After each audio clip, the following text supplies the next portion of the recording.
If you haven't been to Esalen before, it's an extraordinary place with an extraordinary history, an extraordinary morphogenetic field. The baths are open 24 hours a day. The massage staff is the best in the world, and take advantage of all of these things. Know that you can cross a small bridge at the other side of the garden, and there's a whole other section of Esalen, which is very beautiful and nicely landscaped, and that's the way to get down to the sea. In front of that building, which is obviously and is called the Big House, there's a system of stairways which take you down to the beach, so that's highly recommended. Okay, I think that's the basic thing. There's always toast and jam and usually coffee and stuff like that in the dining room whenever it's open. So if you miss a meal or if you get the munchies, that's available. This one I'm pretty much, I'm up to speed on this one. This is, Kathleen's helping me out because usually I don't know what I'm teaching, and if there's no catalog in the room, then we're sort of hung out to dry. But this one I'm highly motivated, and so I've been looking forward to it, the briefing for Descent into Novelty. What has made you highly motivated? Well, because there's a plunge into novelty happening. So the idea, or I'm claiming there is. So then we actually have something to look at and measure all this baffle garb against rather than the usual vapor, you know. This is part of my life that I enjoy most, and it's hard to carry the public into it because it's so arcane. But this is really where the thrills lie for me, which I guess leads me into some of what I want to say this evening. Let me lay out for you how I see this briefing for Descent into Novelty and what that really means, because it's deliberately ambiguous, because it refers to several things simultaneously. Any encounter with me that involves a discussion of psychedelics is in and of itself a briefing for a descent into novelty. That's what psychedelics are. The ordinary structures and momentum and logic of the world is replaced by a very novel redaction of those things. So that's one level of the meaning of the briefing for a descent into novelty.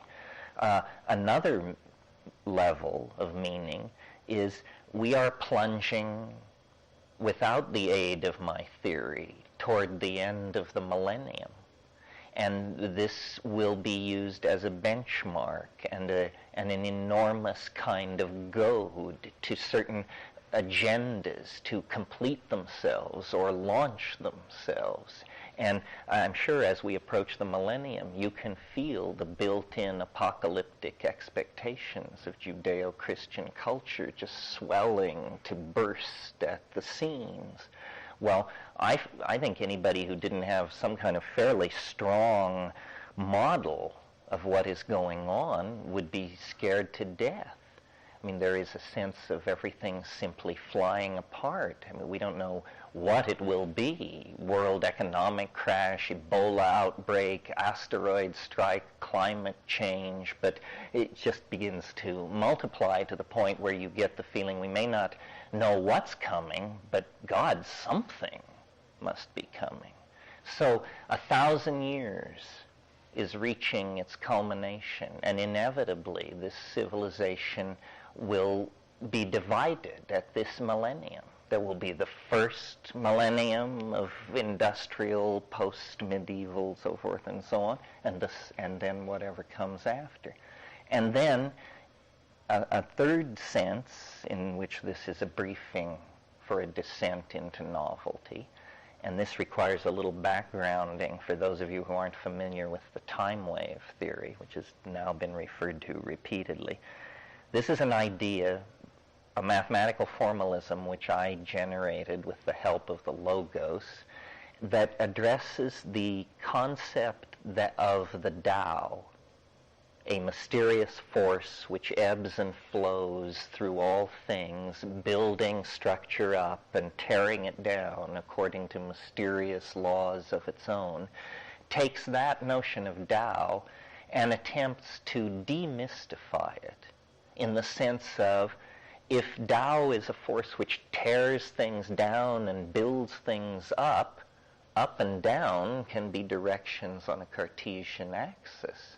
So why not portray the Tao as the ebb and flow of a quality, a numerically quantifiable quality? Well, to cut to the chase, I've done this, and it replaces the Newtonian assumption that time is a perfectly smooth Aristotelian surface with a much more complicated version of what time is. Time is a kind of landscape, or a kind of topological manifold or surface over which events flow, but subject to the contours of that surface. So that in the same way a river running through rocky gorges attains great speed and power, but when it flows out onto the flatlands, it loses that momentum, it spreads out, it meanders. Time is a similar kind of phenomenon. There are periods of great placidity and stability and continuity. Most of time has been like that. Change in most of time is something that stretches out over millions and millions of years. I'm speaking now, first of all, of astrophysical changes, planetological evolution, even biological evolution, which is orders of magnitude more rapid than geology, is nevertheless something which moves in a very stately fashion. Major mutations require hundreds of thousands, millions of years in some cases to establish themselves. So most of time exhibits a fairly uniform placidity on the local scale, if you see what I mean.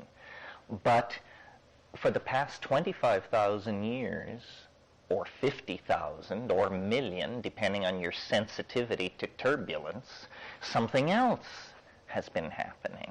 Acceleration, connectivity, a complexification and densification of the matrix. And we are products of this. But it isn't a smooth descent or ascent toward greater complexity. It's a punctuated movement toward complexity, or novelty, as I call it. There are steps back. There are setbacks. Sometimes they last millions of years. Sometimes they last minutes. And this leads me then, that's enough background. So one reason this is called a descent into, briefing for a descent into novelty, is because according to this theory, we are in a descent into novelty. A very dramatic descent began on the 25th of February, just a week ago. In the 20th century, there have only been two other periods that the theory defines as this novel. The first one is the period from October 1928 to October 1929, and the second one is from December 1940 to December of 1941. Now, interestingly, both of those purely formal mathematical predictions nail major upheavals of novelty in the 20th century. The first, the collapse of the world economy, culminating in the American stock crash of October 29. The second, World War II, raging furiously all through 1940, and then ending in December 41 by the U.S. being dragged in with the Japanese attack. So the novelty theory is in the midst, as we speak, of a test. Is the novelty market soaring? is novelty pouring into the system at a very fast rate? Now, some people thought that, the dead would rise on the 25th of February. That isn't how it works. Throughout the past couple of years, and I'm sure you are aware of it, we have been in a recidivist period in American politics and life, meaning a conservative era. And that has gotten more and more constipated and more self-congratulatory and more certain of itself, and hence odious.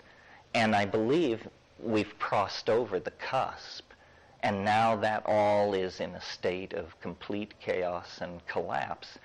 There are many things on the agenda for the next few months that could usher in enormous novelty, although novelty usually arrives in the form of the unexpected. In other words, the source of the novelty might be a return of communism to power in Russia, or it might be what else is scheduled? An American election is scheduled. An Israeli election is scheduled. It could be that the Chinese will attempt to grab Taiwan and create World War III. Misjudgment could lead that direction, but it could be positive. Novelty has no morality. An AIDS cure, what else can I think of along those? Well, some enormous technological breakthrough, star flight or cold fusion or something like that. I mean, these things lurk as possibilities, leaning into the continuum of space-time, always willing to be sucked into actualization if you can get the mojo right. So part of the briefing of a descent into novelty here is to ask and discuss the question, does it feel like we've come over a cusp? Does it feel like we're in a situation of increasing novelty day by day by day? This will last on into early June. And then if not, if we all get together in midsummer and agree it was kind of a dud, didn't really live up to expectations, well, then that's real data for looking at the time wave. People are confused sometimes by exactly who and what I am, and that's because in my personality, which is a humbler word than method, two things are united which are usually not found co-present.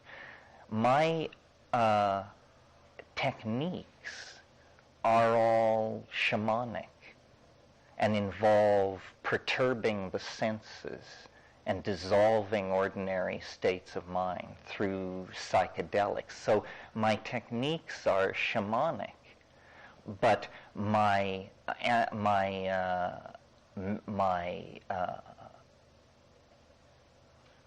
would I call it? I guess method, not techniques, but method is rational and analytical.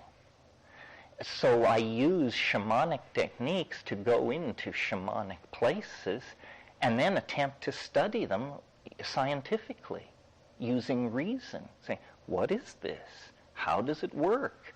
What is it made of? How do its parts relate to each other? And what is its inner dynamic? And this apparently, though it seems fairly obvious to me, is a fairly radical union of techniques. Scientists don't explore psychedelics because somehow the scientific mind must not be besmirched by contact and contamination with the thing studied. But how the hell can you study psychedelics without taking them? Rats are not very satisfying, and graduate students still less so. So eventually, you're going to have to get your feet wet. Well, then they say, well, but that destroys your scientific objectivity.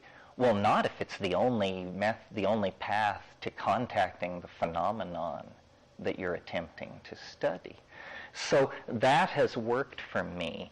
I am not part of the New Age in my own mind. To me, the New Age is typified by an incredible credulity and an utter immunity to cognitive dissonance.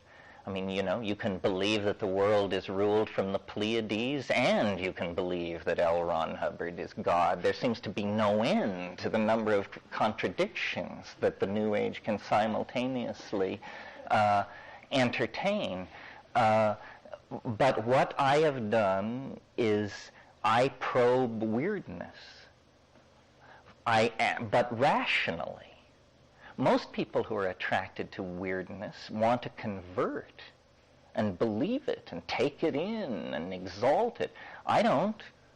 I don't want to believe anything. I hate ideology, all ideology. That's why I'm so casual about the possible crushing of my own, because ideologies are a lesser resolution of our dilemma than we are capable of. The higher resolution lies in real feeling and real community and affection.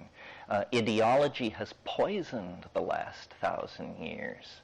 All of these ideologies have ultimately done more good and done more bad than good. Marxism, Christianity, even, at the risk of setting off a riot, Freudianism, on and on and on. The correct method, I think, is simply the phenomenological approach. Catalog data, seek patterns, draw conclusions, test them back against the original data. Now, most people who advocate that kind of an approach somehow come down. It brings them down. They say, well, this method then shows you that being is only this, and thought is only that, and love is merely this, and so forth. In other words, it reduces everything. It insults everything. I haven't found that to be the case. I've found real weirdness. The world is strange. Very, very, very strange. Not only, far stranger than I suppose, and orders of magnitude more strange than these cheerful workbench scientists and keepers of the faith of our culture suppose. There are doorways, there are edges, there are passageways. But for every real one, there are 10,000 dead ends, cul-de-sacs, and cheap scams of one sort.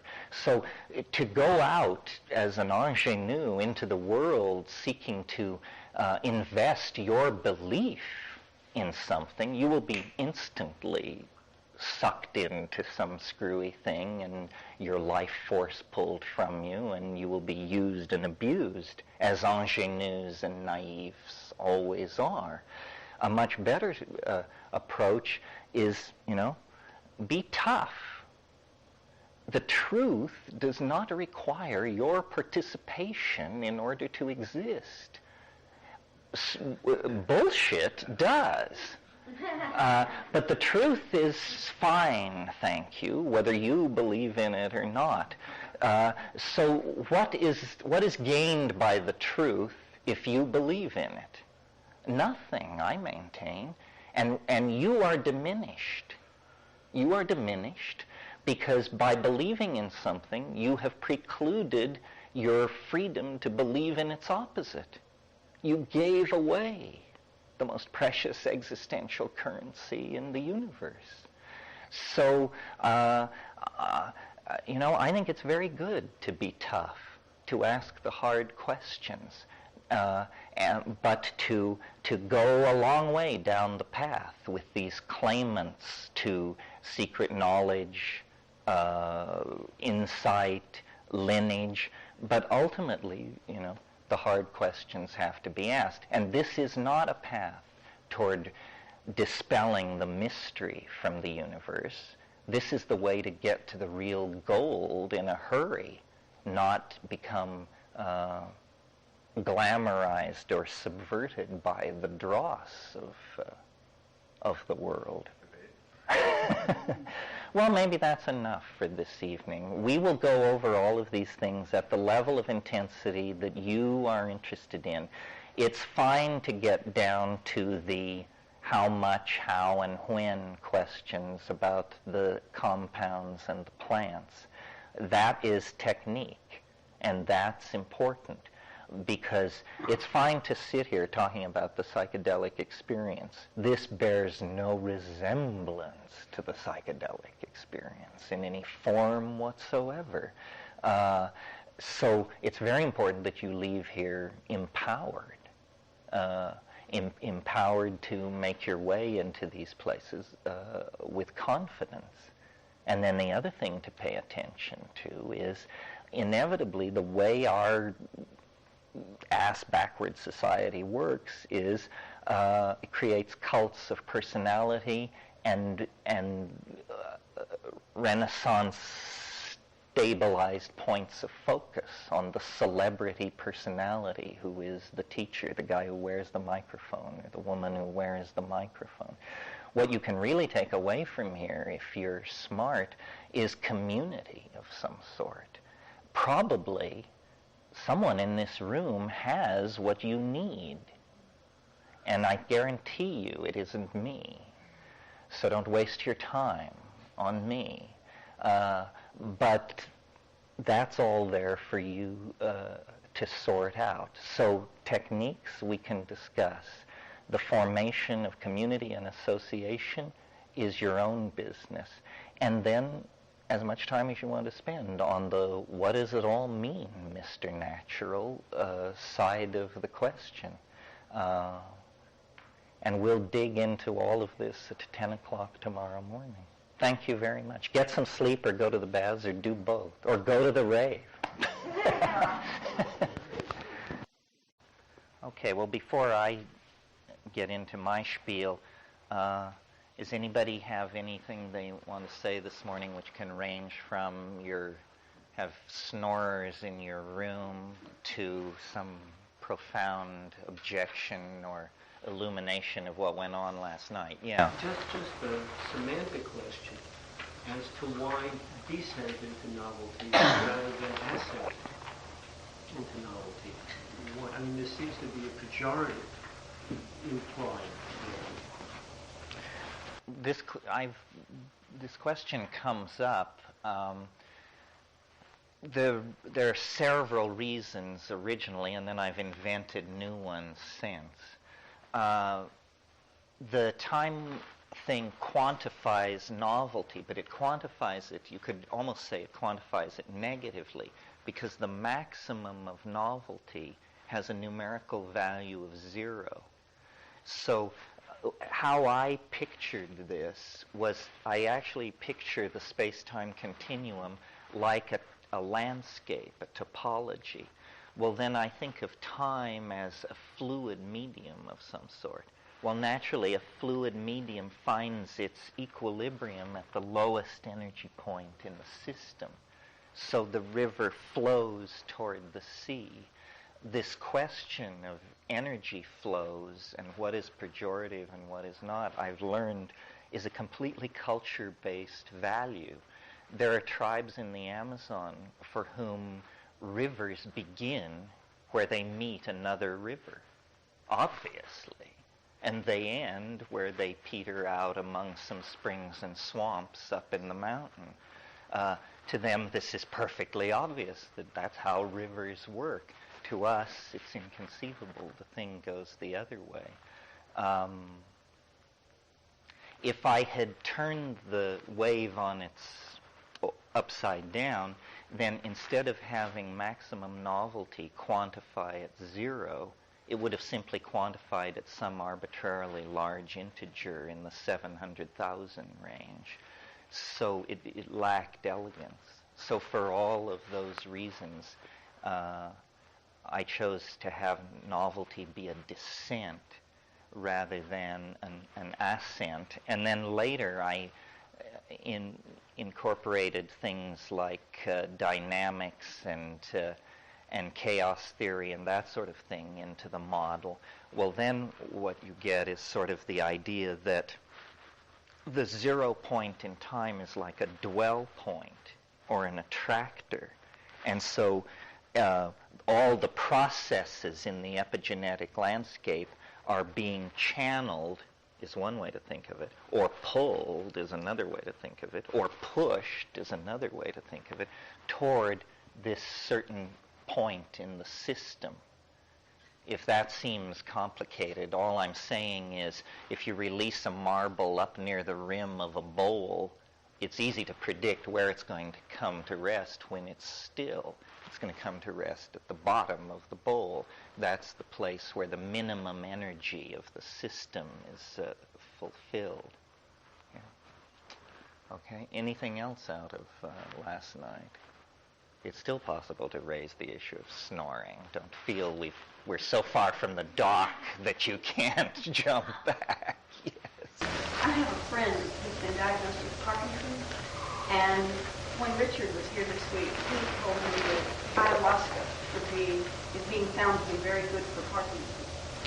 And if you know anything about that, I'd like you to talk about it. I don't know anything about it except that I know who to ask, which would be my brother Dennis.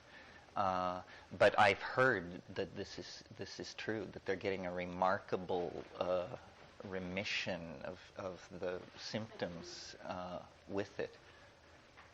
It's really part of a whole frontier, that Prozac has to do with, and I just a month ago went through a horrific series of migraines, and so now I know all about sumatriptan, which is a magic bullet for migraine, but a DMT-related drug that also, like Prozac and like ayahuasca, all of these things target these serotonergic systems, different 5-hydroxytryptamine receptors in the brain, and it seems like a whole new and much friendlier family of drugs are going to emerge out of this, and some of them are going to have application to psychological situations, and some are going to definitely impact stuff like migraine and Parkinson's. I don't know why it took them so long to look at the 5-HT family of receptors, because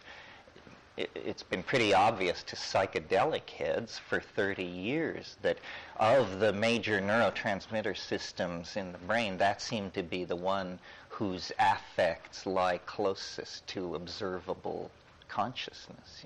After I got out of here last night, I was reviewing my performance, and I realized that of the many descents into novelty that were indicated, the one which was left out, which is sort of the overarching architecture of the whole thing, is that life itself is a descent into novelty toward a complete singularity that defies all anticipation or is very difficult to come to terms with. People find it quirky that I would propose the end of the world, and they find it highly improbable and feel very good about being able to reject it as improbable. But have you noticed how abstract all that is in relationship to the inevitable fact of your own death? I mean, there is an end of the world built into your cosmology, the end of your world, which is, after all, the only world you know.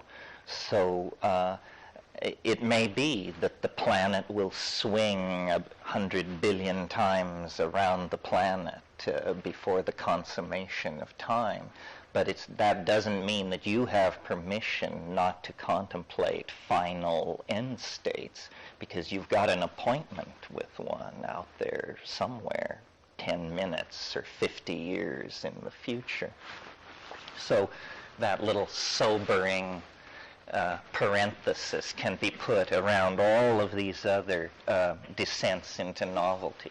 The historical descent, the analogy to the historical descent produced by the psychedelic experience.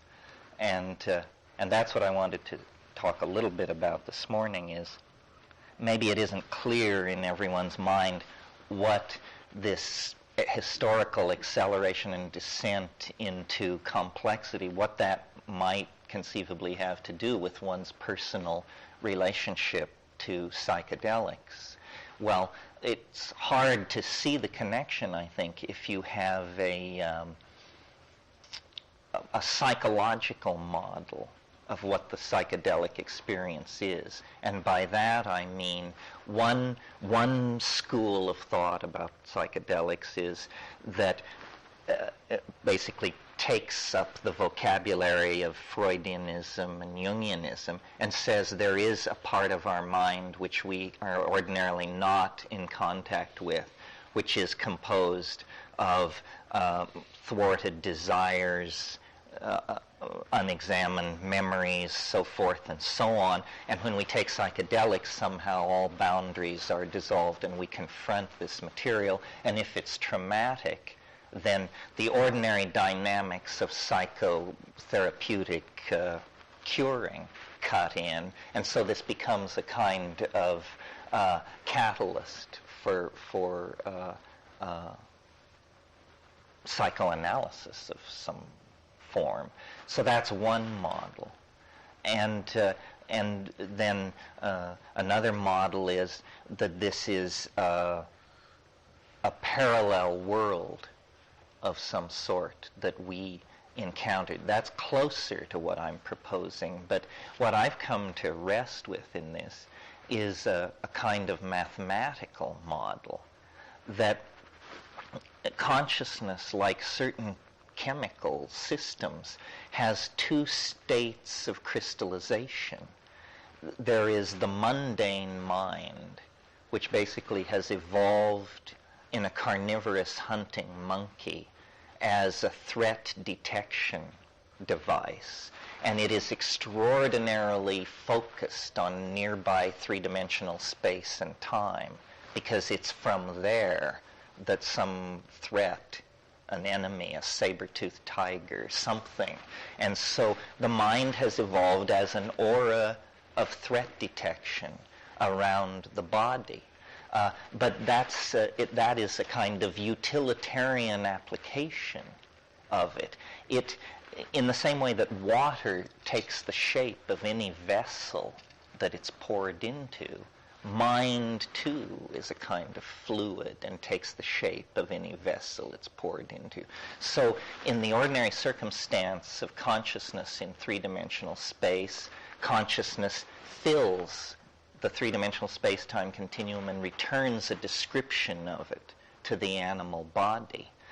But if you will still the body and remove the threat by posting guards at the front of the cave and moving back to where the furs, the women, and the children are, in other words, if you will raise your comfort level considerably and then take these chaotic substances, in other words, things which produce a perturbation in ordinary brain states, then the perturbation becomes a kind of energy that dissolves this threat detection architecture of consciousness. And within all that, there is the phoenix of hyperspace, which is what's called shamanic consciousness. And shamanic consciousness is not bounded by three-dimensional space and time and can move through the many levels of the universe at the speed of thought. And it is not a body-centered consciousness. Usually these states occur when, for all practical purposes, the body appears deeply asleep or dead. I mean, it's in trance. You're traveling. So mind is apparently a tool for the exploration of the dimensions that are built into nature. And what shamanism is, if you analyze it from this point of view, it becomes much more rationally apprehendable. Think about the classic characteristics of shamanism. Shamans are weather prophets. This is very important, to be able to predict the weather. Shamans can predict the movement of game And so they are directly linked into the nutrition, acquisition, survival equation of the human group that they represent. And shamans have incredible insight into if somebody's pilfering from somebody's food cache, the shaman can get right to the heart of this social problem and set it right. And then finally, shamans cure with quite impressive success rates in a world devoid of antibiotics, surgery, X-ray, and so forth and so on. They do very well. So all of this seems to verge on the edge of magic. They seem to have a different relationship to space, time, and energy than ordinary people. How do they do it? Well, if you imagine that the mind can unfold in a higher spatial dimension, then yesterday and tomorrow are no more distant than today. And all locked boxes have an open door in them. And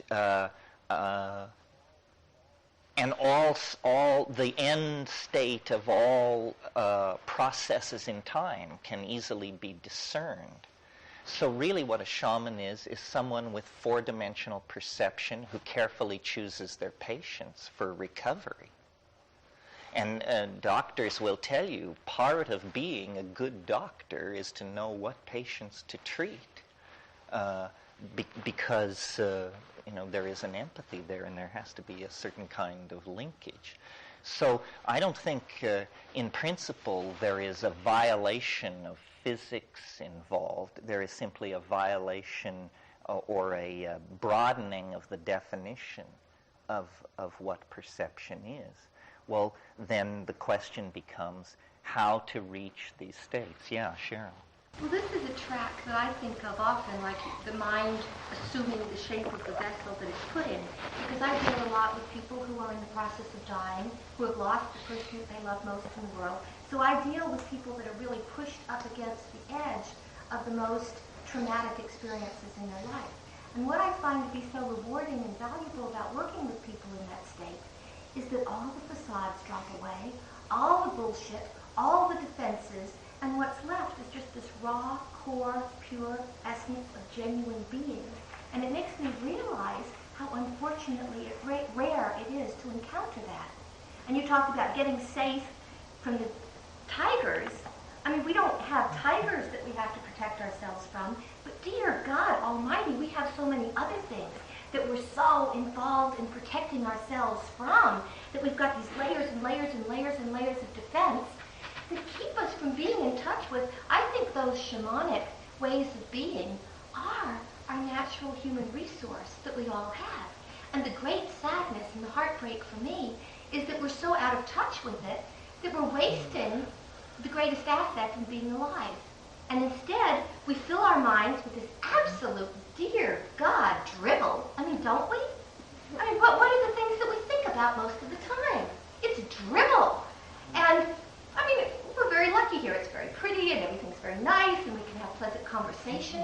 But to really get to the core issues of what we're doing here and why we're here and what we could be using this experience for is such a contrast to me that I welcome this kind of conversation.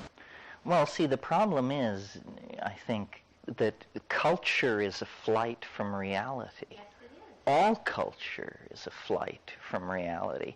So to the degree that you are normal, whether you're Witoto or Manhattanite or Parisian, but to the degree that you are normal, that means you are very successfully taking part in the cultural flight from reality. You are supporting the mass hallucination and paying dues into it.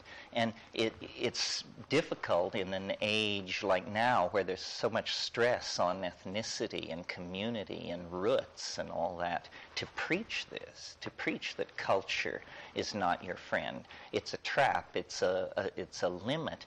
But really, radical human freedom is what you were born for. And culture is a kind of placenta, which if you develop normally by around age 20, you have no need of it, and in fact you've recognized the toxic nature of it and are trying to put it behind you and get away from it. That is the rationale for many people living in cities, in large, in virtual environments of steel and glass with no contact to the natural world, and their justification for that is, there's culture. Where else am I going to? Good point. These are the same people who, when you suggest to them that their children watch too much TV, they say, but if they didn't watch TV, how would they learn about nature? These wonderful programs. It's really funny that you have that take on the urban experience, because I've since August been recently thrown into the American urban experience of Manhattan. And what's so interesting to me is how many people I meet that say, well, I'm in Manhattan because I don't have to participate in culture. I'm in Manhattan because I can do my own thing and nobody cares, nobody pays attention. I'm not violating the community that I grew up with. I'm not violating my parents. I can get away with it. You can be lost. In a sense, it's a kind of jungle. Yeah. That's interesting. Well, the word virtual was used here. Obviously, you're all aware there's a lot of ballyhoo now about virtual reality, and the critics of it say it will further artificialize and remove us from our roots. There is nothing new happening here except that we're going from stucco and steel and masonry to photons on a tube. When they built they were building a virtual reality, and when they all marched inside and closed the gates, they were inside a mental construction of human beings that was entirely artificial, and we've been there ever since. And all this computer revolution is a shift to more lightweight building materials. So the recovery of the natural state of human beings is, I think, somewhat chimerical. The only time you recover the natural state of human beings is in orgasm and in psychedelic apotheosis. And then, for fleeting moments, you recover it. And then you're dropped back down through levels and levels of culture, programming, obligation, matrix stuff. Matrix. Anyway, what I wanted to get to is then how to do this, how to get out of culture, how to get out of three-dimensional space, how to get into this super space. Well, there are two main methods on the table, and one is through, no matter how you cut it, some manipulation of the body. Maybe breath control, maybe diet, maybe extreme postures, maybe some sexual technique, could be mantra, etc., etc. And strangely enough, often unaccompanied by substances, plants, or drugs, but almost always accompanied by enormous doses of fuzzy thought and ideology, usually known as religion. So that there is that path, and the claim that you can achieve somehow the paradox of being outside without ever leaving culture by using the cultural instrument of religion to make your way to the heart of the mystery. I reject this. I just think it's bunk. It was something. It's an effort to close the loophole. It's an effort to channel spiritual thirst in a direction that is still culturally affirming. But spiritual thirst can't be culturally affirming because it's a rejection of culture. Culture generates spiritual thirst. Okay, so then the other method on the table are psychedelics. Arthur Rimbaud, the French symbolist poet, his theory of poetry was that it could only be achieved by what he called a deliberate dislocation of the senses. And some of you may have seen a couple of years ago a wonderful cartoon in the New Yorker a bunch of businessmen sitting around a highly polished conference room table with a chart going down, down, down in the back, obviously the profits of the company. And the chairman of the board is saying to this little man who has obviously just said something, he's saying, "You're right, Higgins, that a deliberate disordering of the senses worked for Rimbaud, but would it work for us?" Probably not for Acme Corporation, but it will work for us. And the way it's achieved is by dissolving the chemical stability that lies behind the mental and cultural stabilities. In other words, going to a very deep level, going to the molecular architecture of the brain itself, and then making changes. And for reasons mysterious and certainly worthy of discussion, we are accompanied on this planet by dozens and dozens of plants that do this and do very little else. In other words, pose no problem to the physical integrity of the body or the long-term integrity of the culturally constructed normal mind, but which for minutes or hours dissolve the three-dimensional threat detector construct of the mind and replace it with something else. And then we can talk about what is the something else. William James said of the newborn infant, he said, "We are born into a blooming, buzzing confusion," which is a pretty good description of the first 30 seconds of a DMT flash. It's a blooming, buzzing confusion. Well, then is it simply that all reality is psychedelic, but if you spend enough time in any reality, it tends to mundanize? Is that it? And if you could be high on DMT for 4 years, at the end of it, you would navigate it the way a 4-year-old child navigates this world? Perhaps. Probably so, although possibly not. There might... You come in with that kind of chaotic...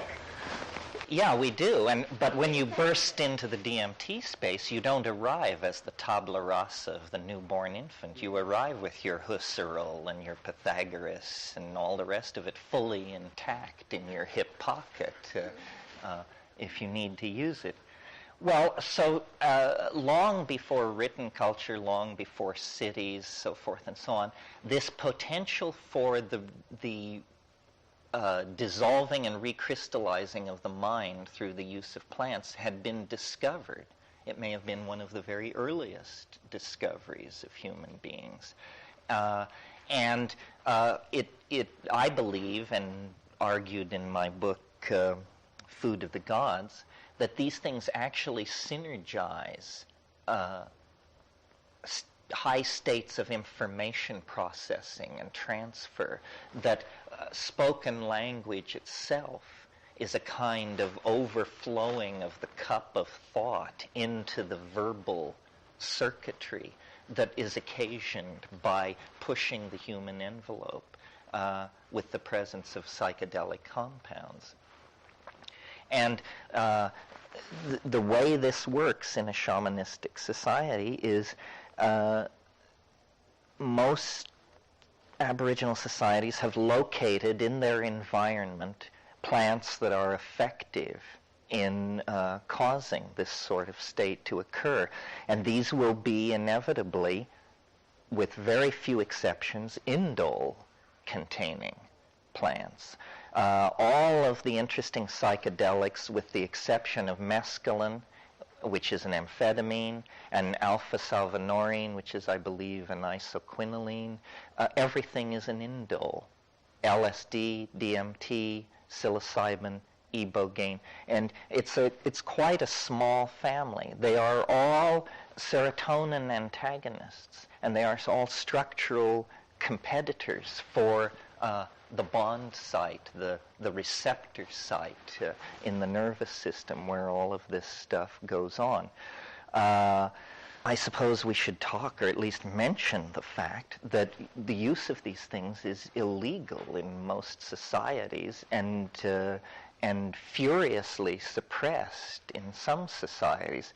I don't find this very interesting. I just think it has to do with the suppression of most effective means for getting out of culture. Sex itself would be illegal if they could find a way to make it so. It obviously seems to threaten the social order as much as psychedelics.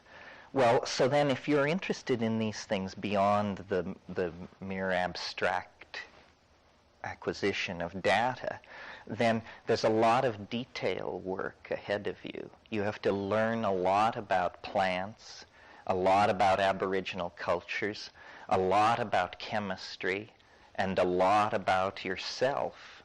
And then you bring all this together and search for a tool that works for you. And, human beings are highly variable. I took a course years ago from Sasha, and there were about 500 people in this class. It was a class in forensic chemistry, of all things. And at one point, he brought in a test tube a little compound that was passed around and sniffed. And out of 500 people, 2 had a violent physical reaction to this stuff. And then he told us the range of sensitivity in human beings to this compound is over 3 orders of magnitude. And yet, so the person sitting next to you could be 10,000 times more sensitive to this chemical than you are. So you sort of have to learn the landscape of your own nervous system. Some people, there are powerful shamanic systems, for example, built on daturas, tropanes, the things that occur in Jimson weed, and these arborescent daturas that you see used in landscaping with the beautiful pendulous, fragrant flowers. Those contain powerful mind-altering substances. I can't take those things because I become delirious. It's a useless state to me. I become confused. And many people, that's their reaction. But maybe 1 in 50 has a different set of receptors for this and can hold presence and work through it. So you need to study the classic shamanic hallucinogen-using complexes in the world, and they are, without an effort to be exhaustive, the psilocybin complex in Mexico, based on many species of mushrooms occurring there, especially in the Sierra Mazateca, the ayahuasca complex in the Amazon basin, which is a combinatory thing made of 2 plants which synergize each other, the iboga complex in Western Africa, which runs on ibogaine,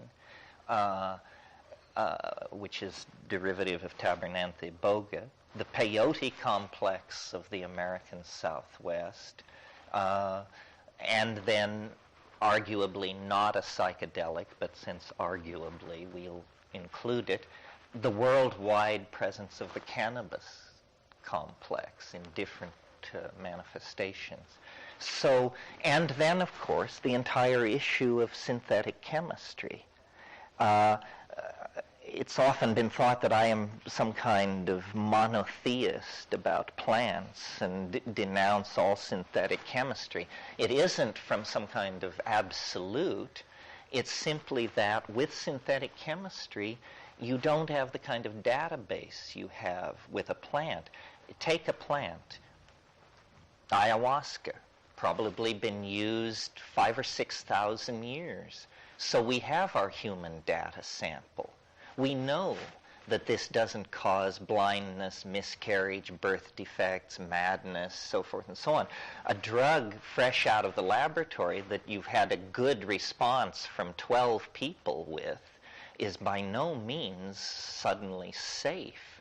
I mean, tens of thousands of people have to take this drug for many years before you can absolutely certify. And the other thing to remember is no drug is safe. You can kill yourself with water if you drink enough of it. Drugs are poisons. This is what they are. And the question is, the judicious use of poisons elicits certain responses, but you definitely want to have this understanding.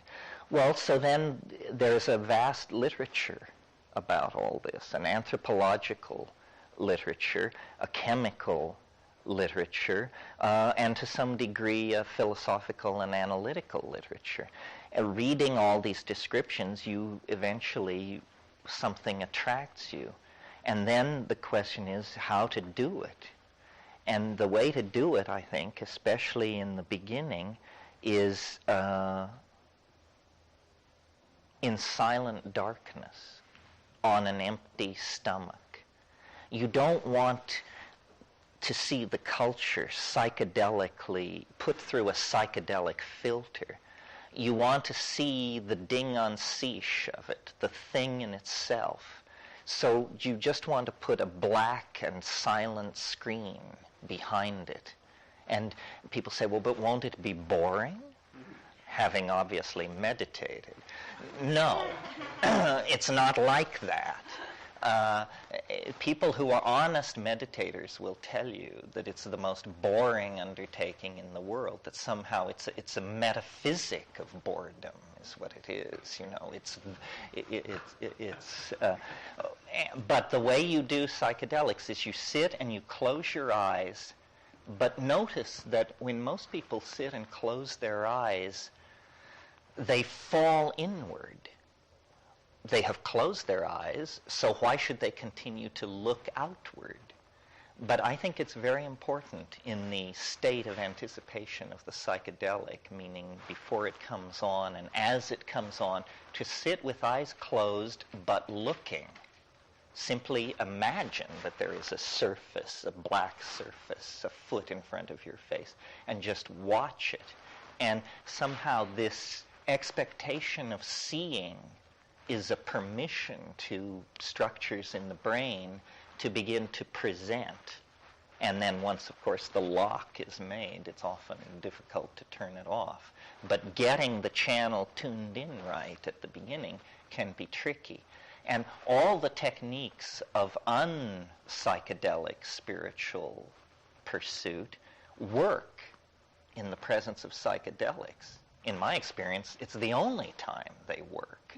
So in other words, pranayama, yantra, mantra, suddenly these things become as advertised rather than, I've said it 10,000 times, I'm not sure I'm getting anywhere. So I think it's very good to imbibe these knowledge of these spiritual techniques and have your mantras folded and ready at your elbow when you plunge in there. Yeah. A small digression. What about shamanic cultures? This is an interesting question. And in anthropology, it's been a raging debate for 30 years or more. The definitive work on shamanism, or the great classic work on shamanism, is called Shamanism, The Archaic Techniques of Ecstasy by Mircea Eliade. And Eliade was a Romanian who educated in France and became a brilliant academic, wrote one of the best books ever written on yoga, Immortality and Freedom. Wrote a book that changed my life forever called Cosmos and History. Many, many books, a great historian of religion. But when Eliade came to the phenomenon of intoxication in shamanism, he completely reverted to his European constipated male dominator French structuralist roots, and he said narcotic. This was the word he used, which noticed the pharmacological imprecision of that. That right there tells you this person doesn't quite at the front of the line. But he said narcotic shamanism is decadent. resort to drugs is decadent.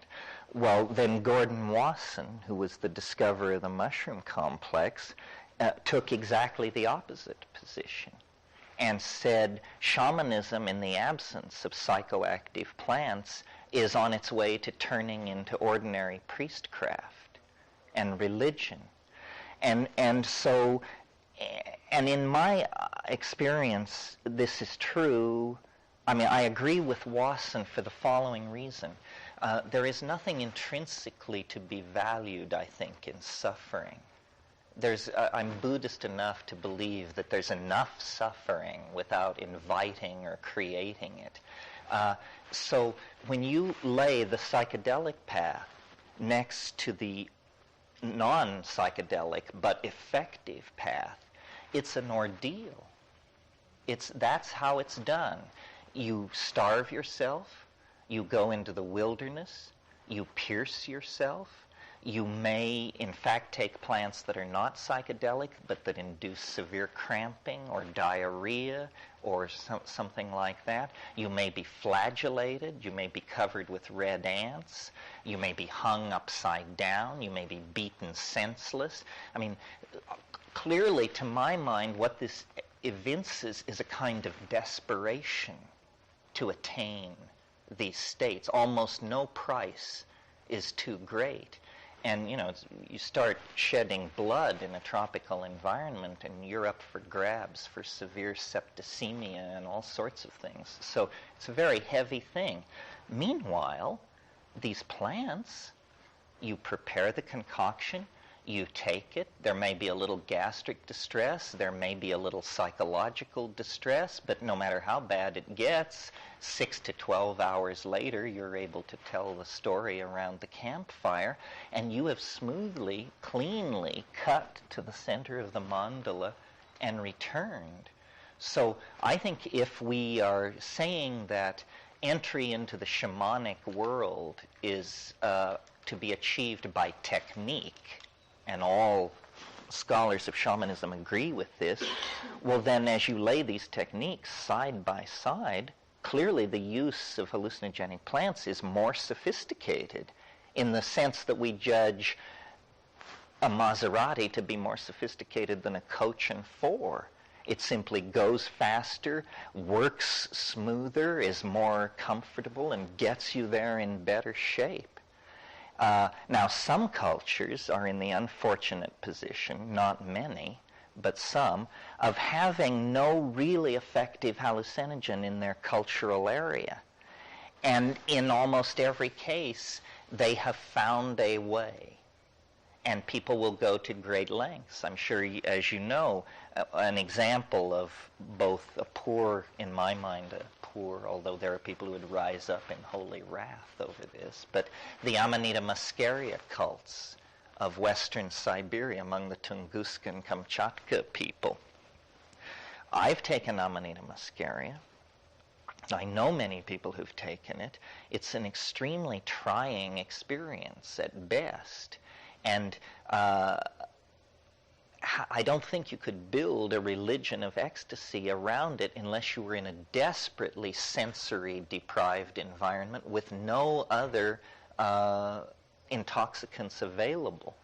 To support my argument, the Amanita cults collapsed almost immediately upon contact with vodka. And so, in other words, in the minds of these Siberian shamans, these two vehicles laid side by side, their traditional mushroom and vodka was to be preferred. People have made much of Amanita muscaria, but even its most enthusiastic proponents admit that they could never get off. So that, that's a severe mark against one of these things. They must be effective. One of the things that has held up the development of this field, I briefly mentioned it yesterday, was the unwillingness of researchers to experience these things. To go and live with an Aboriginal people and see that every new and full moon they take something, and the whole society goes through changes, and then they talk of nothing else until the next time they take it, and this is what they live for, and you're studying their language and their value system and all this, and you don't do it. It makes no sense at all.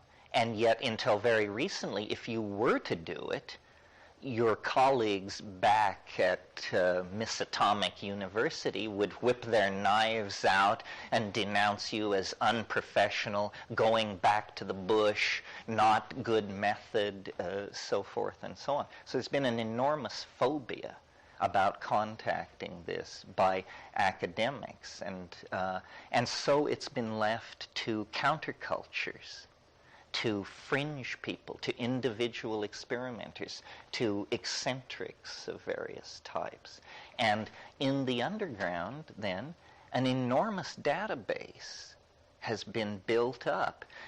Nobody knows as much about psychedelics as people in the underground, because they're the people who've actually taken them, correlated the data, and kept track of it. So we have an official science of pharmacology, and then we have this oddly developing subculture. And, it used to be, 10 years ago, I suppose, that a genuine shaman was a person in a traditional culture ministering to the needs of a tribal group somewhere. Now, there are a large number, I don't know, thousands of people who I consider full-fledged shamans and full-fledged members of cyber-electric culture. I mean, shamanism is not necessarily a phenomenon of the upriver and off-road. So there are people who have all the tools of Western science and epistemology. They've been to Harvard, they've studied philosophy and science and all mathematics, and they are fully empowered with the tools of archaic shamanism. They've been to these places. And strangely enough, in many cases, these are some of the most creative people in the culture. I mean, I don't think he would mind me mentioning him in this context. Somebody like Mark Pesce, who is, a full-on psychedelic techno-pagan and the genius who created VRML, which is going to let us all walk into cyberspace. High-tech and shamanic cultures are almost overlapping in this country. And I think it has to do with the fact that, and this is what I mentioned last night, talking about the toxicity of ideology, that we're moving into a post-ideological world. We're moving into a world where the bankruptcy of ideology is obvious. All ideologies are faiths. Even science can be demonstrated to be a faith that rests on certain revealed truths which are never questioned. To build a non-toxic future, we are going to simply have to solve many of our problems pragmatically. For instance, right now, we have many problems.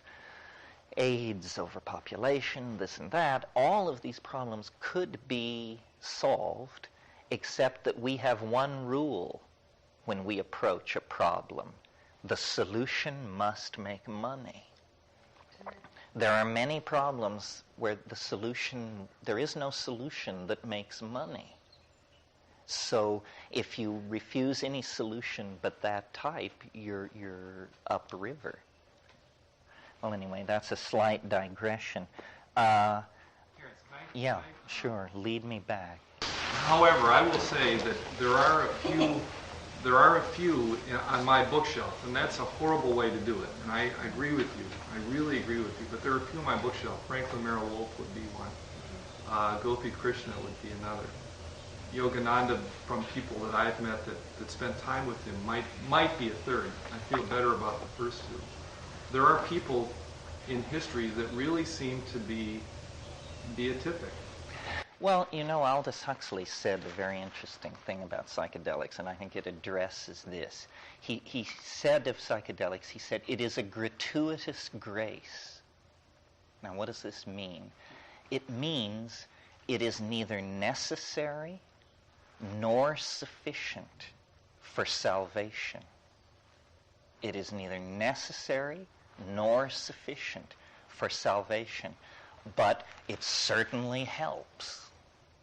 It's so taking psychedelics doesn't make you a superior person.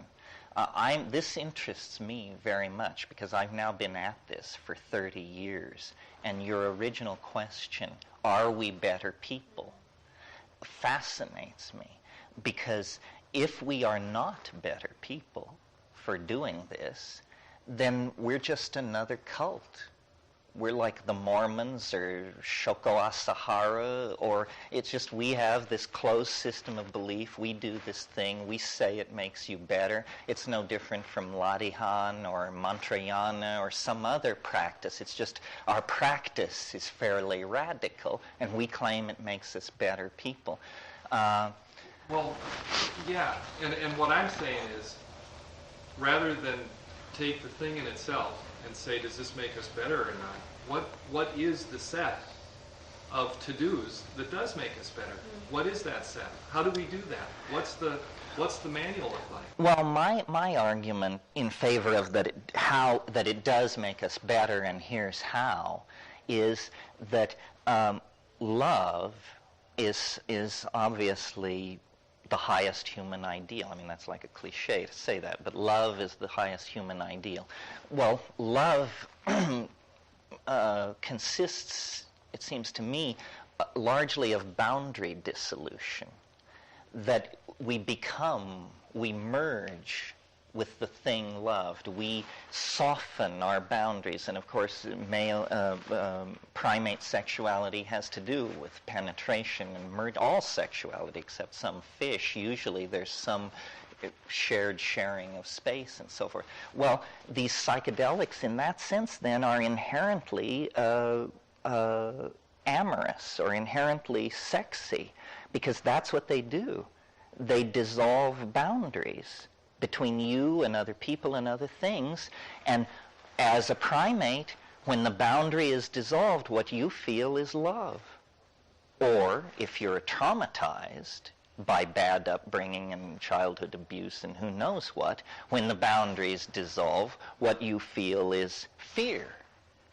But if you are not damaged, the proper response is love. And I think through the psychedelics, if you have fear, and we all do, believe me, because it's terrifying to shed the old carapace.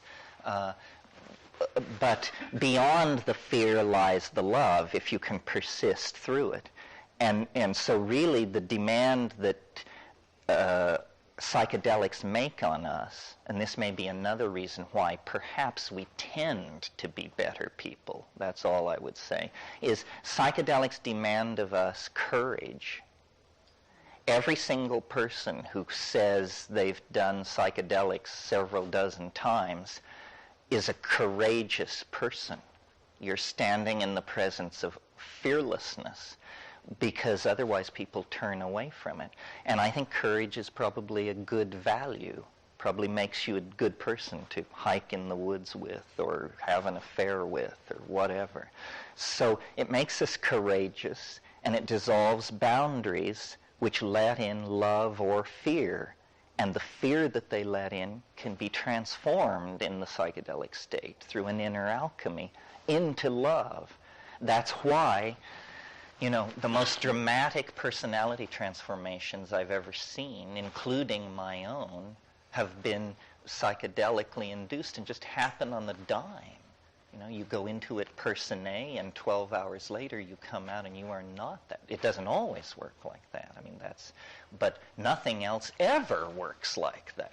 So, and speed seems to expand people's tolerance for sexual activity that they would ordinarily refuse. They will accept under speed. So these compounds change our sexual values around, and a society using psilocybin on a regular basis would dissolve this male dominance hierarchy and replace it, I think, with the glue of an orgiastic and more egalitarian system. And for a long, long time, we lived like that. And in that period, when we lived like that, language, music, compassion, love, all the higher values emerged. Well, then, at some point, and for complicated reasons not necessary to discuss, unless you want to, the mushrooms disappeared. And the chemical fix that had been in place for thousands and thousands of years that was suppressing this older male-dominant style of behavior just drained out of the system. And suddenly, men were very interested in controlling women's behavior, and the orgies were canceled, and the levels of anxiety began to rise, and people began to think in terms of turf and property and my children and my food. And in short, the hideous union of the animal and the spiritual that we meet in ourselves came into being. We are like the inheritors of a dysfunctional childhood or something. Something terrible happened to all of us in our past. For 100,000 years, we were at our most human, without material culture, living in a world of magic and song and sexuality and husbandry, living lightly on the land, herding cattle in the presence of mushrooms. This seems to be, that was the climax of the pre-technical phase. Well, then agriculture changed all that, created surpluses, ended nomadism, provided a raison d'etre for cities. The return of male dominance ended in god-kings and standing armies. And then, we've had 5,000 years of this now, 6,000, 7,000, whatever, and we're at the end of our rope. The planet is at crisis. Our politicians are clueless. Divine intervention is our best hope, either from flying saucers or the second coming or something. And in the presence of so much obvious, overwhelming difficulty, people are turning more and more toward irrational faiths and just waiting for the Space Brothers to pull us out of this mess. His penis was starting to shrink. Oh, yeah. Well, to quote a Grateful Dead song, you can't go back and you can't stand still. If the thunder don't get you, then the lightning will. This thing was set in motion 100,000 years ago, and now we are caught in the consequences of our forebears' stupid decisions or brilliant decisions, whatever. But we're being forced through.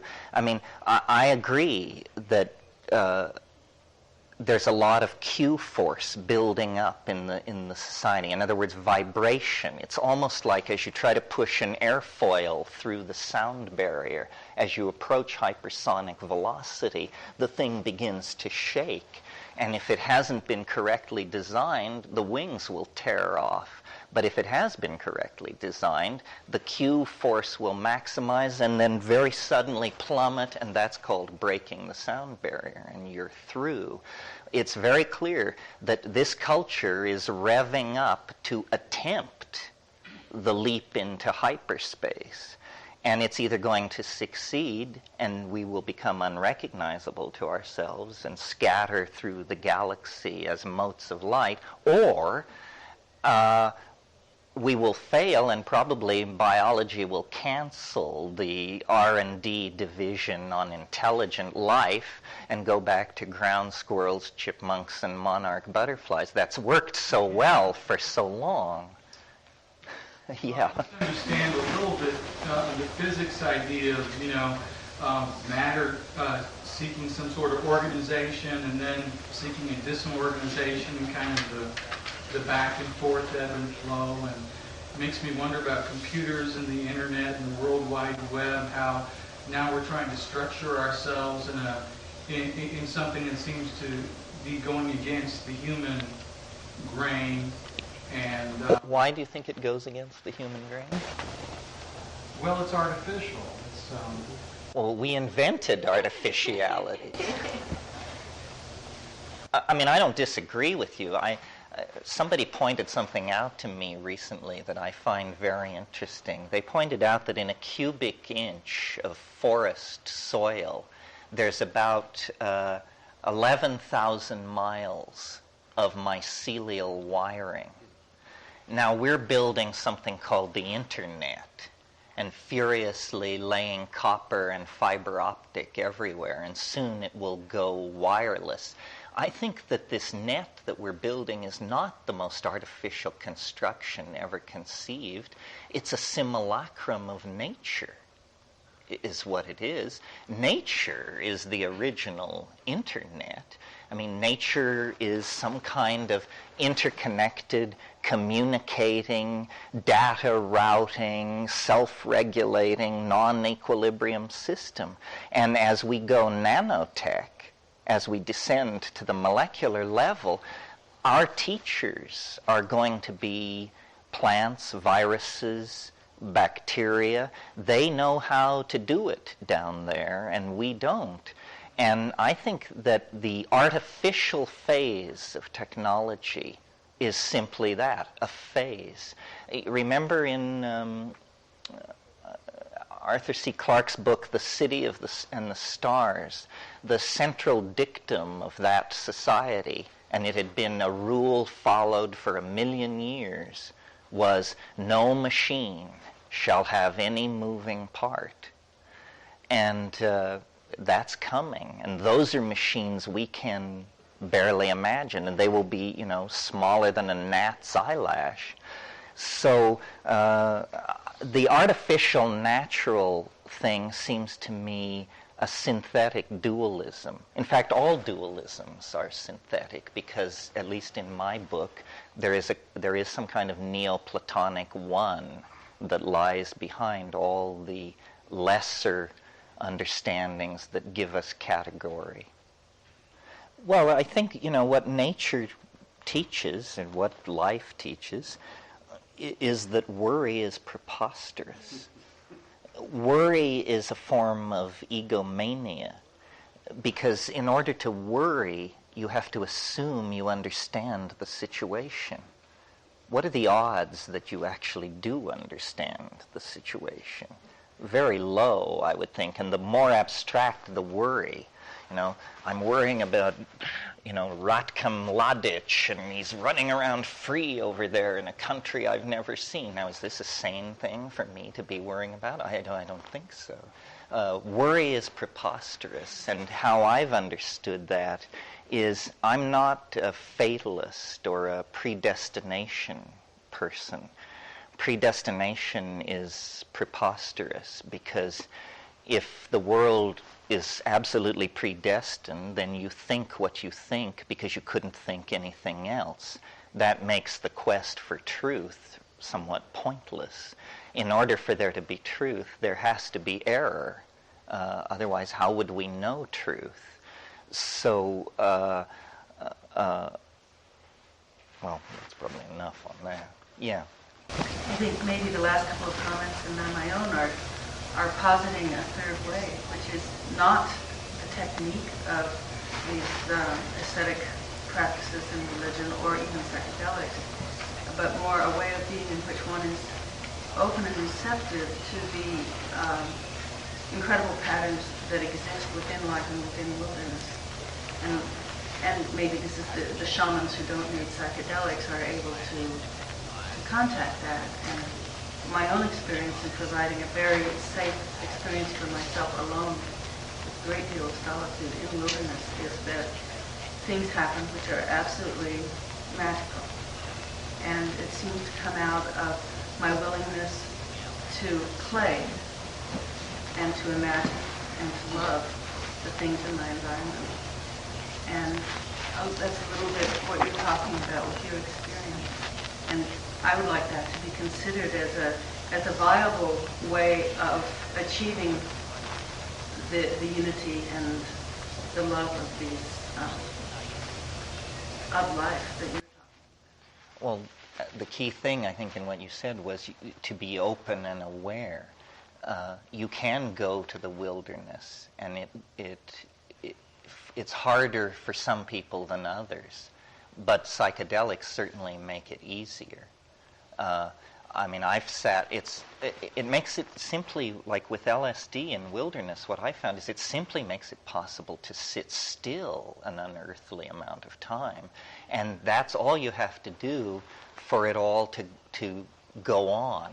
As soon as you disappear into the landscape, then stuff begins to happen. I mean, amazing things go on. I sat once on a beach in Asia, stoned on LSD, and a little crab came along and cleaned my fingernails, every one of them.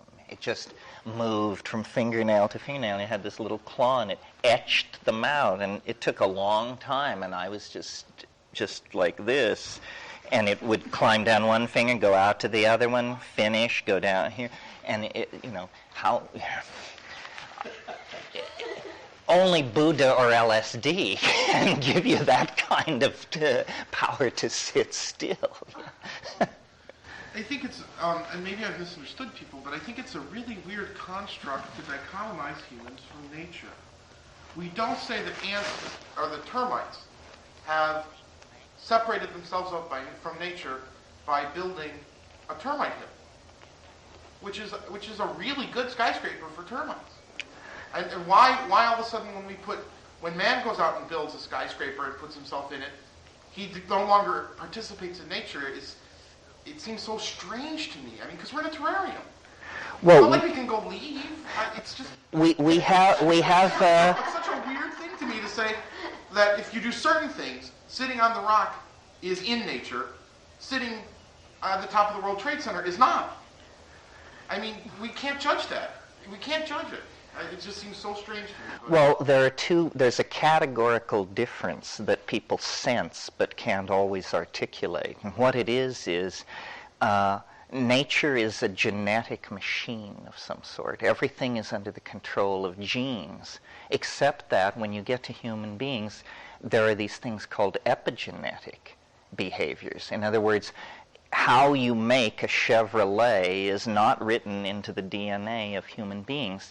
The anthill is a genetic program, but what we are is freakily out of control of our genetic heritage. We don't behave like automata.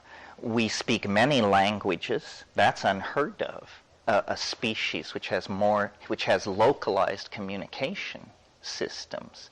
And yet that's how we do it. There is no human universal way of communicating. We've culturally fragmented that. Pardon me? Have local dialects? Yeah. Yeah, I mean, see, I think and I don't want to get into huge arguments with you, but there's Oh no, don't be shy. Different tribes of gorilla crack nuts differently. Okay? I mean, it's not just a human characteristic. There are some that use a rock and a log, and they put the nut in the log and they crack it. And there are other gorillas that can't crack nuts, and there are other gorillas. I mean, just because something is epigenetic does not mean it's a part of nature, right? No, I agree with you, but I say people sense this difference. It would be quite astonishing if there were no epigenetic behavior outside of human beings. That would indicate it was some kind of descent from above. But I think when nature is fully understood, there will be no dramatic transitions. Everything is anticipated, everything is sort of, it begins as a theme and then rises to dominate the orchestra.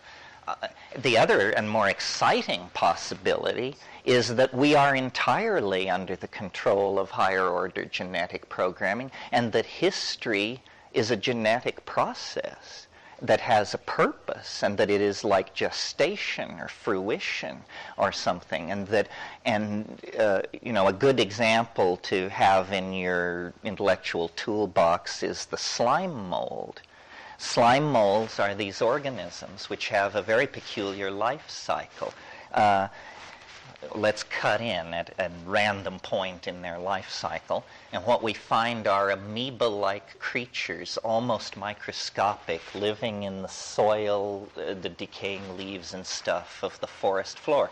They look like single-celled amoeba, but at a certain point, one of these individual amoeba undergoes some kind of stimulus. It's not well understood, and it begins to emit a chemical signal which says, "Come to where I am." And these amoeba, which may be spread out over a few square yards of the forest floor, they all begin to congregate at this spot where this chemical signal is being broadcast from. And as they arrive by the millions, the original cell and the first arrivals on the scene are literally lifted into the air by the arrival of millions and millions of individuals, and this thing forms, which is a couple of inches long and has a pointed stalk on it. And now we're looking at a macrophysical organism with a weight in grams, and it then sporulates and bursts, and these spores spread out through the air and descend to the forest floor and become these free-living amoeboid things, and the whole cycle starts over again. So what is this? Is this an animal that is dissolved into its cells at one stage of its existence? Or is it millions of animals that at one stage of their existence aggregate together to form something roughly analogous to a human city? I prefer the former explanation. It seems to me that, and we are like that, and history could well be a process like that. Something is torn loose in our species having to do with information processing and coding, and we literally have a symbiotic relationship with the word. And Western civilization begins, in principio et verbum et verbo caro factum est. In the beginning was the Word, and the Word is made flesh. So we're like the carriers of this strange relationship to a logos, a kind of mind that doesn't seem to be made of matter, but that seems to permeate this planet. And various cultures contact this on various levels. I mean, this is the spirit world of the shaman. This is the logos world of the Greek golden age, so forth and so on. And some societies call it God, and some call it Gaia, and some call it illusion. But all societies are aware of it as a potential experience. I think history has a purpose, and that the obvious no way backness of it indicates that it is some kind of process that it is designed. It is not a random walk. It's not the accumulation of endless blunders. It actually has a purpose and an intent, and it's a style. And when it is fulfilled, it will be replaced by something else. Yeah, do you all understand? The meme is kind of, you could say it's the basic, if genes are the basic units of biology, memes are the basic units of ideology and culture. So fascism is a meme. Madonna is a meme. All ideologies and all short-term cultural phenomena are memes, and these memes compete. Whatever happened to Boy George? That kind of thing, Apparently, some go extinct, and they can be replicated. I mean, when you repeat my opinion, it means you have copied the meme, in the same way that you could copy a gene. And when I write a book, I am replicating my inner memes and sending out thousands of copies, somewhat analogous to a virus. And so inside society, these memes are competing. That's what Buchanan means when he talks about cultural war. It's the meme war that he's talking about. Shall we be white, Christian, upright, rectitudinous human beings, or shall we be dope-smoking, homoerotic, blah, blah, blah, blah, blah. These are all memes. And as you said very well, they compete. And the human world is an environment in which these memes compete. And hopefully over time there is some kind of maximization of something. I don't want to say progress, although casually people speak of progress, like we're supposed to believe that Heidegger is somehow has a deeper insight into reality than, I don't know, I wouldn't say Plato. That I don't think there's been progress there. But who? What? No, I said please don't. Was a bad example. The psychedelic meme is a perfect example. I mean, that's a very strong, coherent, definable meme. It's been furiously suppressed, but continues to survive. It's a healthy meme. It's able to infect rapidly and spread through populations, and somehow they accrue some benefit to it, and so it's preserved. I don't know how we got off on this. Anybody else? Anything else? We still haven't really gotten to what I planned to talk about this morning, and we're almost done. That's a good sign. Well, it was basically just to make sure you're fully up to speed on the psychedelic options available. No pun intended. For example, if you have a problem with the illegality of some of these substances, then alpha salvinorin or salvia divinorum is a new plant and a new compound on the scene, not scheduled, not illegal, perfectly okay to grow, possess, advocate, give people, so forth and so on, and quite radical dislocation of the senses, in Rimbaud's phrase, occurs with this. It also has some interesting technical aspects to it, the most impressive being it's active at the 1 milligram level, 1,000 micrograms of this stuff, and it's smoked.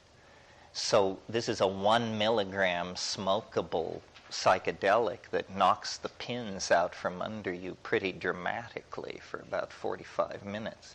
The leaf can be chewed, the plant can be grown as a house plant, so forth and so on. So that's one option that's available. The other thing you might...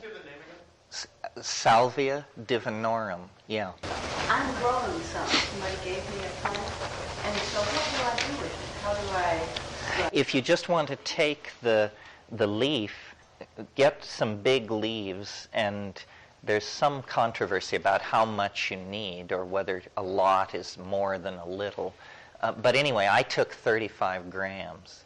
But it was a huge mouthful, I must say.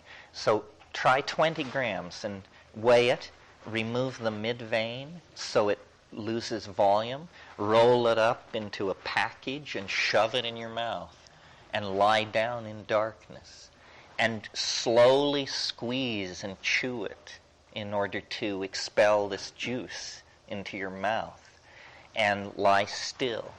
And after about 15 or 20 minutes, you'll see what's called streaming, violet blobs of light sliding past your eyes. You see this after orgasm sometimes, and you see it in anticipation of psychedelics often.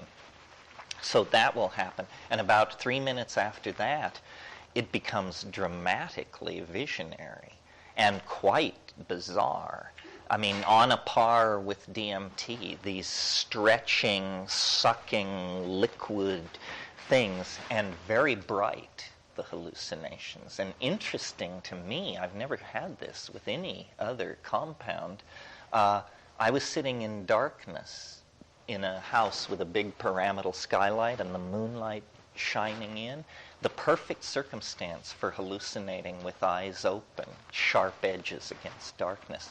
Eyes open, there was absolutely nothing going on. I would close my eyes, and it was as dramatic as turning on a light. It was that quick. There was no transition. It was just I would close my eyes, and here would be these slowly undulating three-dimensional tunnels and recessional surfaces and stuff. So I find it quite fascinating. And then to the chemist, it's extremely fascinating because it's in a class of compounds unknown to contain psychoactive compounds. Well, now they're going back into it, and with liquid CO2 chromatography, very cold solvent chromatography, which is very precise and non-destructive, they're finding a whole family of these salvanorine compounds. And what this will lead to in terms of psychedelics treatments for mental illness, who knows, It's amazing that 30 years, 40 years into the psychedelic revolution, we would discover not a new compound, Sasha does that 3 times a week, but a new family, a new chemical family with psychoactivity. That's a new continent in the world of neuropsychopharmacology. And then the other thing that people are doing that is very shamanic and challenging and good thing to do is, you probably all know about ayahuasca, this South American combinatory thing where a monoamine oxidase inhibitor, Banisteriopsis caapi, is combined with a source of tryptamine, DMT, usually Psychotria viridis. And because of the MAO inhibition in the gut, the tryptamine, which would normally be destroyed at that point, it passes through into the bloodstream and then passes the blood-brain barrier. So you can make DMT orally active if you complex it with an MAO inhibitor. Well, a whole bunch of people have realized that in most environments in the world, there are tryptamine sources.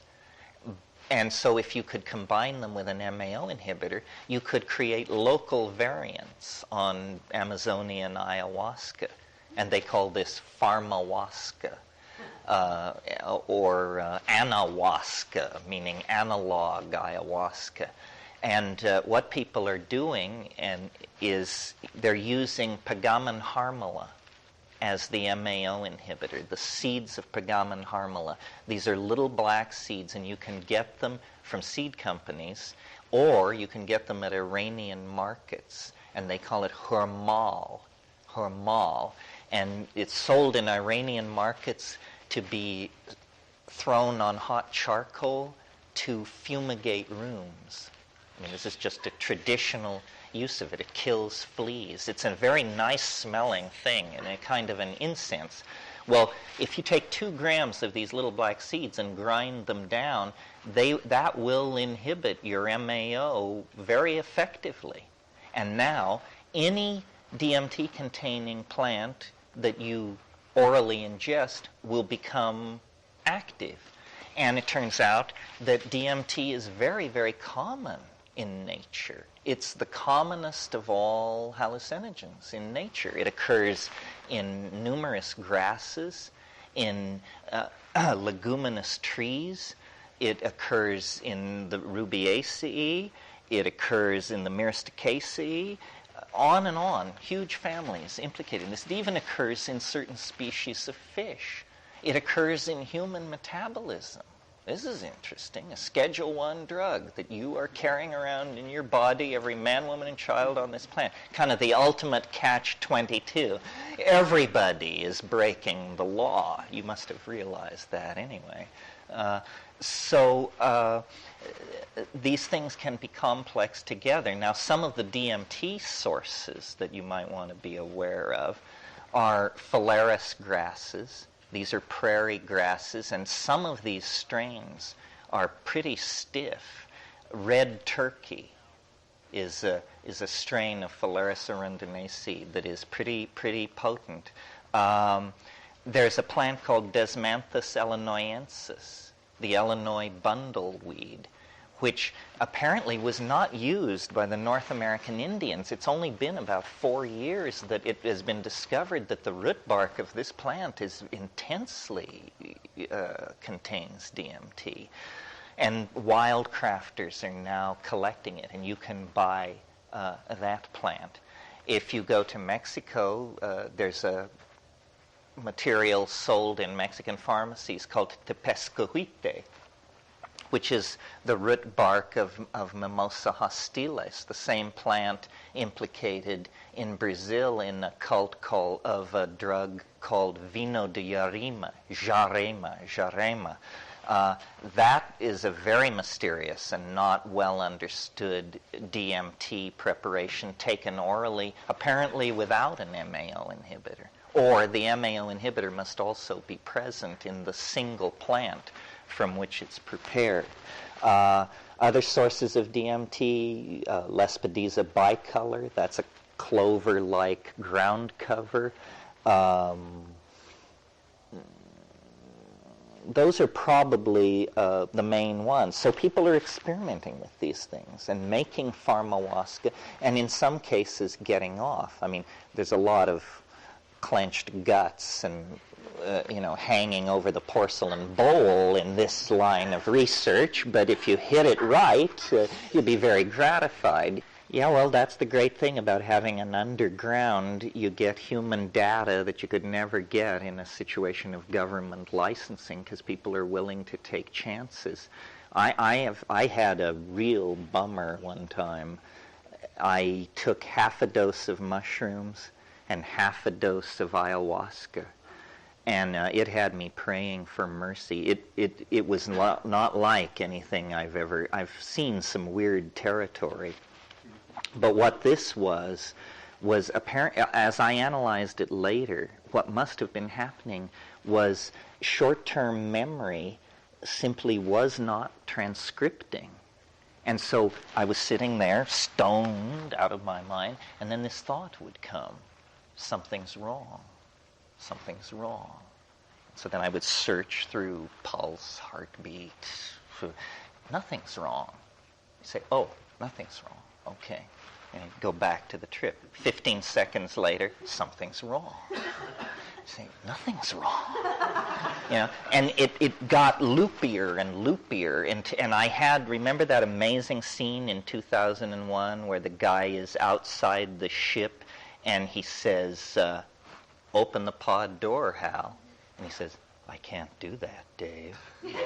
And I had this image of the molecular machinery jammed. I could almost see it. I could see the molecule locked in the synaptic receptor cleft, and it was like, and it was building toward panic. And I somehow got hold of myself. And I had a picture, which I'm sure you've all had this picture, of myself in a locked ward somewhere.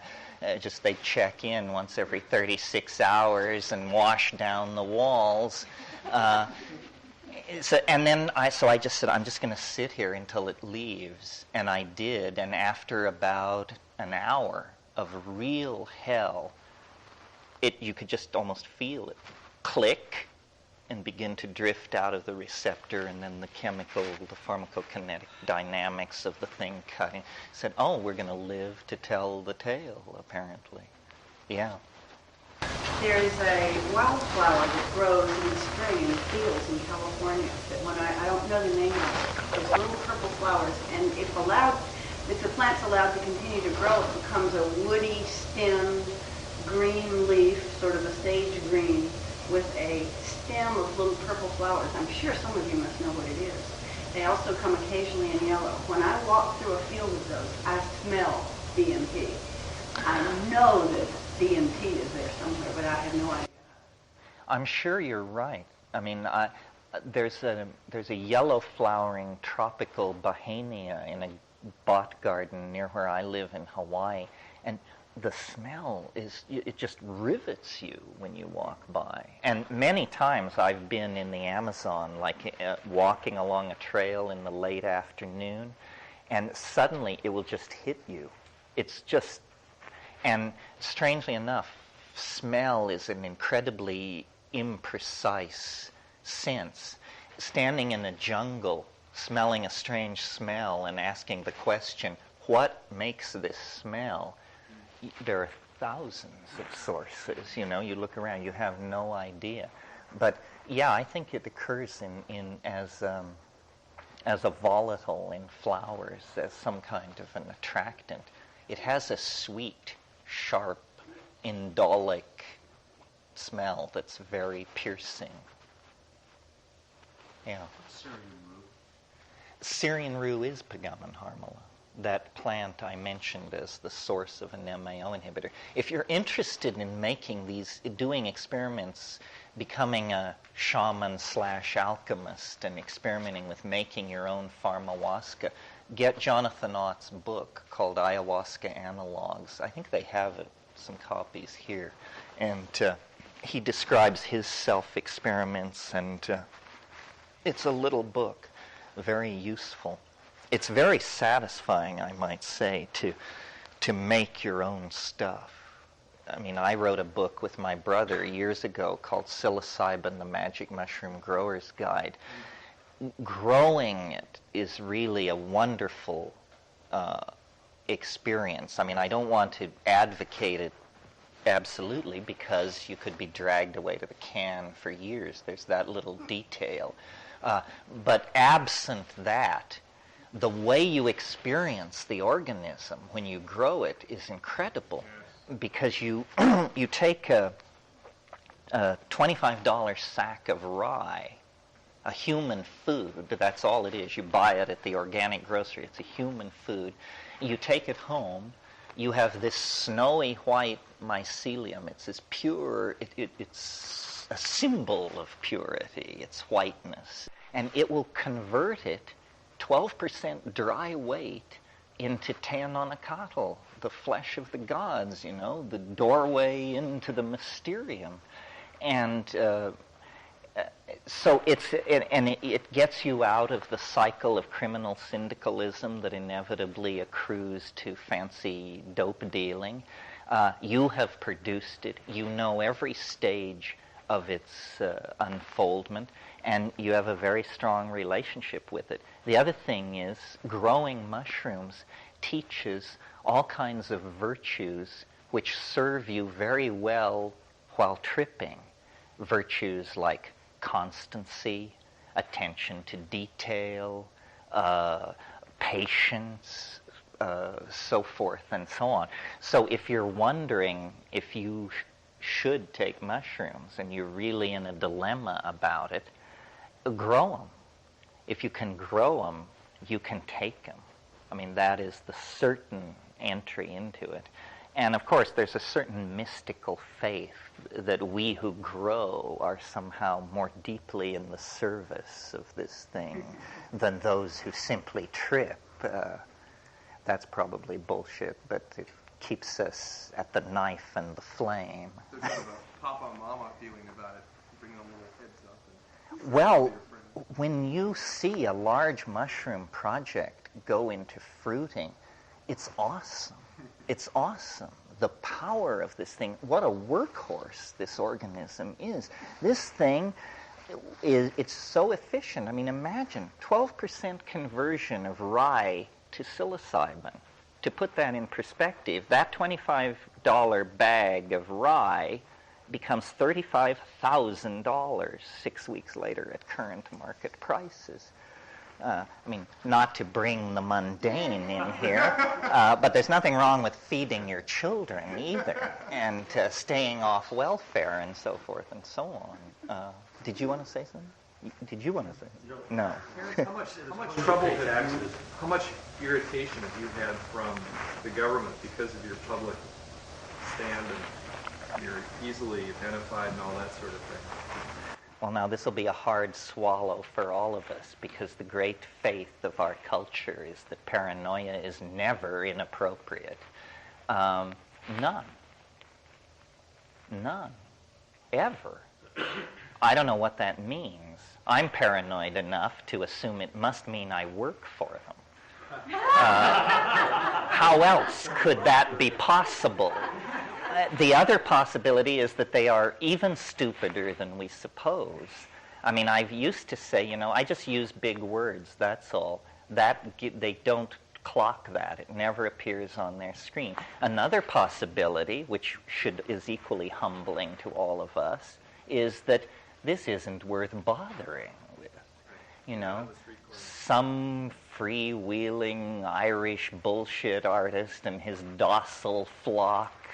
Who cares, I sort of have the idea that there's something called the 5% rule, and it's that you can believe anything, advocate anything, practice anything, and as long as you don't gain adherence of greater than 5% of the population, you do not become a budgetary item for repression unless you start gassing subway stations or murdering judges or something, and then, of course, you have to be dealt with. But it is effective. I worked with paramedics for 5-6 years, and we get Tylenol overdoses. And the sad thing about it is most people are making cries for help, thinking, no, it's just Tylenol. They'll be able to do something for me, and they can't. It's scary stuff. Lots of Prozac admissions. That's interesting. Well, Prozac is a very peculiar drug in the sense that it never seems to work the same way twice. I'm not sure. I think timing is very important with Prozac. I really think Prozac hasn't been understood. It's being used to treat depression. I think what it is it's the magic bullet for, what is it called? Seasonal light deficit syndrome. I just think we are not supposed to be living this far north, and that every year we go through a culturally managed depression called winter or holidays. And people say, why do I feel like shit? And there are a million reasons, but the real reason is because you're not in the tropics, dude. And I took Prozac in the past, and the feeling when everything was stripped away, I said, what is this feeling that this drug gives me? It's the feeling that it's summertime. Your body tells you that it's the good old summertime. And, your body likes being told that. I think it's terrible. I live in Hawaii, and so I'm very aware every September the media, of course, has a totally mainland cast. And so every September, say, the media starts talking about how, well, summer's over now, we're all going back to school, and the sports are changing, and everything is changing. And you can just feel in the tone, they're fixing them all over there. They're getting them ready for another winter. And I just channel surf. We don't need to be hyped about how, well, it's another winter coming. So I think a lot of people are depressed in the wintertime, and Prozac, and of course it's targeting serotonin reuptake. And serotonin, this is not air, serotonin has a complex light-mediated chemistry in the pineal. This is all about light, strangely enough, this serotonin deep pineal hydroxytryptamine chemistry. Melanin, which gives you your suntan, is a further breakdown product of melatonin, which is a conversion from serotonin to melatonin that goes on in the pineal, mediated by a harmine-like enzyme called adenoroglumerotropane by the physiologists, but called by the chemists 6-methoxytetrahydroharmalan. And there is actually a part of the optic pathway that breaks off and carries physical light into the center of your brain in order to drive this pineal chemistry. That's why light and depression are so dramatically linked. I mean, there's actually a lot, light actually gets into your pineal gland and there mediates certain chemical processes. Well, the morning has fled, as they always do. Enjoy your afternoon. We'll be back here at 4, and if you don't like the way this is going, come armed with questions and agendas. Thank you. If anybody wants to talk about the... So I hope you're enjoying Esalen and making good use of your time one way or another. This evening we'll talk about the time wave. I see the computer is in the room, so assuming we can get it up and running, we'll talk about that. Before I get started this afternoon, I want to give you my URL so that you can find the website. The website is really my substitute for myself, and I'm trying to make it more interesting than I am by far. And I've only been at it a year, but it's already up over 15 megabytes and growing. And the idea is that if I have some enthusiasm, I put it on the website, and then even though my interests may wander elsewhere and I no longer care about reform in the Seychelles or something else, it's there in its pristine form, spell-checked, illustrated, hair-combed. That's the way we want to be seen. So, and there are many, many pointers to everything from developments in AI to pharmacology to nasty pictures, because it's a huge website. So if some part of what is touched on here, physics, mathematics, chemistry, sociology, you want to follow up, go to the website, and there will be a button there for you. So just to take one of these and hand them around, and that'll probably do it for the whole group. Do you all understand what a URL is? A uniform resource locator? Exactly. Tell you much more. Well, but at least you know. It's the address, as it were, of the website on the internet, on the World Wide Web. This guy's for real. He's alive. He'll talk to me. Wow. I mean, because you imagine people who write books reside in some seventh heaven, inaccessible by normal human beings. Well, or just inundated with too much stuff to bother with, with a question about your writing. It's great. It's great stuff. Yeah, well, it's nice to get questions. To put the greatness of writers in perspective, I'll tell you a story about the last time I dealt with my publisher at Bantam in New York. Sitting across from those people above the 50th floor, how I come off to them is, well, now let's see, Mr. McKenna, we have current sales figures in front of us. You're kind of a 60,000 copy kind of guy, aren't you? And frankly, Mr. McKenna, around here that really butters no bread. We're interested in the million-plus seller. We can carry people like you, of course, given that we have substantial successes in other fields, and on like that. To which I replied, so I guess you're not taking me to dinner at Elaine's, which was true. Not even tea. Well, is there anything out of this morning that anybody wants to take up? Yeah, I had a question when you were talking about growing psilocybin and then, or growing the mushrooms, and it just kind of sparked something in me. Do you have a connection with the Davic realms, the nature spirits? Is that something that comes up for you in this work? Well, I don't know. Is a self-transforming elf machine a deva? What do you mean? This is a phrase that has been associated with me for many, many years. I encounter self-transforming elf machines, which are creatures, entities, perhaps, although they're not made out of matter. They're made out of, as nearly as I can figure it out, they're made out of syntax driving light.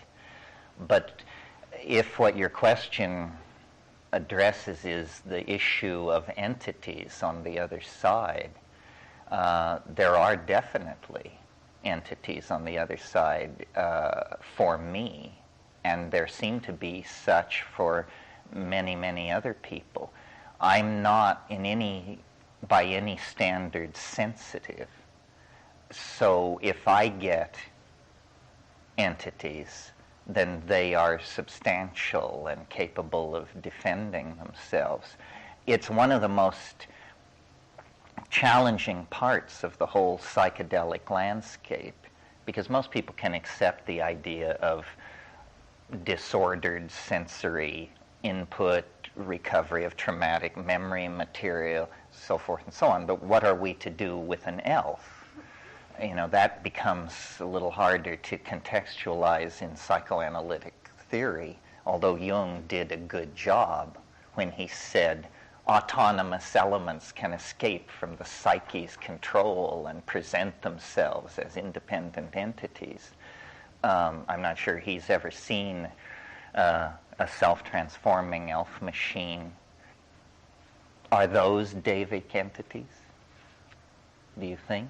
Yeah, I don't have any hallucinogenic experience. Myself, I'm more familiar with connections in nature and other experiences that people have had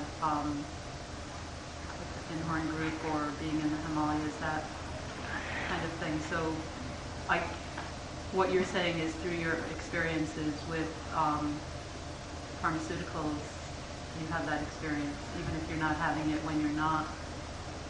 Oh, it's the defining characteristic of the true DMT flash. I mean, it is not subtle. These things mob you like badly trained Rottweilers. They come bounding forward by the dozens, by the hundreds. They jump into your body. They jump out of your body. And I've thought, it maps to some degree over the archetype of the little people, the leprechaun, the fae, and being Irish and being Jungian. I'm willing to entertain, maybe I have a special relationship to this stuff. But then in the Amazon, the people using DMT that I studied in the early 70s, the reason they did it, they said, was to speak with the little people. What puzzles me about my contacts with these beings is it conforms to, let's say, the Irish model.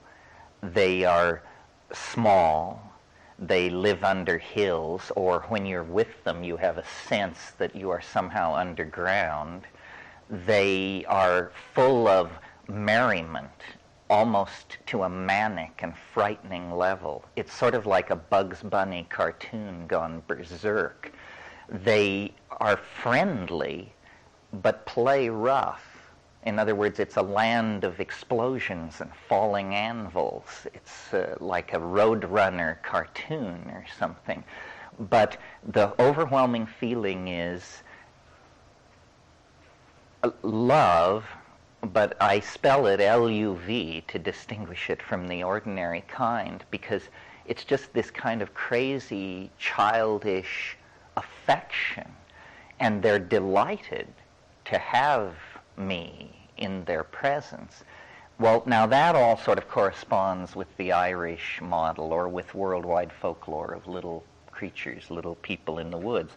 And that's specifically What's happening that is not mappable onto fairyland or leprechauns or Findhornian beings or anything like that, or anything else I've ever heard of, is that these entities have an agenda. And it's a very curious agenda. They use a language which you see. It is made out of sound. In other words, it is sound, but you see it in that state.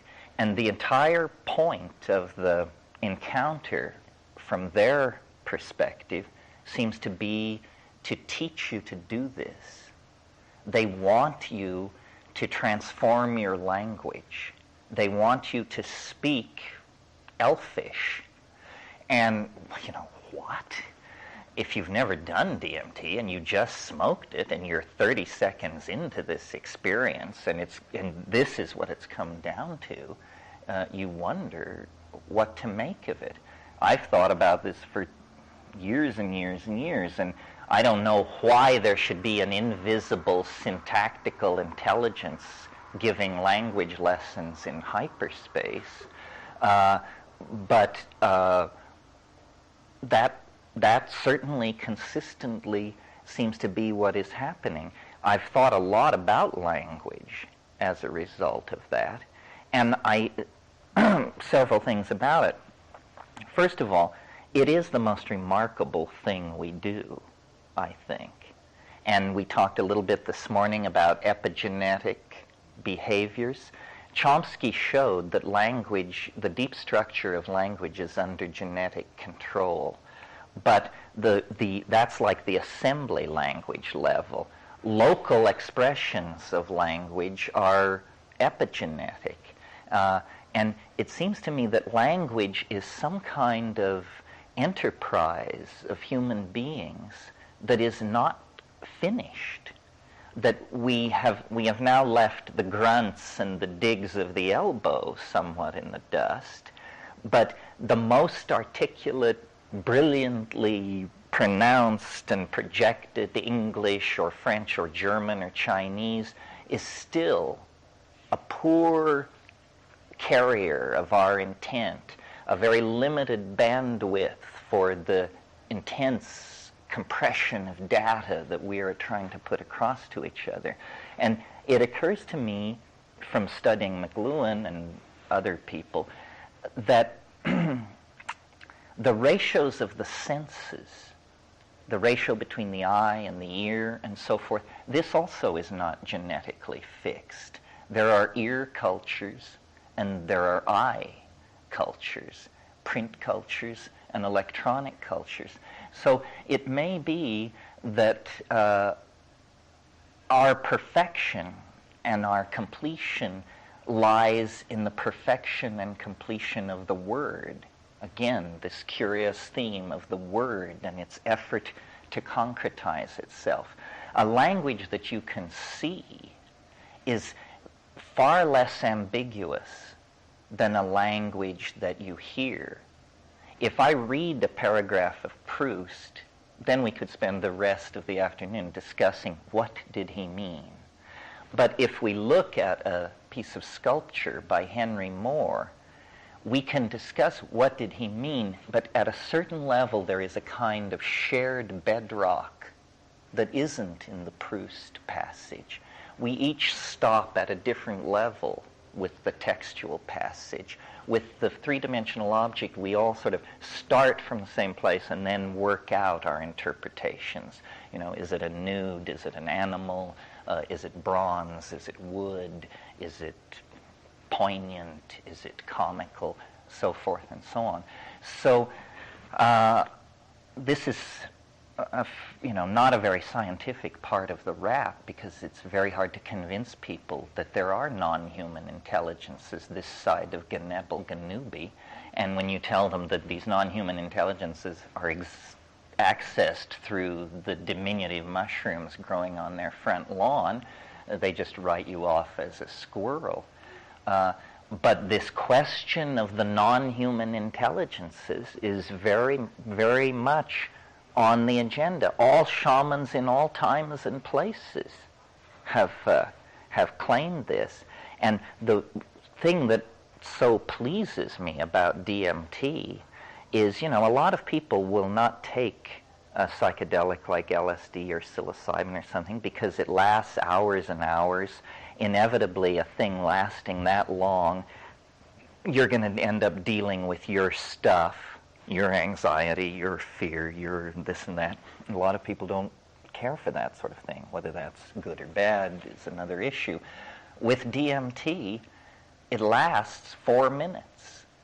And so how lost in an examination of childhood trauma can you get in 4 minutes, especially when you have hundreds of elves tugging at your coat sleeves? So it's really an incredibly powerful tool. You know, we have the UFO people claiming there are non-human intelligences, but they have no a reliable method of contact that works for a skeptic. The great thing about DMT is it doesn't require belief, a quality I mentioned last night as belonging to the truth. The truth requires no belief. It is the truth. I'm sure there are probably people listening to my words at this moment who have encountered these entities. This, to my mind, is the great and chilling mystery in the center of the psychedelics. And once you've encountered these things, you have to take them seriously, to the point of you have to understand, where do they fit into the great order of being? What are these things? How can there be a life form not made of matter? In other words, how can they be intelligent and coherent but have no fixed body outline? Is the universe in fact populated by non-human, non-material intelligences that we somehow contact using drugs? I mean, that's one possibility. That's the question, yes. Where are they when you're not there? Is it an ongoing thing? Is something going on this planet? Are these the controllers? Are you getting into a back channel that weren't cleared for? Or, and this is to my mind the most chilling and appalling and exhilarating possibility of all, when you go back over the shamanism thing, you say, you shamans, now where is this all coming from? They will tell you it comes from ancestors. Well, that's a cheerful and fairly sanitized concept, but when you deconstruct it, ancestors are dead people.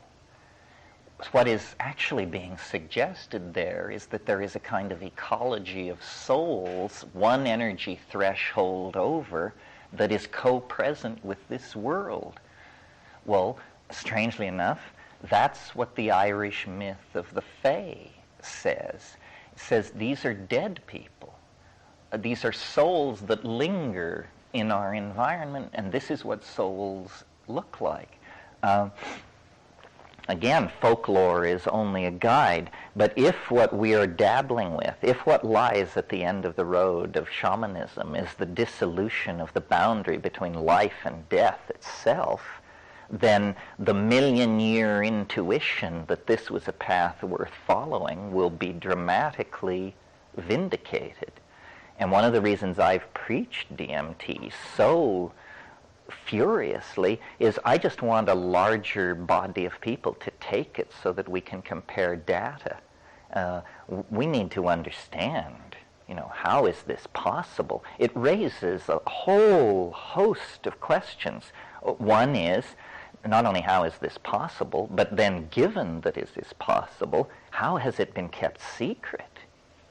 How can millions of people go to the grave, raise children, hold jobs, so forth and so on, go to the grave, and the news of a doorway standing that agape hasn't penetrated? I mean, most people believe they're imprisoned in this world, and that the only hope is maybe 15 years at the ashram and hideous acts of self-abnegation and control and so forth and so on. And actually, the boundary between us and an unspeakably bizarre world, it's 30 seconds away at any time, as long as you have DMT available to smoke. That's appalling to me. I mean, it means we don't know nothing. Yeah. You talked about trying to map your experiences onto the myths. I wonder if it's possible that you could look at the myths for information of mastery. That is, we're no longer masters of this doorway. We're trying to rediscover a mastery that's been held for thousands of years. maybe there's something that we can find in the myths that tell us a behavior or a mode of being in that state that would be useful. For instance, catching the leprechaun and getting the pot of gold implies there's some kind of game we can play with them that yields some value. Yeah, well, the classical myth about leprechauns is that they want to keep you. If they catch you, or if you mess with them, they'll hold you. And then you have to bargain your way out. And the bargain is always the solution of a riddle. Notice that what's happening here is it's all about linguistic prowess. It's all about poetic skill. It's all about language ability. Only the eloquent, only the clever, only those who are masters of riddlery and pun are acceptable to these entities. Apparently that's what they value. Why? I guess because they're made of language.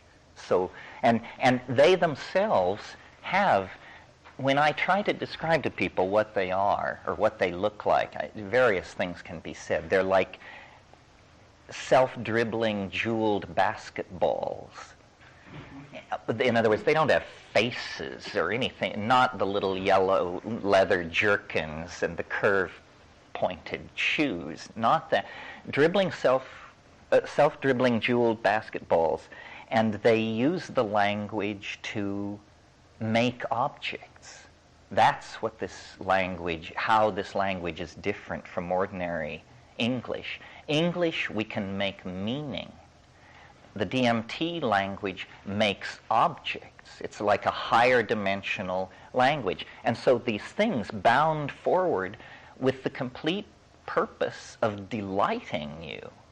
And they reach into the air, into their bodies, into some nearby invisible dimension, and they pull out what I would call words, puns, objects, hallucinations, things which manage to be all those things simultaneously. And they say, look at this. And it's purely designed to dazzle and astound. And then a colleague will elbow the little guy aside and say, no, look at this. And they're all in front of you, chirping, clamoring. And these objects that they make begin themselves to speak and float away and reproduce. And you've arrived. 30 seconds ago, you were sitting in a room with your grubby friend somewhere pursuing spiritual understanding. Now this is going on. And it's very hard to not be horrified. I mean, the cognitive dissonance, the neck-snapping switch of dimensions. And then after about 3, 4, 5 minutes, it retracts. It loses its vitality, and it begins to pull away from you, almost like a boat pulling away from a dock. And in fact, I had one trip where, metaphorically, not having hands, they all turned and waved and said, "Déjà vu, déjà vu," which is, of course, absurd. Now, people can say all kinds of things. They can say, well, this is just the autonomous substructures of the psyche manifesting themselves. But it sounds to me like a lawyer's explanation. Yeah. In light of that, allow me to extend the skeptical line just a bit further. Of your description of the event, is it common to everyone who has participated, to your knowledge, does it represent 10%, 50%, 75%? Are they equal in description? Do they vary? Is this unique to your description? All good questions. It's hard to smoke DMT, especially if you're not a smoker. It's harsh. Some people don't get enough. I would say of the people who smoke as much as I think you should smoke, 75% probably report something like this. It's hard for people to report.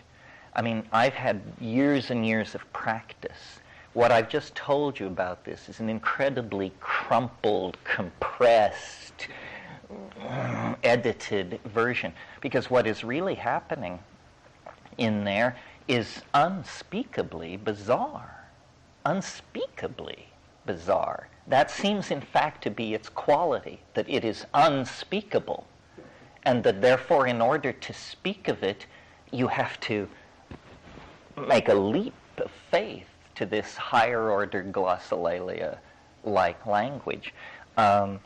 Ayahuasca is a slow-release DMT if you deconstruct it pharmacologically, so that instead of it happening, DMT, instead of it happening in 4 minutes, it happens over 4 hours. Again, at very high dose ayahuasca and at very high dose psilocybin, these entities begin to emerge. When I take psilocybin, sometime in the second hour, I pass through a place which I've learned to recognize. It's a feeling, and I call it elf country. And there are no elves, but there's a feeling. And then I call them, and following the directions of a favorite episode of I Love Lucy, I call them by saying, "Come in, little green men, come in, little green men." It's simply a permitting. It's simply an invocation. And then they approach like a Newari band from a distance. You can hear the brass and the drum, and as they get closer, and it begins as a sound. It's very interesting. It begins as a sound, and as it gets louder, there comes a point where imperceptibly it becomes visible. And then all I can say is it gets bigger, just like someone marching toward you through three-dimensional space. And so it goes from being a little phenomenon on the horizon of your awareness to you're there, you're with them, you're playing the tuba, you're marching along, it's happening. And then they sort of peel off and march away and leave you in the same way they came.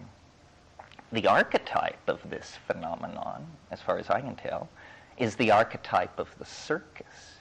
DMT is somehow the cosmic circus.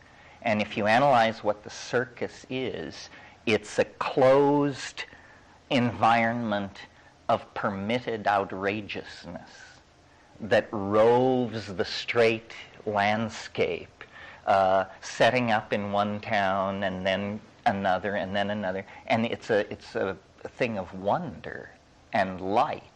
And carny people are loose. They're not like you and me. I remember in the little town I grew up in, every 4th of July, the carnival would come to town for Cherry Day.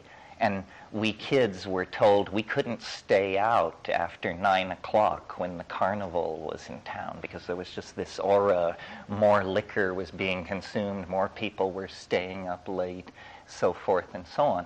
And if you analyze the circus, it has all the elements of the DMT thing. I mean, there's the center ring, the clowns. And Henry Munn, in a wonderful essay on psilocybin mushrooms called The Mushrooms of Language, describes them as self-performing acrobatic bits of grammar, is how he describes them. This is clearly the same thing. The circus is a wonderful place for children, but it has behind that a dark side. I think my own earliest reminiscence of what I could call erotic awareness, I must have been very, very young, under 3, because I was being held by people. And I was taken to a circus, and there was a woman there in a tiny G-string costume, spinning, hanging by her teeth up near the center, and it was all there. Death and eros and risk and drama, and I got it. So there's all that in the circus. But then there's also the wiggy side, the bearded lady, the goat-faced boy, the thing in the bottle. That's all just off the main event, and then the circus packs up and leaves, and everything is the same except there's some crumpled paper blowing around in the wind. And every little boy and girl worth their salt wants to run off and join the circus. So this is the archetype of DMT, a completely self-contained, transformative world filled with all kinds of implications. It's incredibly mercurial. It's incredibly trickster-like. Yes, it's as though Hermes had divided into 1,000 subalterns, all set going at once. Well, the blooming and buzzing confusion which the infant experiences is the same world we're looking at right now, except that the infant has no language for it. Now, the interesting thing about the DMT thing is you have no language for it. That's interesting point number one. Interesting point number two, somebody arrives on the scene eager to provide language. That's suggestive. So it seems like what they're saying is, we've stamped your passport, you're over the border, but no one here speaks English. So if you want to make yourself understood, please pick up the local lingo, Johnny Pronto. And in fact, we've assigned a team teaching group. The feeling of the DMT thing, and this is why I entertain the possibility that it might be an anticipation of death. What happens when you smoke DMT is there's an initial kind of handshaking confusion, like when two computers meet and exchange protocols. There's a 30-second period where everything sort of gets sorted out, and this thing forms like a mandala. I call it the chrysanthemum. And it's a rotating orange, yellow, floral, circular, mandalic thing. If you have not taken enough, it is a kind of rubberized membrane or something. If you haven't taken enough, you'll hit it and bounce off and have this really ambiguous experience, which is pretty horrible, actually, just kind of confusion which slowly goes away. But if you've taken enough, and the key to taking enough, and here comes a piece of practical advice that may be worth more than the entire workshop, the way to get off on DMT is after you feel completely peculiar, you have to do one more enormous hit. This is where courage comes in. Most people, they take it and they say, it's working. This stuff feels really weird. It's really working. Say, do one more hit. And they say, no, it's working. Say, no, do one more hit. So then you do, or we say you do. You penetrate that membrane, and you go through a series of, to me it's like a ramp, but it's like a series of diastolic compressions that push me forward. Birth canal analogy, obviously. And then I break into the elf dome, or the hive, as I call it. And certain intuitions accompany this without any rationale. And one is, I'm underground. This place is warm, it's domed, it's reasonably well lit, but there's enormous weight above my head. I'm far under the earth somehow. Fairies, as we all know, live under hills. So then I'm there, and the elves and the elf machines and the language lesson are proceeding, but if I can stabilize and calm my hysteria so that I can maintain some kind of objectivity, I notice that really the place I break into is somebody very odd, someone very strange. It's their idea of a reassuring environment for a human being. Somebody who doesn't know very much about human beings, but who's really trying hard, built this terrarium of arrival. And it has the aura of a maternity ward. And I've thought, these self-transforming elf machines, which I take so seriously and try to make the basis for a new ontology, they could be nothing more profound than those plastic shapes that we hang over a baby's bassinet to teach it to coordinate space and color. In other words, what those things are is they're educational toys. They aren't the main clam. They're not in charge of the hospital. They're just something dumped in your arrival playpen to keep you happy while the doctors make the observation. And the doctors never appear. And the whole thing is pervaded with a wonderful affection and zaniness. It's completely life-affirming. I have no patience with alien abduction and any of that. I think that's pathology. I think it's media-damaged people manipulated by incredibly unscrupulous New Age weirdos. There is no paranoia in this. It's entirely positive, although very, very weird. The main thing it is hard to understand. What's this all for, you know? Maybe you thought you were going to have an insight into your relationship or resolve your hatred of your father, and instead you're playing canasta with elves. Yeah. Is the experience progressive? Not very. It's always the same. The emphasis is on imitating the language. And so you don't sense that there's a breakthrough point beyond that? I mean, as you've mentioned, passing through the membrane, getting into this environment, now you're in this environment, the exchange is taking place, you're dealing with it on a rudimentary basis, but you don't have any perception that there's an increase. Well, the problem is the brevity. We very quickly figured this out back in the 60s. You only get 3 minutes. It's like, visiting the American Museum of Natural History for 3 minutes. So what we really need was an extender. And that was why we went to the Amazon in the first place, was because ayahuasca from the anthropological literature sounded like it was the extender. And in fact, if you brew it stiff enough, it is, and you can get in there for quite a while. But it doesn't become particularly more rationally apprehendable.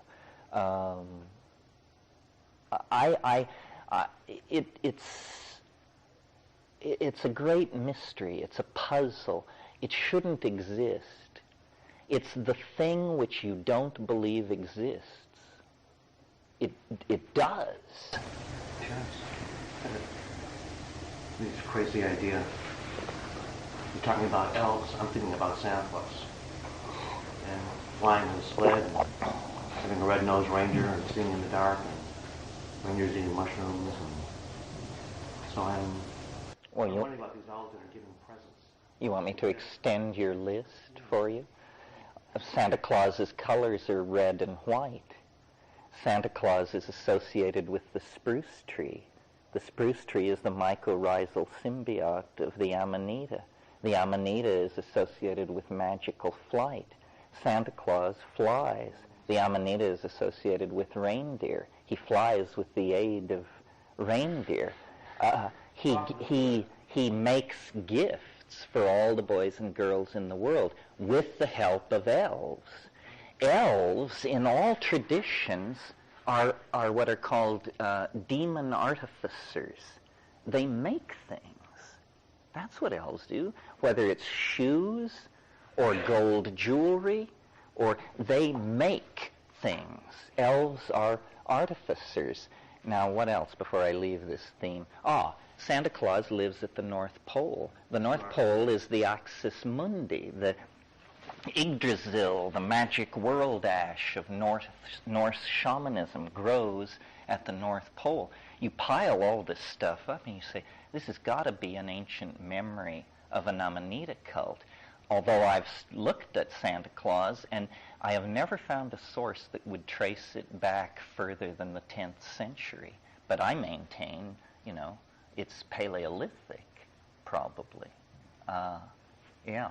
What's the probability of finding a new tryptamine that we weren't aware of that extends the trip, so to speak? Give one 30 minutes of time to get the language down. They also might be sort of, Well, Sasha, is now working on the tryptamines, and I asked him in Mexico, I said, of all of these tryptamines you've elaborated, which ones are the most interesting? I can't remember the one he named, but it was a synthetic, and he said it was extended. There's a certain,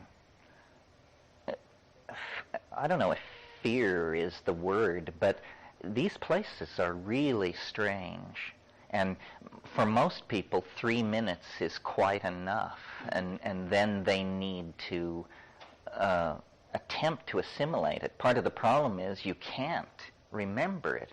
I mean, I've seen people smoke DMT, give all the presentation of intoxication, come down, lie still, and when you say, what happened? They say, nothing happened, nothing at all happened, and furthermore, I think I won't be seeing too much of you in the future. In fact, I'm sure of it.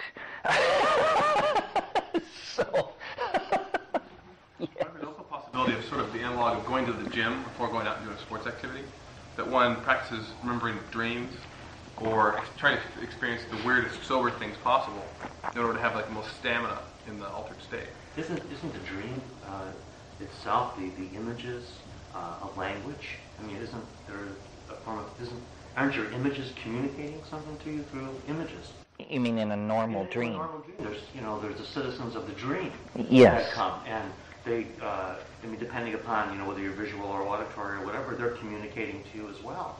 So you're watching, observing and participating and feeling, and you're getting messages at the same time. Well, and the dream world itself is very bizarre. I have recurrent dreams. A lot of my dreams are recurrent, and I had an experience recently. I was having a recurrent dream, and it was basically I was in a restaurant, and this guy was taking my order, and as I looked at him, I realized I had seen him before in a dream. And I said, I've seen you before, but it's been a long, long time. And he said, yeah, well, I went to Alaska and worked the salmon boats for a while, but now I'm back. It's like, So, Well, shamans would report that because they're always interacting with the same power sources. That's what they say. They're getting new ones, but they're interacting with the power sources. That's right, yeah. When you're talking about the images that you're describing, what happens to my understanding is it sounds like these are the keepers of the patterns of life, in a sense. They're the keepers of the DNA, or when something comes into life, a species or a species exits life, that there is a gathering up of the patterns, and that the life itself, we don't understand that realm or that form, but maybe in this altered state that we get to go into and see what it's like to gather up patterns and in a sense illustrate to us how the patterns, because it's kind of like it's a joyous thing, life in itself, and that the keepers would be something that would... Well, imagine how astonishing it would be if we could confirm that there was something beyond death, and that in fact it was not only there was something, but whatever this something was actually looking back at us. I was raised Catholic and took a lot of time to deconstruct this kind of stuff. It did not seem to me rationally supportable. But actually that's in the light of a fairly simple rationalism. Now I look at nature, and everywhere what I see is that nature conserves novelty. This is something you'll hear me say many times. In other words, once nature achieves some structure, she is very reluctant to let it go. Life is an example. Life was achieved more than 1 billion years ago. And through asteroid cataclysm and polar reverse and solar dynamic, it is tenaciously held on.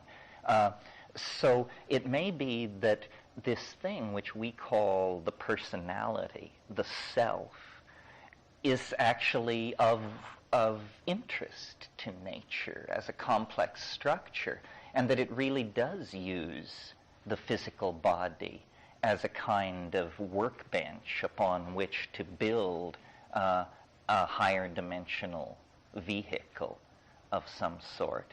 Otherwise, it's very hard to account for some of what's going on. And this is one of the most confounding ideas that you could put forth in this intellectual environment, because if there's one thing that science has definitely put some effort into, it's exercising spirit from nature. You know, nature is a soulless machine, according to science, without purpose, without intent, without will, without sentience. It's just happening. It's mutation grinding against natural selection, and that's all it is, according to them. Well, evidence from these shamanic dimensions seems to be quite the contrary. By the way, this is what I intended to talk about this afternoon. I was not led astray. My notion of this afternoon was that what we would talk about is the various characteristics of novelty. This morning we talked about the methods, then, you know, the various characteristics of novelty, and DMT represents a concrescence of novelty. It is the paradigmatic psychedelic, it's the paradigmatic dimension transiting experience. Other descents into novelty are your own maturation, your individual experience of life. Hopefully, if you're getting older, you're getting smarter. There's no excuse for anything else. How would it be if it worked the other way? Although for some people, they seem to manage that. So life, your life, is a descent into novelty as well. Leading, all these novel paths lead to the same door, marked post-mortem. History is another descent into novelty, and now that descent is proceeding at such a pace that we can almost physically feel ourselves moving into the future. I mean, we require daily newspapers and hourly updates to stay on the moving crest of what we have set loose. So the individual journey through life toward death, the cultural journey toward transcendence, eschatology, apocalypse, whatever it is, depending on the cultural style, and then fractally embedded in these larger forms of novelty, the psychedelic experience, and, in the spirit of thoroughness, the sexual experience, which, against the background of ordinary life and activity, definitely represents a nexus of novelty and focus. So all of these things are descents into novelty, and then I maintain on a still more micro scale this period of time we're experiencing between the end of February and midsummer, a similar thing, that these patterns repeat, and sometimes they're extremely dramatic. I suppose death itself being the most dramatic example, because basically that's the trip from which you do not return, and so forth. You're aware that Friday was the biggest single change in financial markets in the last 7 years? No, I flew Thursday. What happened Friday? Well, the stock market lost 180 points. The bond market had a disastrous, you know what bonds fell? Yeah, like yield increase a quarter. The market fell how far? 180 points. On Friday. Well, they must be shitting white over the weekend. What's going to happen Monday morning? Right, Monday's a big day. Well, I win! Not that the stock market is the revelation of God's holy will for mankind, but notice that what is interesting about the stock market, even if you don't give a hoot about money or capitalism, is that it's an effort to mass average change. It's an effort to give you a very large-scale picture of many, many opinions brought into a final recension of some sort. So in a way, it is like the time wave. It is, and just to further your thought, a great article in The Economist from last week, International Magazine of Finance, that put a statistical correlation now on all of the world's markets becoming interlocked. All the big developed country markets are not acting independently of each other as they used to. The rubber band force is becoming much tighter. Well, see, if they would study dynamics, this wouldn't puzzle them at all. That's a well-known phenomenon in dynamics. It's called coupled oscillation. The simplest example being walk into a Swiss cuckoo shop, and all the cuckoo clocks hanging on the wall, the pendulums are swinging in unison.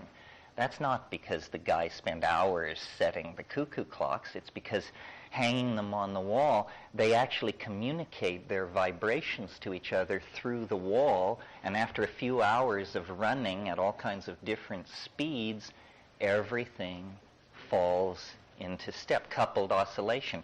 Women in dormitories, their menstruation falls into phase. That's a coupled biological oscillator. And you get this in many, many systems.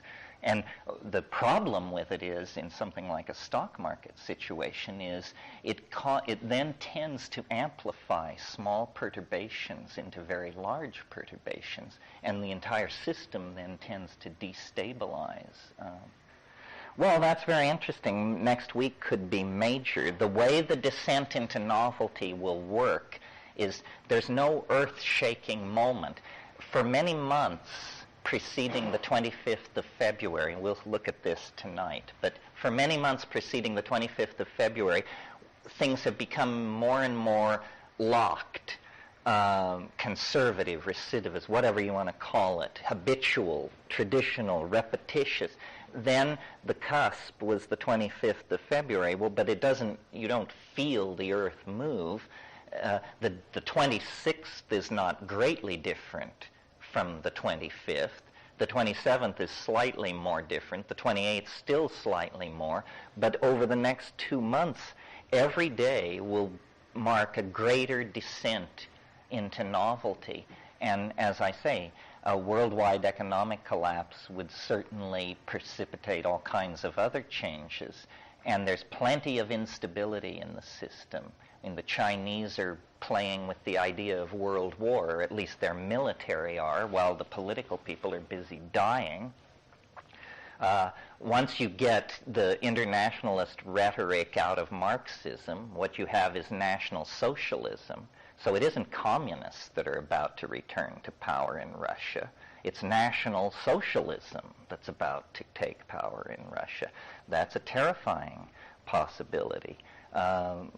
And then, of course, as I said, the unexpected, which can be anything from asteroid strike to technical innovation to Ebola outbreak to political assassination.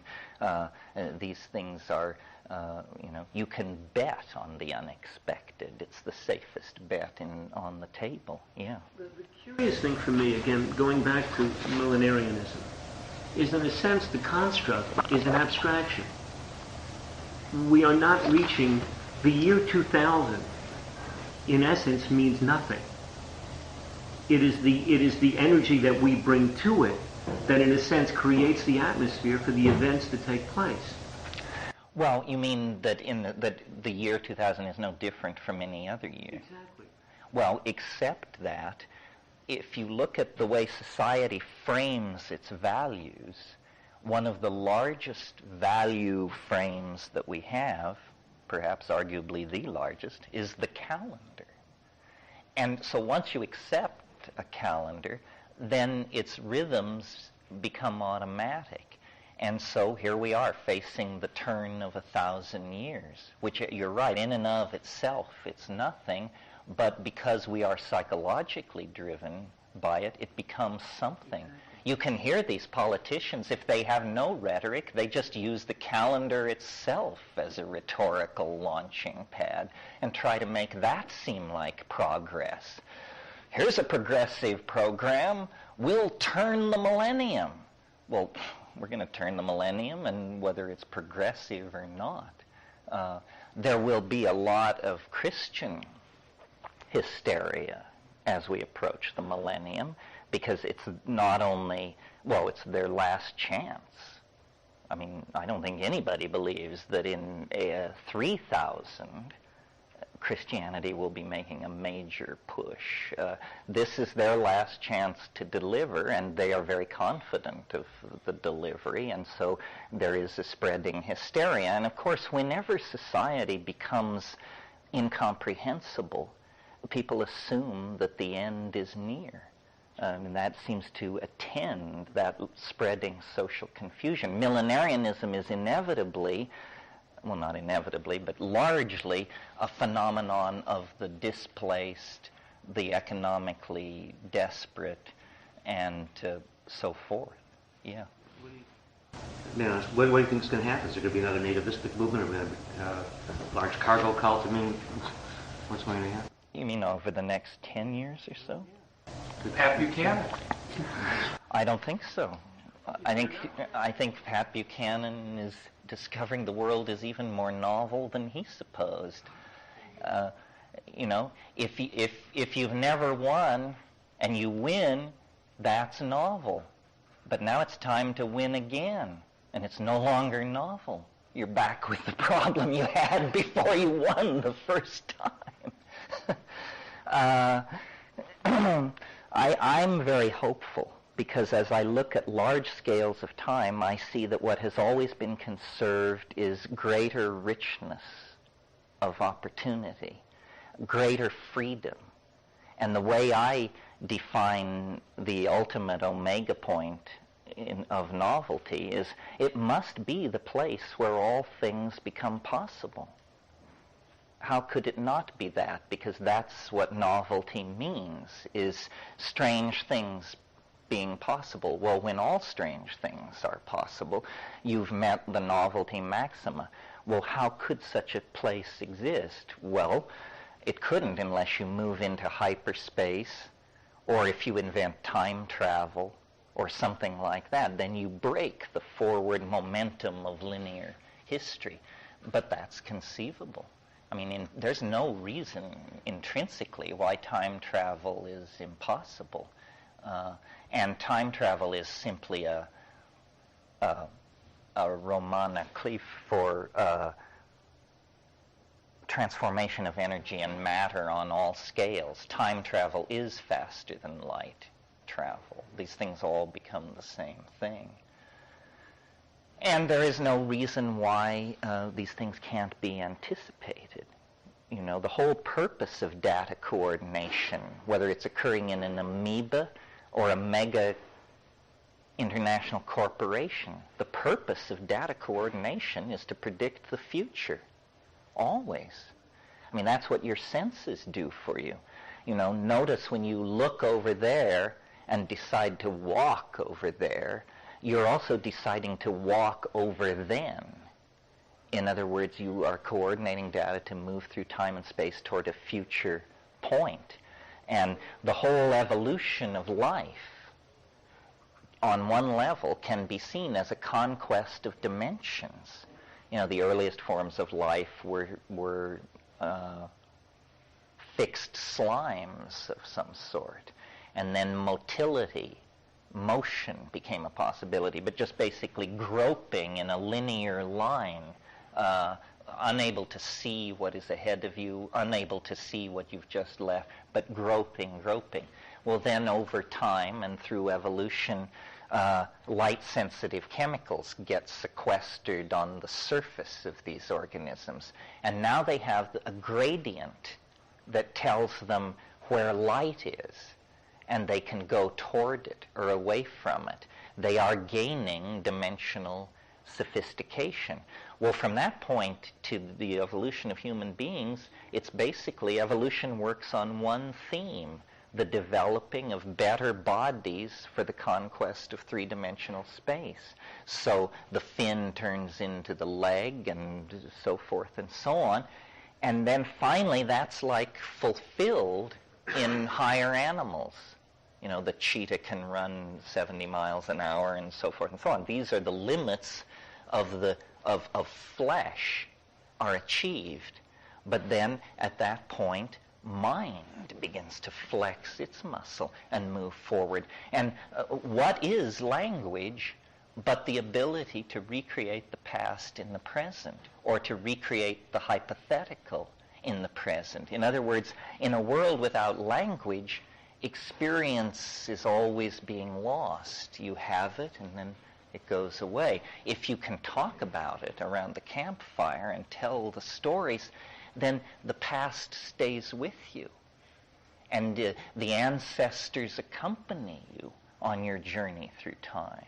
Well, then if you get still more sophisticated and begin to write, now not only the great myths, the enduring triumphs and tragedies of your group can be kept, but all the minutiae, the tax records, the tallies of crops bought and sold, the king lists, everything can be studied. And now, through the transformation of media electronically, we essentially, the past is a file in our world, and the file is more and more, once we have VR, much of the past will stay around as an adjunct to the present.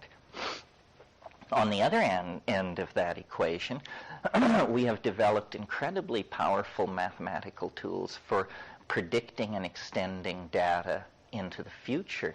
It's terribly, terribly important. The stock market is a good example. I mean, we need to know how these markets operate in order to avoid social confusion and breakdown of social systems. Inventory theory is a place where, you need to know 6 weeks, 10 weeks out where you're going to be, because if you're warehousing a lot of stuff, you're losing money. If you can refine your predictive understanding of how your market operates, you can save a lot of money. You can save and make money by predicting the future. This has not been lost on anybody. And so there's a great deal of interest in doing this. Well, if this is a valid program of research, then its holy grail would obviously be as complete a prediction of the future as is feasible. And I think, the time wave and catastrophe theory and complexity theory and these things are new techniques and new styles of trying to approach that ideal. Yeah. What constitutes something that clues you in and say, wait, that was a novel, that typifies novelty? Because the things that I've been hearing about so far have to do with like presidential elections or stock market crashes, and none of that seems very novel to me. Yeah, well, that's a good question. Novelty, I think I may have mentioned this, but it's worth discussing. Novelty should never occur without its ghost concept accompanying it, which is its opposite, which is habit. In my version of how the universe works, it's a struggle between these two forces, habit and novelty. And in a period of 1,000,000 years, there's a way to draw the picture of the battle. And in the last 10 minutes, there's a way to draw the picture of the battle. So what is habit? Habit is repetition of activities already accomplished. Repetition is habit. Tradition is habit. Limited risk-taking is habit. I think you get the idea. Novelty, on the other hand, is high risk, new, untried, strange, unusual, stands out from the surrounding environment, and surprises. So against God's intercession into history, Pat Buchanan's win in New Hampshire may not appear to be greatly novel, but that's not the correct scale of comparison. The correct scale of comparison was the expectation that he would lose. You see, so habit and novelty occur in the most sublime and mundane dimensions because they're relative terms. They're always measured against their surround, so that, if you're in some incredibly constipated, ritual-dominated society and you so much as put a spot of paint on your toenail. Social ripples go out from this. It has to be explained, defended. What does this mean? Who does it challenge? It's a novel act against the background of such constipated expectations. On the other hand, there are societies where full-body elective surgery won't even get a ripple from your gang when you show up at the coffee house. So that's an area where the standards of novelty and habit are different. Over large scales of time, it seems very clear to me that the story of our universe is novelty is winning. Novelty is winning. It's a very slow battle of attrition because habit is so reluctant to give ground and will take ground back. But over large scales of time, novelty is winning. That's where we come into the picture. That's why there's life on this planet. That's why there's people on this planet. That's why there's high technology on this planet, because novelty is winning. That's one point. The other point is it's winning faster and faster. It isn't simply proceeding at the same pace. What happens in a 10-year period now is orders of magnitude more connections being made than were made in a 10 or 1,000 or perhaps million-year period at times in the past. And all time is the connections, the events which fill it. In other words, if you think of 1,000,000 years in absolutely empty space, and ask what's it like to experience 1,000,000 years in absolutely empty space, it passes in an instant because nothing happened. If nothing happened, then there was no time. Time is defined by the events which fill it. If there are no events, time collapses into nothingness. A universe in which nothing happens is a universe that has no duration. So you need duality to have time. Yeah. It's an illusion of a lower dimensional slice of reality. You need duality. Is it a priori, like Kant said? Is the dualism a priori? Time is It's given, if that's what you mean by a priori. It's a real thing, and by that we could argue what that means, but it's a real thing in the same way that space, time, and space, gravitation, and energy are real things. It's not a construct of the human mind. Can I try my idea of the reason for the cataclysm that's fast approaching, or Sure.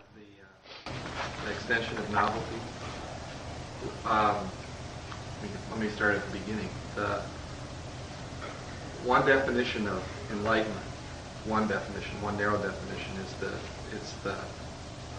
it's the growing together of the gap between desire and fulfillment. And I think what we have managed to accomplish with our culture is we've produced a society that is arranging for fulfillment and desire with technological systems performing to their utmost to pull that off. So people are becoming fulfilled on a physical level. They're becoming enlightened technically, but there's no matching change in how they feel about themselves. So there's this horror coming over the horizon of people finding themselves with everything they always wanted and feeling totally not right about it. If that to me characterizes the neighborhood I live in real well. People are going faster and faster and faster with more and more and more stuff and not feeling good about it. That if we get to the end point of that process, we come to a place where people are intensely frustrated because they've got everything but nothing is right. To me, that feels like a change of state time. Well, yeah, somehow it's a real problem because a meme has gotten loose on this planet that is the social equivalent of cancer, in my opinion. And what it is it's capitalism. Capitalism does not serve human beings. It serves itself in the same way that cancer does not serve a human being. It serves itself. What I mean by this is that it fetishizes objects, and it tries to tell you that certain objects will make you happy if you can possess them. Well, then you work very hard to possess them, but then you're not happy. At the same time, it is raising these expectations in the hearts and minds of millions and millions of people that it knows it can't deliver to. If you cut all the rainforests and dug all the metals, you couldn't deliver the middle-class American lifestyle to the population of the planet. And the effort to do so would wreck the entire ecological system. So capitalism either has to transform itself from within, because no human being or institution can oppose it, or there has to come some force from the outside which will break it down. I don't know what that could be, unless it would be a revulsion over what the cost of practicing capitalism is. In other words, if we could create, and this is a job for media. The media has basically whored itself to the capitalist agenda and knows no way out. The media in the naive era, before all this stuff was figured out, was assumed to educate and inform the citizens so that rational decisions could be made. That's not what it's about now. Now it's to distort, manipulate, delude, and mislead. What is needed is a rediscovery of inner wealth. This is, again, the psychedelic thing. The reason people fetishize objects is because they have no accessible dimension of inner worth. They feel worthless without the Ferrari and the cuisine art and whatever this object is that they're into. Once you take psychedelics, you discover that you are shabby stuff compared to the inner wealth of your own imagination. But unless you know that, you will always want after that stuff. So my hope is, and it seems to accompany psychedelic use, I think, less interest in material possessions. Not that people dress in hair shirts and wander the byways, but I think people who take psychedelics make and lose money in a considerably more relaxed fashion than people who don't. Yeah. There are several sources of such an enlightenment, that is inner wealth versus external wealth. One of them is trauma. A lot of families who lose a son or daughter or nearly lose one rediscover what their values are. Right. Psychedelic one's a very common one, and since it's at a single moment, it's often recognized as the source. I think oftentimes people do have that kind of enlightenment, but the source is hard to find or it happens gradually. Psychedelia, I mean, someone can come down from the first acid trip and go, wow, I see my values like I didn't see them before. I'm quitting my job. I've had it. What other experiences, I'm trying to broaden the category besides trauma and psychedelia and perhaps the forces of losing all that you're worth? Like people lose in the stock market and they jump out a window, or they go, hey, I've got choices I didn't see before. I don't have to defend my castle anymore. Well, the two other things are near-death experience. That forces you to figure out what you really give a hoot about. And the other, I think, a little pleasanter than the near-death experience, is travel. Yeah. Go live in Benares for a year and then see how this looks to you. It's not for nothing that we call these psychedelic experiences trips. The only thing I know that changes people the way psychedelics do is travel. And I don't mean this sanitized bullshit first-class United Airlines 3-star hotel travel. I mean, the real thing, down and dirty. live like the people do if you can stand it. I mean, it's very, very difficult. I've lived with Amazon tribes, and you're there and you're having this experience, and you're thinking to yourself, everybody in my culture would wish to be with these people. These are the real, original people. Now, if they just stop throwing puppies in the fire, maybe we could sit down and enjoy their company. It's not easy. It tests your values. So how can you bring a Western mind into a third world nation where many are fully willing to trade what environmental treasures they have for the goods of capitalism? How can you say, well, psychedelics will put you in touch with values that you don't need Coca-Cola? I had an experience in Thailand, and actually probably up in Burma, where I stopped by the village hunter shack, and every manner of endangered beast was chained for sale, and I was astounded at all these beautiful parrots that he was selling for $1, and bought one of these parrots, helped this one set it free. He looks at me like I'm crazy and goes to the village store to buy cigarettes. How can we stop the bartering of the environment for capitalism? Can we bring psychedelics to that? Or any other experience? Yeah, well, I don't know. Yeah. Even another observation on exactly that point, and that is the absence of wealth is ruining the environment.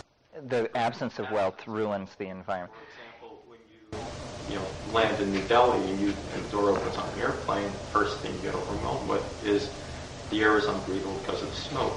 Well, the reason that about 50% of that smoke exists is because what the people used to cook with. The rest of it is because of the cheap autos that they use. So, it's the absence of wealth that makes the air unbreathable. Yes, I'm not advocating poverty. I'm advocating something more like simplicity. Let me describe my lifestyle to you, which sort of then is a statement about what I'm trying to do. I live in Hawaii up a terrible road with no telephone in, but I have a wireless modem out, and I have an excellent Mac, and I don't believe in the distinction between nature and technology. I am happiest when I am totally immersed in nature with the best technology available. And most things I care about are immaterial. I have books, but it's the information in them that is represented. The electricity is generated from solar. Some of the food is grown on-site. More will be. But it's not like a back to the land movement or anything like that. It's very casual. It seems the natural way to live. One thing that the Internet holds out for many, many people is the end of the entire cycle based on the concept of office culture and commuting. Most people who work in offices don't need to go to the office now. And the momentum continues to have commuting and so forth. But when these corporations realize how much money they could save by telling people to stay home, office culture is just going to dissolve overnight. Well, then something like 65% of all automobile travel is in the pursuit of moving to and from the job. That could all be eliminated. I think the Internet is the physical analog to the psychedelics. Until the Internet arose, it was very hard for me to see how we were going to get from here to the omega point. Now I have no problem. It's all in place. The Internet has to grow faster. The bandwidth has to be expanded. The codes have to be simplified. The protocols have to be simplified. And everybody has to be brought online. When that happens, I think there will be a kind of natural reorganization of society, because what we're living in, and this is a McLuhanist rap, what we're living in is a linear, print-created world. It was created by print heads. They couldn't help themselves. They thought they were normal human beings, but they were very, very dramatically distorted by their relationship to typography. And they created this kind of world. Well, now we're moving into the era of electronic culture. And all kinds of phenomenon associated with the old way of doing things are going to disappear. For example, a quality of print culture was the phenomenon called mass media. Mass media is finished. It doesn't make any sense anymore. Mass media is one-to-many communication. And what the Internet offers is any-to-any communication. You know, we all have contempt, or I assume we do, or mild contempt, for the tabloid newspapers that we see when we check through the grocery store. Elf, or dwarf rapes nun, flees in UFO, that kind of thing. Well, but now let's think about the New York Times for a moment. The New York Times is designed for what? To be read by millions of people. Who would want to read something designed to be read by millions of people? The very nature of the goal indicates that there will be very little there for you. Only to the degree that you share some interests with all these other millions of people. And many of these interests are artificially created by the media.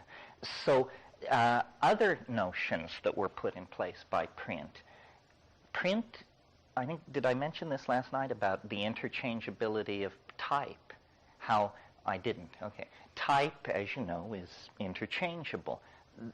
Manuscript is not. That simple notion of the interchangeability of the subunits of a technology permit two incredible things in our world. The idea of the citizen, and the idea of the unique individual. And also modern industrial techniques of manufacture. The assembly line is essentially where you build things the way you print things. You assemble the parts, you assemble the small parts and create completed objects. So this notion that stresses uniformity, interchangeability, and co-equality of subunits creates the entire political and social ambiance of the post-Renaissance mind. Now, something entirely different is happening. The new media is non-linear. It doesn't require lockstep acquiescence in a model of behavior. That's why fringe elements, which were kept very much at the fringe through the reign of print, have in the 20th century broken out and managed to set the agenda of much of society. So things like surrealism, jazz, ethnic consciousness, homosexuality, different styles of dissent have in the 20th century all gained a great deal more prominence as the print culture gave way to the electronic culture. And in the future, I think these enormous structures which we're asked to participate in are just going to fade away, like national governments. I think basically we're going to live in a world which has only two levels. The local level, basically your watershed, and the planetary level. And the systems of control that lie between those two levels will be very thin and invisible. A tremendous leveling of information takes place. The print game is a game of privilege. Information confers power, and if you have it, you hold it. The electronic game is a game where all information is equally accessible and shareable, and it creates a different and more egalitarian information field. And capitalism contributes to this to some degree. I am not entirely anti-capitalistic. I think it needs to be tamed. But capitalism contributes to this. For example, what I mean by that is, think of how governments deal with information. They classify everything top secret, and then they hold it.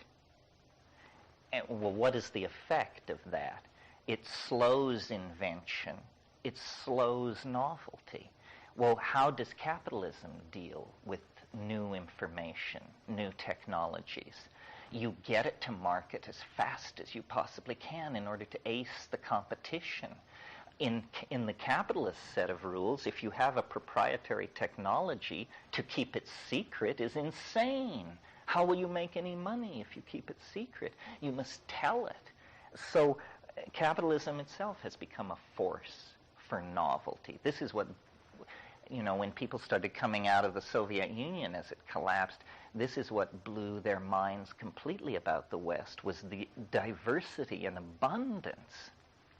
I remember some Russians came to me once, 5 years ago or so, when the Soviet Union was collapsing, and I was driving them around, showing them the scene, and I pointed to an A and P, and I said, "You can get any food you want in there." And the guy said, "Oh, come on." And I said, "Name a food. You can get it in there." He said, "Tangerines," like it was a knockout punch. I said, "No problem. They got tangerines stacked waist deep." And anything else you can imagine. So capitalism produces this enormous abundance, but without very much ethical concern for the process by which it's done or the consequences for the users and the environment. In the business world, especially in the software world, I see large companies in the business of purchasing novelty and then producing novelty. That is, less and less companies have R&D institutions within them. They let the innovation happen at these little tiny companies, and they go buy little tiny companies. That's because they don't want those long-haired, dope-smoking weirdos actually inside their corporate structure. Yeah, you can hire them as consultants, because then you can can them at will. But for God's sake, don't get them on the medical plan. Yeah. There was an article in a magazine had a fellow from IBM. He had a suit on and everything. And someone accused IBM of being weak in the multimedia market, where multimedia represents new and novel. He says, "Oh, we have some guys with earrings and long hair here." Yes, well, one of the amusing things about the computer revolution and capitalism and all that is that technology has evolved so quickly that the people running capitalism from the top no longer understand the tools that are necessary for it. They have to pay guys with ponytails and piercings to turn on the machines every morning. And that must be very terrifying to them. But it was always the case. They didn't dig the oil wells either. But the guys who dug the oil wells, I don't think carried an entirely different analysis of society. I mean, there were class differences, but these long-haired people are essentially, you're trading with the enemy if you're a corporation who uses these people. And every corporation must use them because they're the smart people. They will use it. And all I'm saying is that capital will move wherever it can exploit information. And if now the information resides there, that's where they'll go to exploit that information for the continuing process of the economic machine. So even though we may be looking at something novel, ultimately when that source is exhausted, they'll move on to whatever else they have to move on to maintain themselves. Well, no technology in history has ever been put in place with any clear understanding of what its implications would be. That's what we find out later. And I think the Internet probably will turn out to be very toxic for capitalism. When objects can be made of light, when a Ferrari costs as much as a Buick, because they're both made out of the same material, all of this class structure based on fetishization of objects is going to disappear. It's interesting that both Pac-Bell and AT&T announced that they'd be getting the internet game. A little late, but not too late. But they've been late on delivery because they can't get the staff to build what they want to build. Because they can't find any mason workers to put their highways together, and it's costing them billions. And I think AT&T actually even has to back that. Well, AT&T is going to set up a system of satellites that are going to give ISDN speed to every man, woman, and child on this planet by pointing straight up at the sky, avoiding all these mafias of these local phone companies.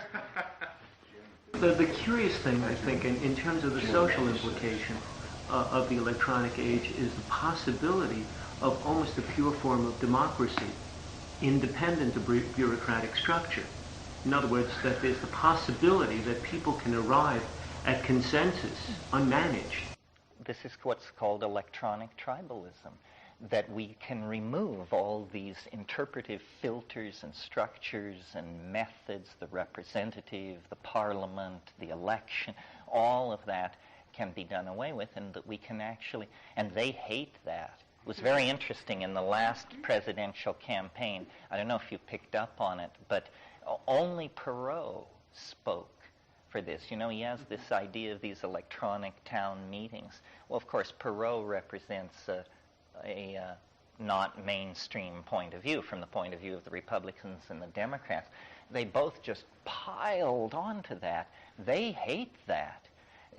The idea of real democracy is as threatening to the politicians of this country as it is to the Chinese leadership. I mean, they do not want the will of the people to be expressed. But I think as we cohere into a single organism, there will be less and less need for these 18th century institutions that we have put in place and maintain with the power of the gun. Yeah. I see a couple of possible paths that the effect that the new media is going to have on people could go. One would follow the model of what happened to Europe when the church stopped becoming the sole interpreter of the Bible, and the Bible became something that was printed and that anybody could read and interpret, and many people did, and started different interpretations. And that sort of caused an explosion of different ideas and different ways of looking at the world. The other would be, this is a little more difficult to express, but there's a terrific Buddhist magazine called Tricycle Magazine. And one of the things that's really terrific about it is it's non-sectarian, that it has a whole lot of viewpoints. It talks about all sorts of different flavors of Buddhism that people respect, because there aren't enough really Buddhists in America to have really cool magazines for all these different sects. Now, if that were to change tomorrow, and there was a different magazine for every sect, then each magazine would have a single viewpoint. The other viewpoints would be portrayed maybe, but as seen as kind of heresies and talked down about. And I can see that sort of thing happening on the web, or with the web-like media, where people start pursuing ideas that they're interested in and they care about.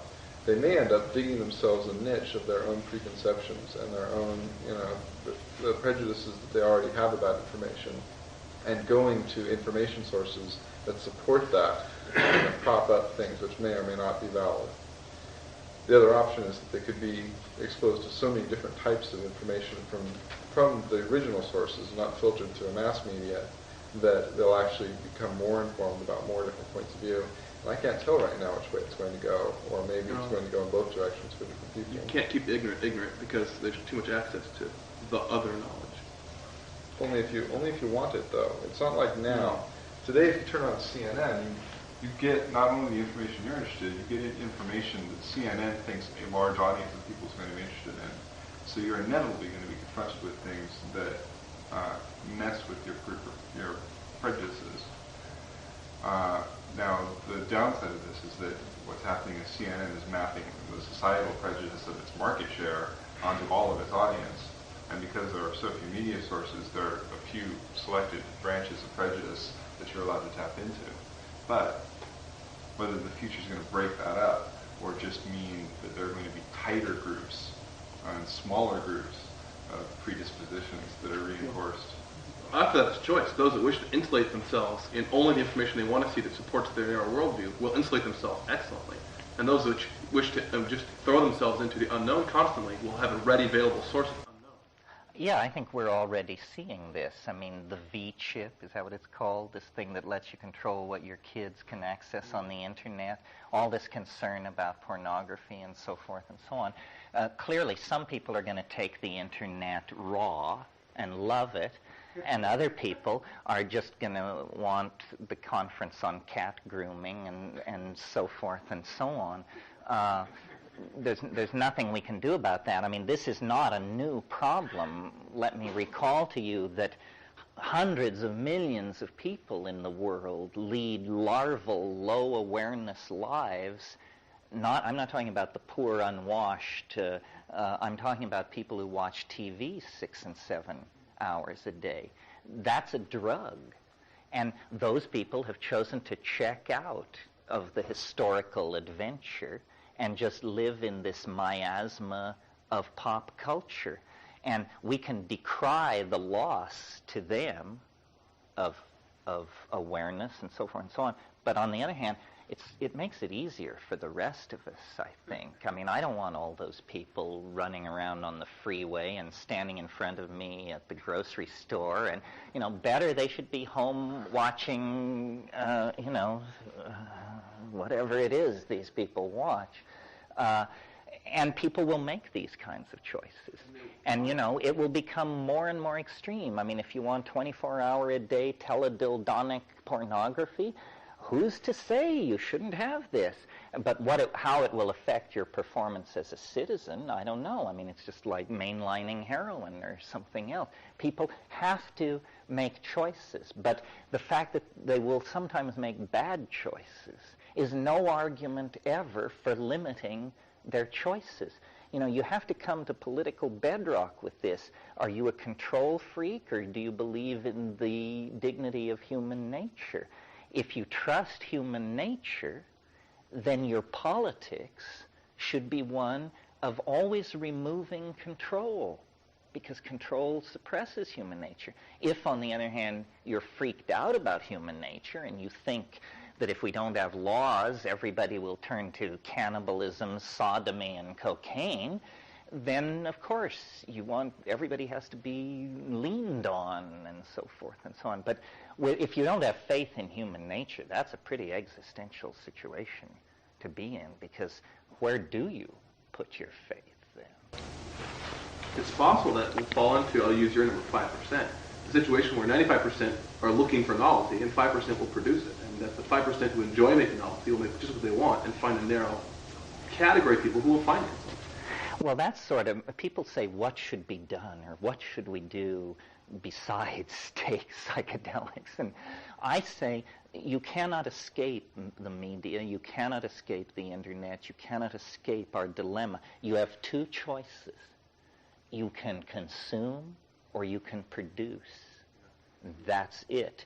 And the people who consume are lost souls, and we all consume. And in those moments when we consume, we are lost souls. We need to produce, and what we produce is art. Art is the greatest era of art in the history of the human race is dawning right now. If we produce images and text from the heart, we will compete with these very large network channels called capitalism, communism, so forth and so on. In a sense, one way to think about the internet is it's a 40 million channel TV hookup.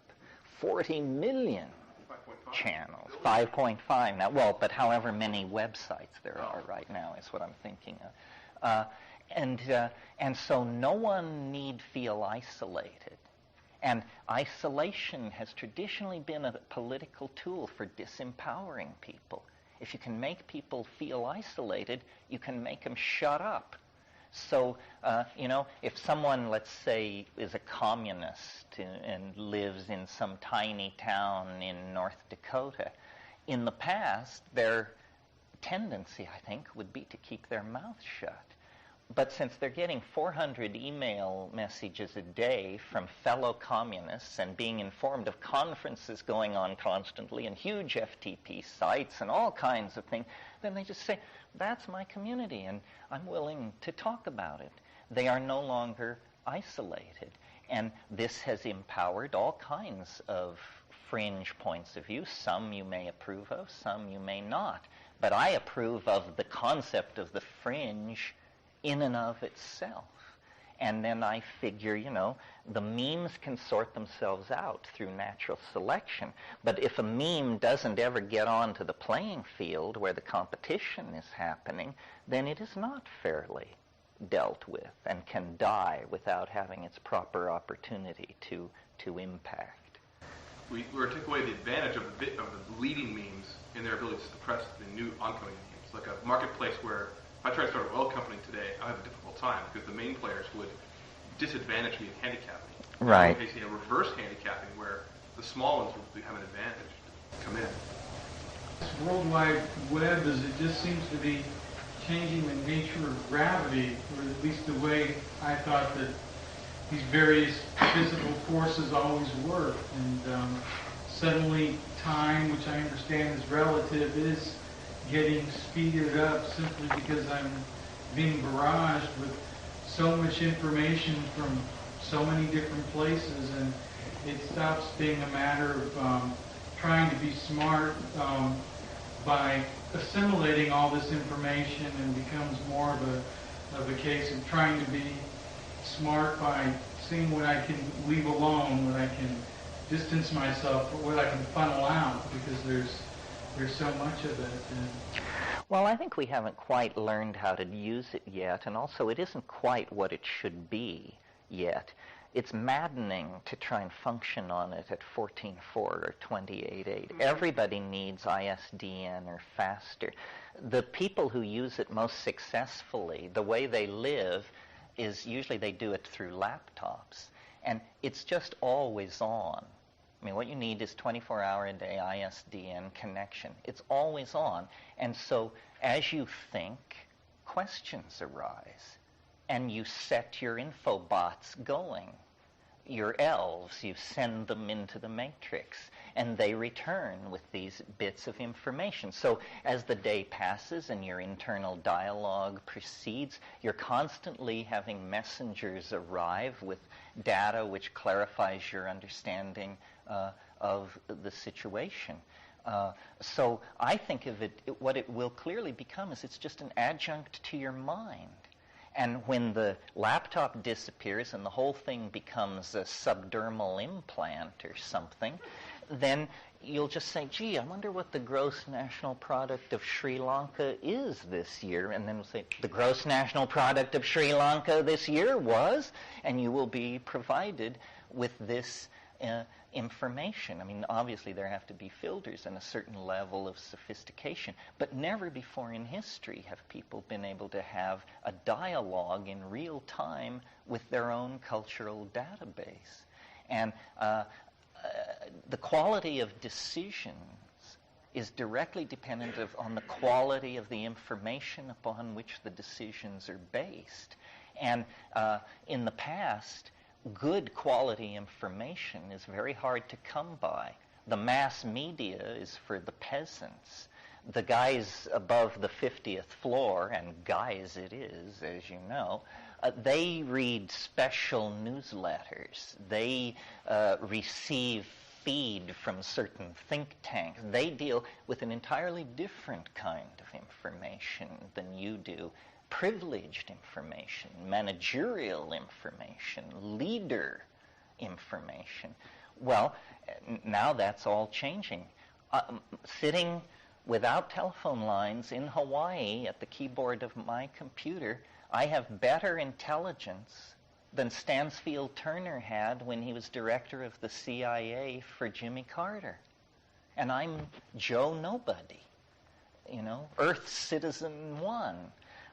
So that shows you how quickly the quality of information is improving. What you do with this is, of course, has always been an individual dilemma. The psychedelics, to my mind, were a great anticipation of the internet. It probably never would have been built had there not been psychedelics, even though it was built by terminal paranoids, because, you know, it was built as a command and control system for thermonuclear war. And but the wonder of that was that they built it so that it could not be destroyed, not realizing that what that meant was that they could not destroy it. You know, it has no central control. There is no board you bomb, no plug you pull. So they built this indestructible thing, and now it's loose and growing and unstoppable, and possibly leads to the reformulation of the nature of humanity, which would be then an interesting process. Thermonuclear war leads to an enormous paranoid response, which leads to the internet, which leads to liberation. I've always felt that atomic weapons were an enormous IQ booster for the human race. And when you think about the fact that a global tribe of carnivorous monkeys have possessed thermonuclear delivery systems for 50 years, and only twice were they ever used, I think it must have sobered us immeasurably, because there were many issues in those years where, had there not been thermonuclear bombs, there would have been war. And so it became a kind of inoculation against war because it was so horrible, and it forced the human race, I wouldn't go so far as to say grow up, but it propelled us at least into adolescent awareness of our dilemma. Well, it's dinner time. Tonight we'll do the time wave. I doubt we'll revisit this particular area, so if you hated this, it's over. Thank you. We're going to take a sort of conceptual and categorical leap here. I assume you all have some familiarity with the I Ching. Is that a reasonable assumption? The I Ching is a Chinese divinatory system of great antiquity. It involves 64 ideograms called hexagrams that are composed of broken and unbroken lines. They are arranged in a traditional sequence called the King Wen sequence. The divination is carried out through a coin toss operation or a sortilege involving euro stocks. I assume I'm not making headlines with this news for anybody, okay? Good. So, the I Ching, usually translated as the Book of Changes, is in fact a scientific text, in my opinion, a study of great sophistication of the very subject we're talking about this evening, the nature of time, the nature of change. And in the same way that Western science, by fixating through certain Greek predilections on matter, was able to unravel a nuclear chemistry and molecular biology and so forth, these ancient people in China, pre-Han, early Zhou, which we're talking 1500 BC, they weren't interested in matter. They were interested in time.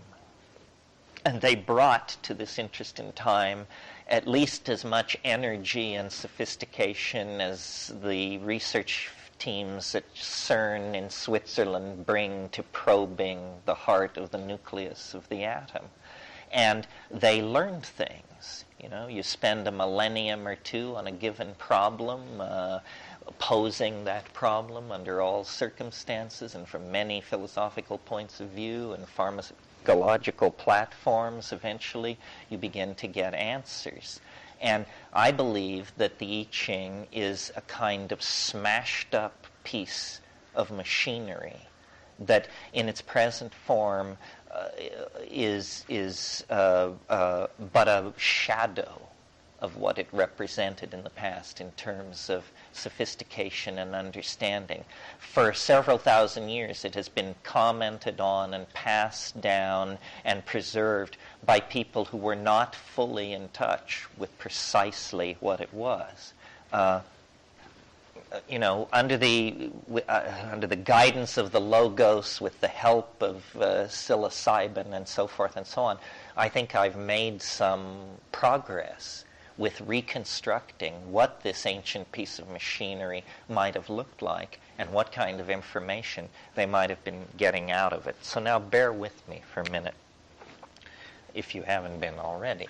As I said, the I Ching is 64 hexagrams, numbered 1 through 64, and usually presented in a traditional sequence called the King Wen sequence, which is old. Nobody knows where it came from. King Wen is a legendary figure. He supposedly got into some political trouble around 1350 BC, and they put him in the can for a while. And while he was there, he figured this out. He thought it up. He built this operating system. And the interesting thing about the King Wen sequence is that it is not in a logical sequence on the face of it. When Leibniz, the European philosopher, got his hands on the I Ching, his Jesuit friends shipped him a copy in the 17th century, he immediately organized it as a binary number system. And rearranged the hexagram and showed that it was a binary number system. And Leibniz's sequence, any hacker knows instantly how to do it from the first hexagram on. King Wen's sequence is not at all obviously under any set of rules. And the Logos, in its promptings to me, it was interesting. It was like a koan. A problem which a master sets a student, which must be solved before we can move on to deeper water. And the koan was, what are the ordering principles of the King Wen sequence? Can you prove, in fact, that it is the product of intent? Or is it, in fact, simply a jumble that has become traditional over thousands of years, and there is no set of rules for generating the King Wen sequence? Pretty close focus stuff, you notice. We're not talking here about planetary transformation or human fusion with the biosphere. It's very academic, close focus, analytical stuff. So I looked at the King Wen sequence, and I was intuitively led, is probably the way to put it, to look at what's called the first order of difference. The first order of difference is a very simple concept. It simply means how many lines change as you go from one hexagram to the next. Simple, right? Okay, so as you go from hexagram 1 to 2, there's a certain change value. 6 or whatever it is, and then 3 to 4, 4 to 5, so forth, and so on. And so I found out what these data points were, and then I drew a graph of these values down to 64. And it's just a symbol of it, obviously. And so I looked at this thing for a long time, and it didn't seem to have any, it looked stochastic, random. It didn't seem to have any particular order to it. But then I noticed a very interesting thing, which is that this section is a mirror image of this section, such that imagine making a copy of this and putting it right here and then rotating it 180 degrees in the plane, meaning turn it upside down to the non-technical folks. Turn it upside down, well, then it will slide into itself. A perfect fit here and here. So then you get something which looks like this. In other words, it has closure at the beginning, and closure at the end, but no closure in between. Interesting thing about these data points is that if you think about the possible data points, they are obviously 1, 2, 3, 4, 5, or 6, the number of lines that can change as you go from one hexagram to another. In fact, there are no 5s. If you look at the King-Wen sequence, one of the first things you notice is that it is not simply 64 hexagrams. It is really 32 pairs of hexagrams, because each pair, the pairs are formed by turning the first term upside down. Now, there are 8 cases where turning a hexagram upside down has no effect on it. And in all 8 cases, it is followed by a hexagram which is exactly its opposite.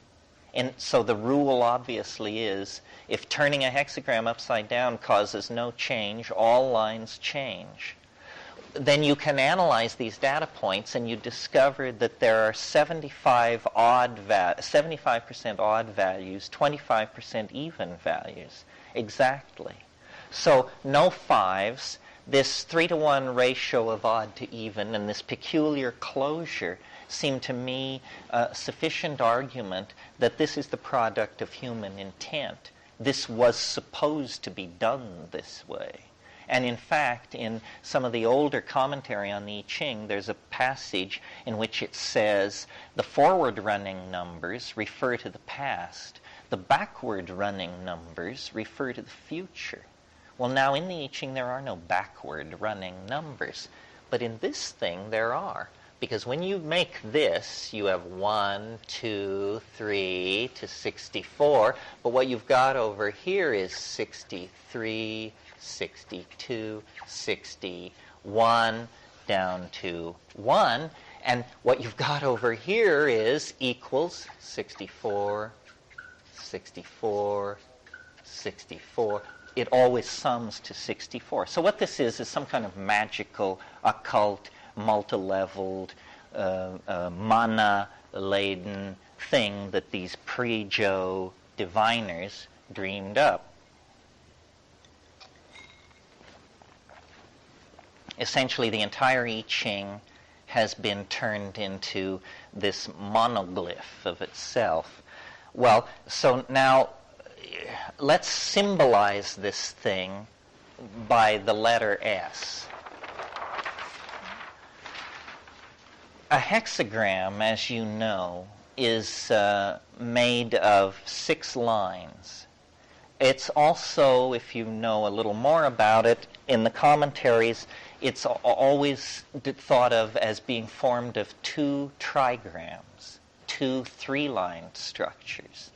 And then it has an essential and very powerful cohesive unity as a hexagram, as a unity, as a 1. So every hexagram has 6 lines, 2 trigrams, and 1 wholeness to it.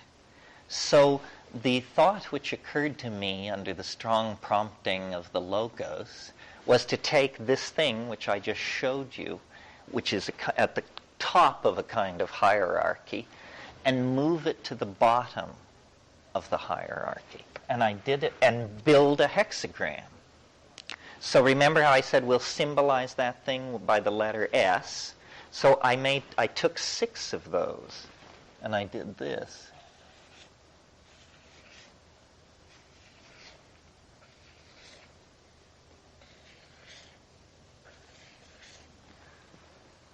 Six. I laid 6 in a row.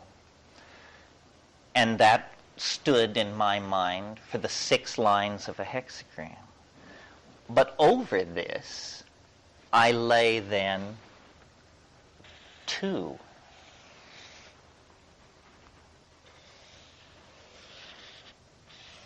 Like that. Those are the trigrams. And then I'm sure you anticipate my thought. Over that, I lay 1.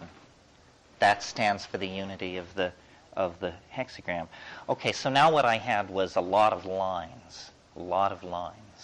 running everywhere, and the absolute conviction that I now possessed an enormous secret of some sort, the map of time, the picture of history, the snapshot of the zeitgeist moving through a higher dimension, something like that. And I was a burden to my friends and a joy to my enemies for many, many months as I attempted to corner people in all-night conversations of great energy and perplexity that had my friends meeting to plan what is to be done. Hope this never happens to you. And finally, Ralph Abraham, God love him, said, it's an occult thing. I mean, it's just this occult thing. Only you understand it. And it's not even clear that your interpretation is always the same. He said, what you have to do is you have to turn it into an ordinary mathematical object that is, a known quantity. Well, essentially, this was like telling your dog to split the atom. It was like, great, Ralph, thanks. Do you think you'll have any time in the next few months to put in on this? And so I sat with it for a couple of years. And then one afternoon, I was getting loaded and watching dust motes in a sunbeam and not thinking about anything much at all. And I had it.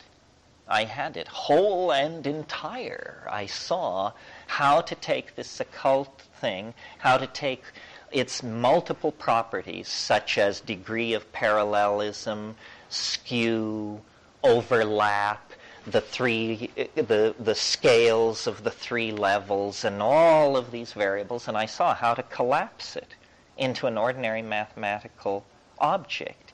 And it's quite trivial. I won't bore you with it. It's so trivial. It basically has to do with deconstructing the wave, assigning numerical values to all of its parts, rebuilding it, and then adding them up.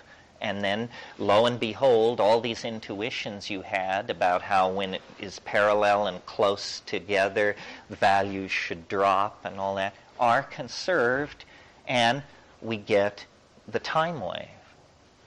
And the time wave and the computer is simply doing a whole lot of housekeeping work with it and not making any arithmetical errors and scaling it to time. Now, the objection that could be made to this, or easily could be made to it, and that I at one time felt the force of this objection. I've talked myself out of it now, but it's how I would have attacked it myself at a certain point. And it went something like this. Now let's see.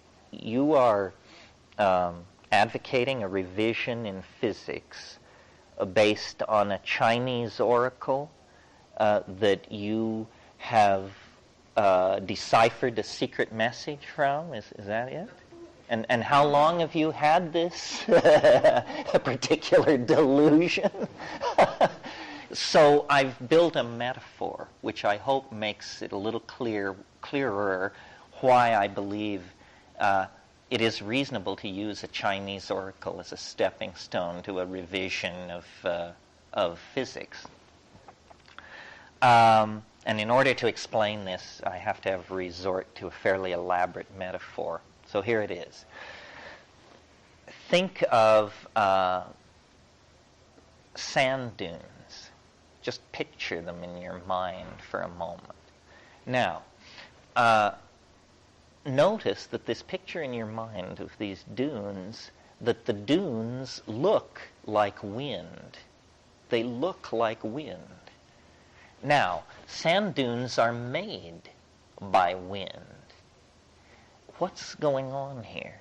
The wind is a pressure, a variation in pressure gradients over time, which moves the sand around.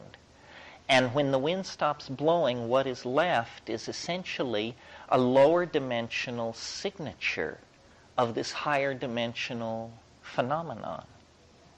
Comme ci, comme ça? Now, For grains of sand, substitute genes. For wind, substitute millions of years of evolutionary time. Time flows, and the genes move around, and they assume certain configurations.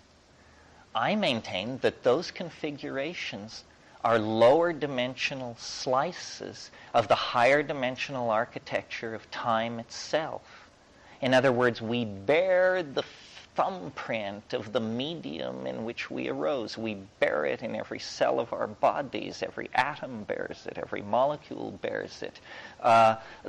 And this, if this can be known, this pattern of time that is impressed in all organism and perhaps all matter, then time, an understanding of time unfolds as a fractal, an infinitely self-similar structure that is repeating different patterns on many, many scales in order to create the phenomenology of the universe as we experience it. So that's basically the theory. And then the theory, I don't think, would amount to much if it weren't for the fact that with the computer, we can now take the theory and ask the question, okay, given all this arm-waving and theorizing, does the unfolding wave actually mirror and hence predict the unfolding of the historical continuum? I maintain that at this stage, it's arguable that it does. Now, there's a curious and unsettling aspect to all of this.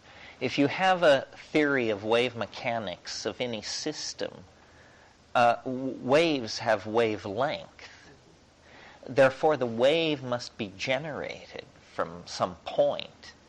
And if what we're talking about is a graphic congruence between theory and nature, then theory must be fitted to nature in the search for a best fit between the curve, the describing curve, and the phenomena it seeks to describe. You understand what I mean?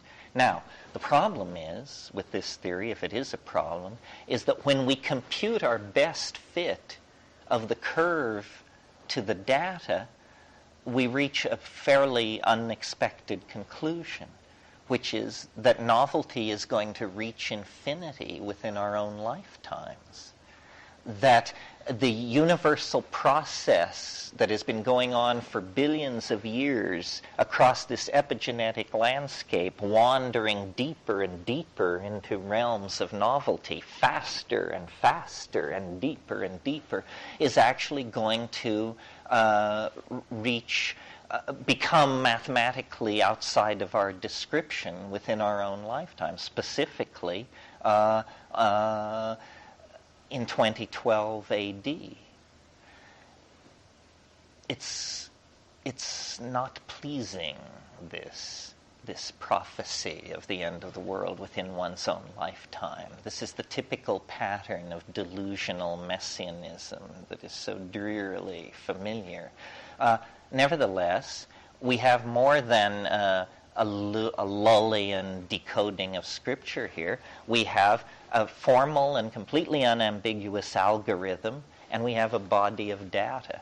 So I just will now demonstrate it to you, and you can reach your own conclusions. There are people who may not even be aware of this theory, who have reached the same conclusion. Some by avenues I respect, and some by avenues I don't respect. And without saying who's who, I'll list some of these approaches. There's a group of people, I believe they're called extopians or singularists. They're engineers. They're total rationalists. They're tech heads. And they say that the rate of energy release, information storage, and technological advance is proceeding so rapidly that sometime between 2010 and 2025, the whole system becomes unrecognizable to itself. Congruence with this prediction. The Maya civilization, which perished a millennia ago, had a 5,600 plus year calendar that culminates on the exact same day that this theory computes to, a fact which I didn't know when I made my choice for the end date. There are Hasidic Jews in Israel who believe that they have Kabbalistic logic to support the conclusion that the Messiah will appear in late July of 2012. And then someone mentioned last night this Vedic. It's called Jyotish. It's spelled Joy. A form of astrology, right? It's Vedic astrology, 3,000 or 4,000 years old. So, whether you do it whether you calculate toward it mathematically or intuitionally or whatever, and whether you exist now or in the case of the Maya, a millennia ago, certain people, by certain techniques, seem to have located a peculiar moment in time. And what exactly this means, we don't know, but this wave scales to it as well.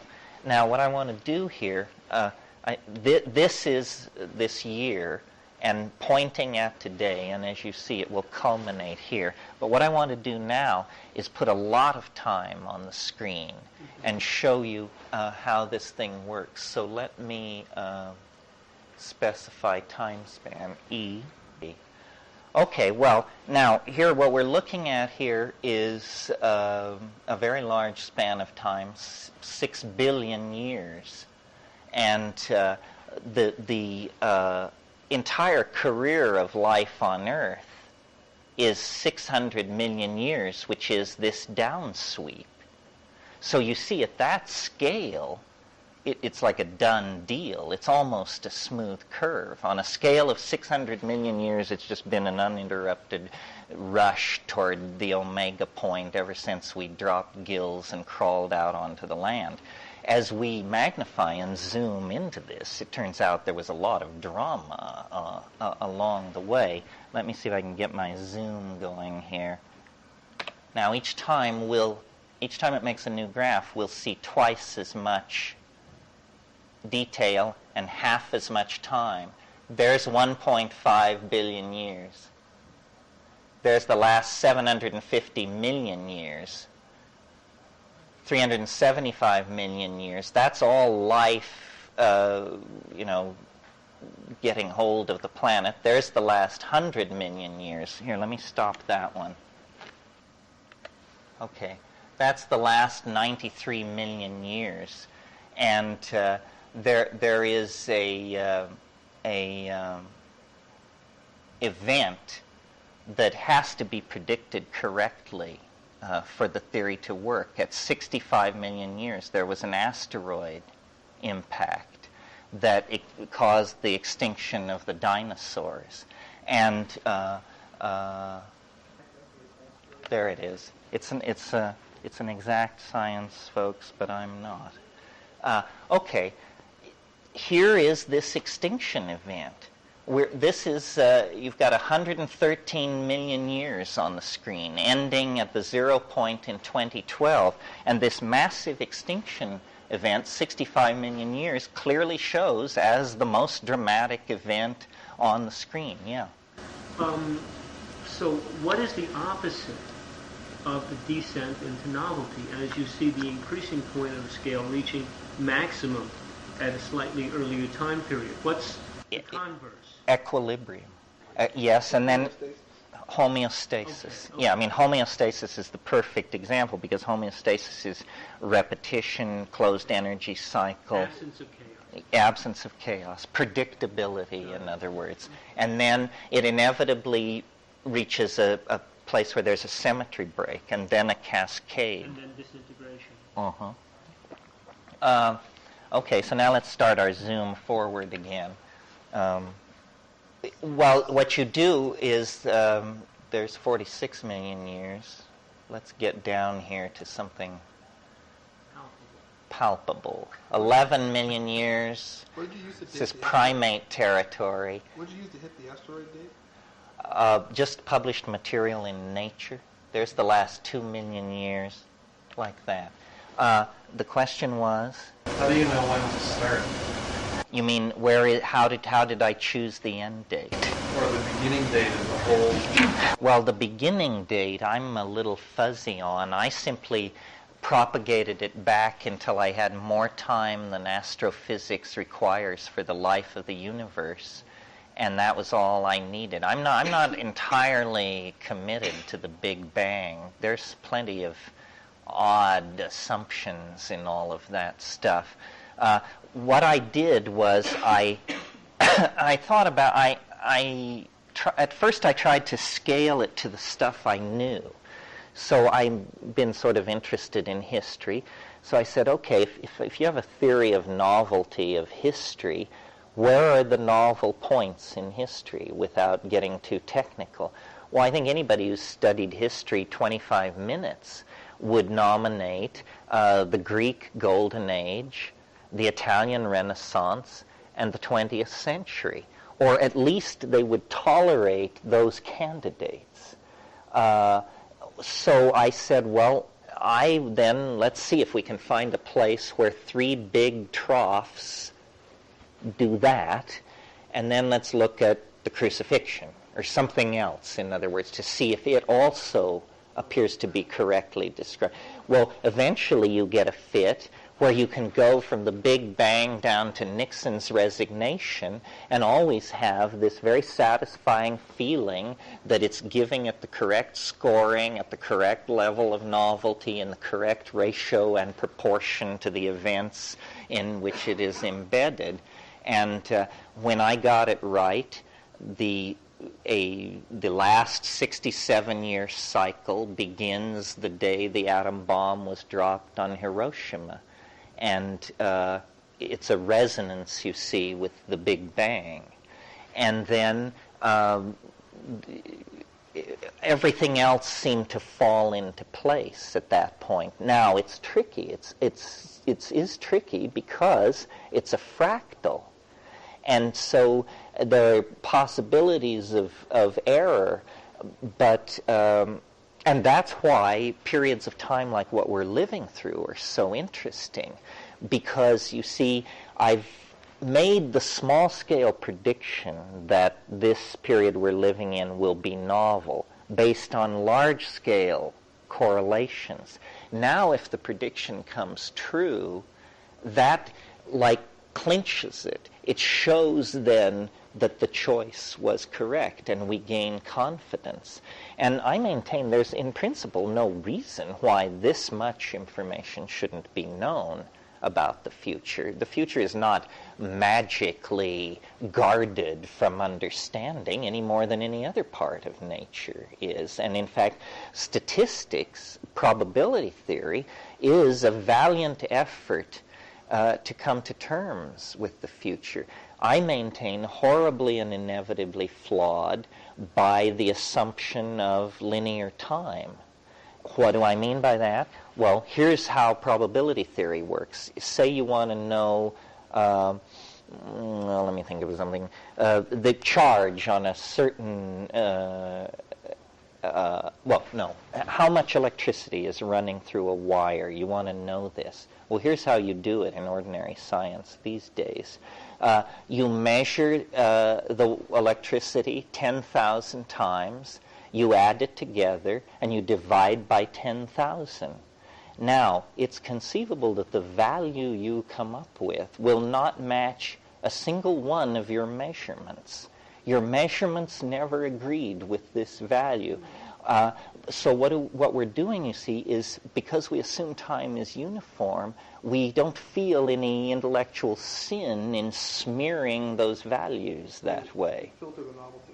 The law of averages damps the novelty in the system, and you get a kind of averaging. Probability theory cannot be done anymore with impunity if this is true.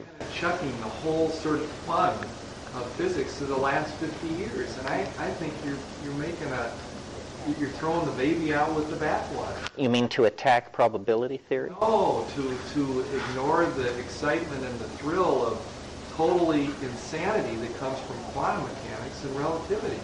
Well, no, I'm not rejecting that. The quanta is far larger than probability theory.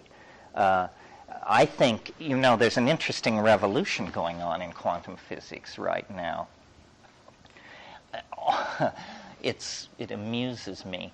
Arguably, the one concept that seems secure in 20th century physics and about which there has been more ballyhoo and self-congratulations than about any other single concept is the much vaunted uncertainty principle of Heisenberg, which is supposed to be a bridge to understanding consciousness, uniting science and art, letting us see the scintillating, elusive, mercurial beauty of the... It turns out it's BS, to put it as kindly as possible. When the Bohr-Heisenberg theory was formulated, there was another theory of the quanta on the table. But this theory had an assumption built into it which was thought to be so fantastic that it was never seriously considered, and instead this uncertainty principle was taken on board. The notion which was built into the rejected version of the quanta was called non-locality. And it held that somehow all particles that had ever been in interaction with each other in the past were somehow mysteriously and instantaneously linked to each other throughout all space and time instantaneously. And since all particles were once confined in a space less than the diameter of the nucleus of a Joe atom, then presumably all particles in the universe were connected together through this non-locality, if you accepted this B theory of the quanta. So it was rejected out of hand. This was a theory formulated by David Bohm. Well, now it comes back to haunt them because there is non-locality. It's been confirmed. At first, it was only there were thought experiments with it. Yes, and so here, but now experiments are being done where you actually bring two electrons together, separate them in space, flip the spin of one, and see the other one flip its spin, even though they're now separated in time and space. So the physics community, and let me say about the Bohm theory and the Bohr-Heisenberg formulation, the mathematics is identical. The mathematics is identical. One does not give better results than the other, but they have these completely antithetical concepts built into them, and I doubt that the Heisenberg thing will survive. It was actually a mistake. Oh, and that what I want to say then about the Bohm formulation is with Bohm's mathematics, velocity and location can be known simultaneously to any limit of exactitude. There is no uncertainty in the Bohm formulation. I don't know how I got off on this. My proposal to you is that those guys are having the same kind of fun and are not in Darwinian events, that I think you'd feel very warm and close to them because that is analogous to the one you're looking at.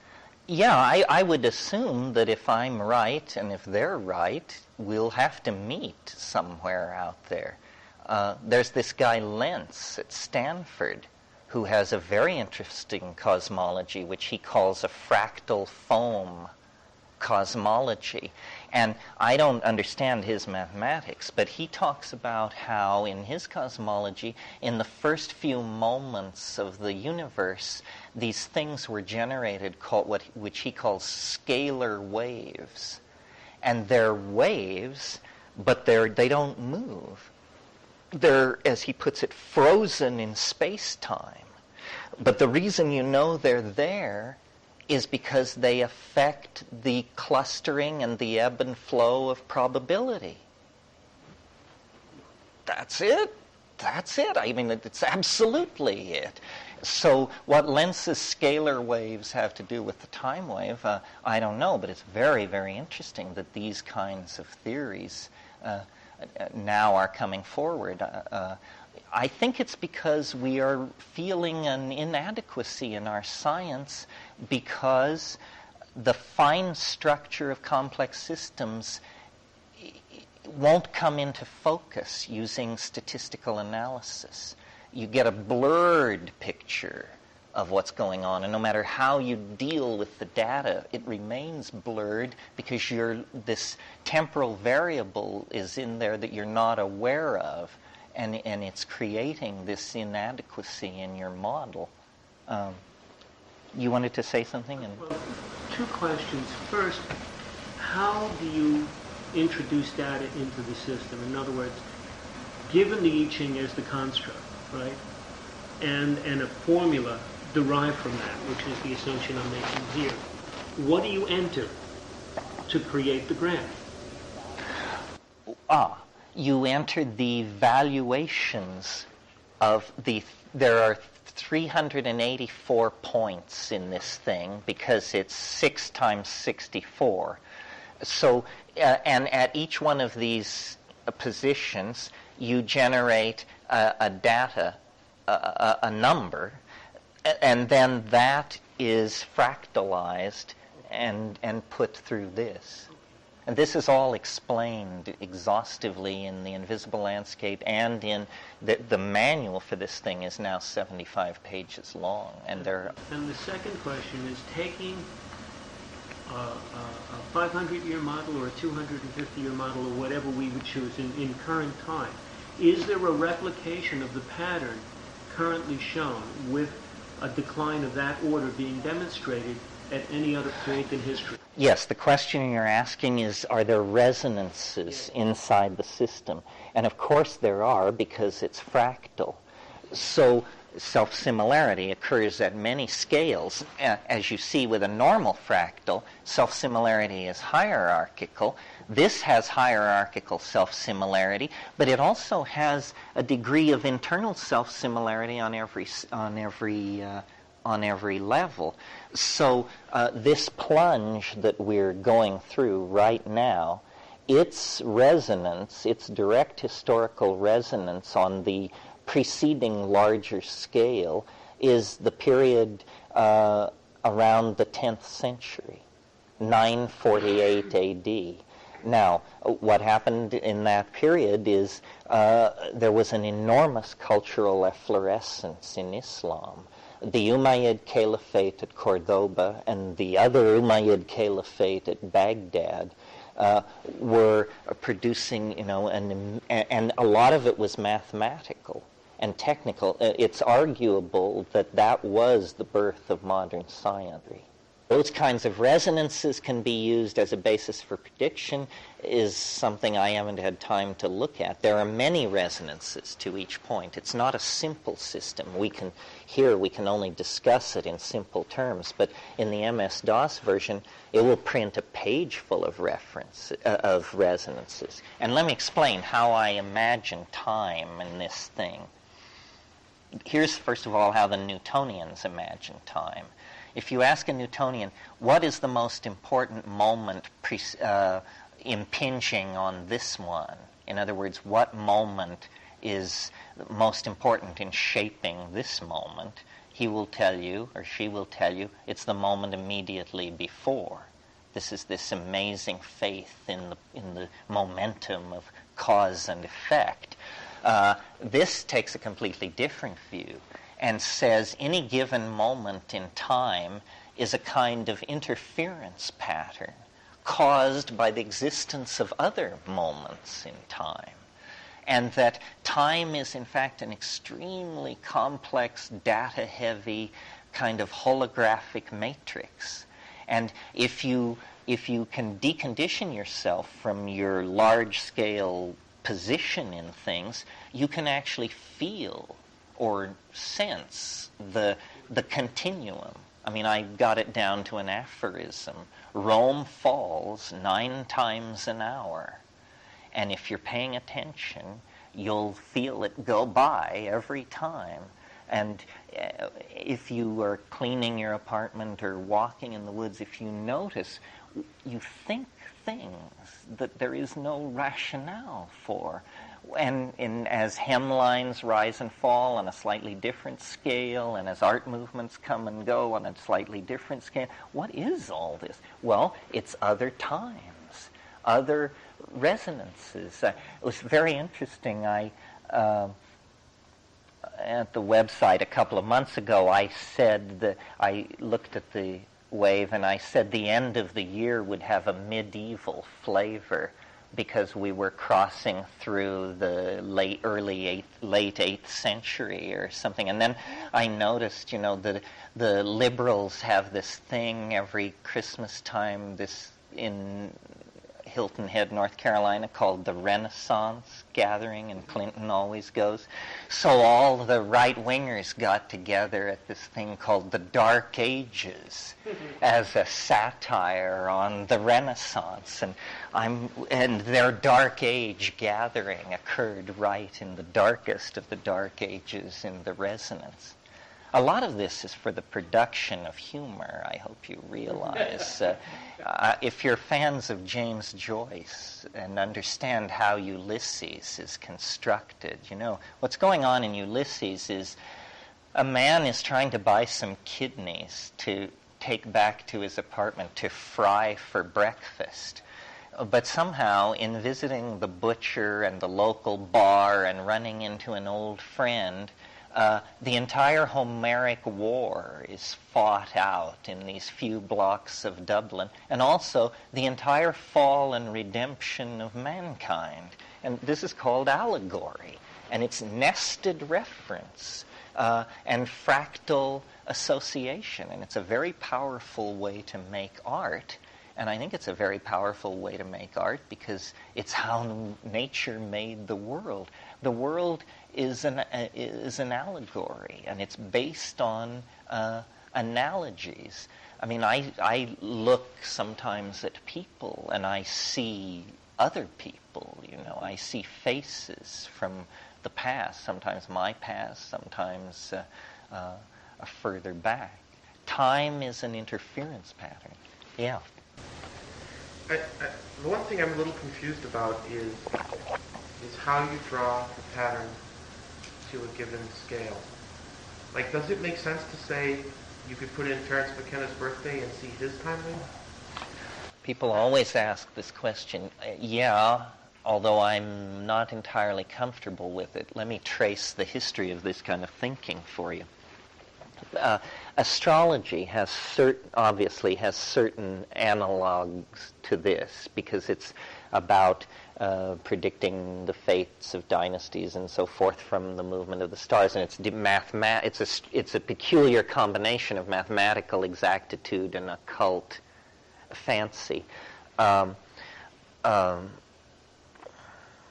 God, I've lost the thread. Ask again.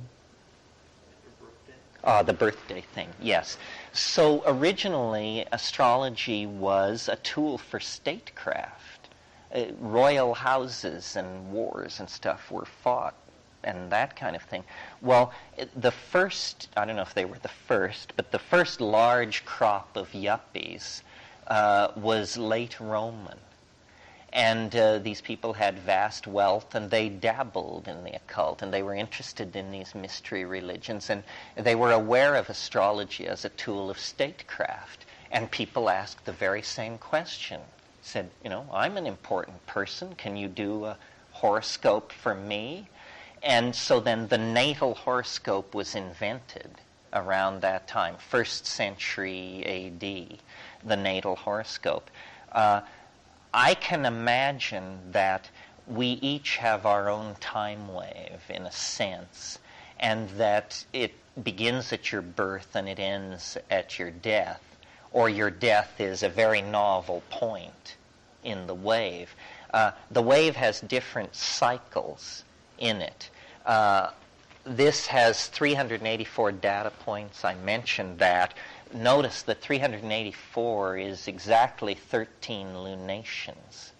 At first, I thought I was discovering a Neolithic Chinese calendar, that it's an extraordinarily accurate lunar count. It precesses 19 days per year against the sun, but that might be a price people would be willing to pay, especially if it had been developed in a tropical climate. But each larger cycle is made by multiplying that number, 384, by 64. And each smaller cycle is made by taking that number and dividing it by 64. And what you get then over about 20 levels, stretching from 72 billion years at the top down to 6.55 times 10 to the minus 23rd at the bottom. In other words, the domain of Planck's constant, the realm of the jiffy. You get this set of nested cycles. Well, the next cycle up from this, from the 384-day cycle, is 67 years, 104.25 days. It's 6 sunspot cycles of the minor type, 2 of the major type, but interestingly close to the average human lifespan, 67 years, almost as though it's a kind of a tone, an octave of existence. I'm very interested in people's 68th year of life, what that feels like. Because in a sense, if you live to be 68 in this theory, you get to start over. You know, you are sort of, your slate is cleaned, and you get to go forward.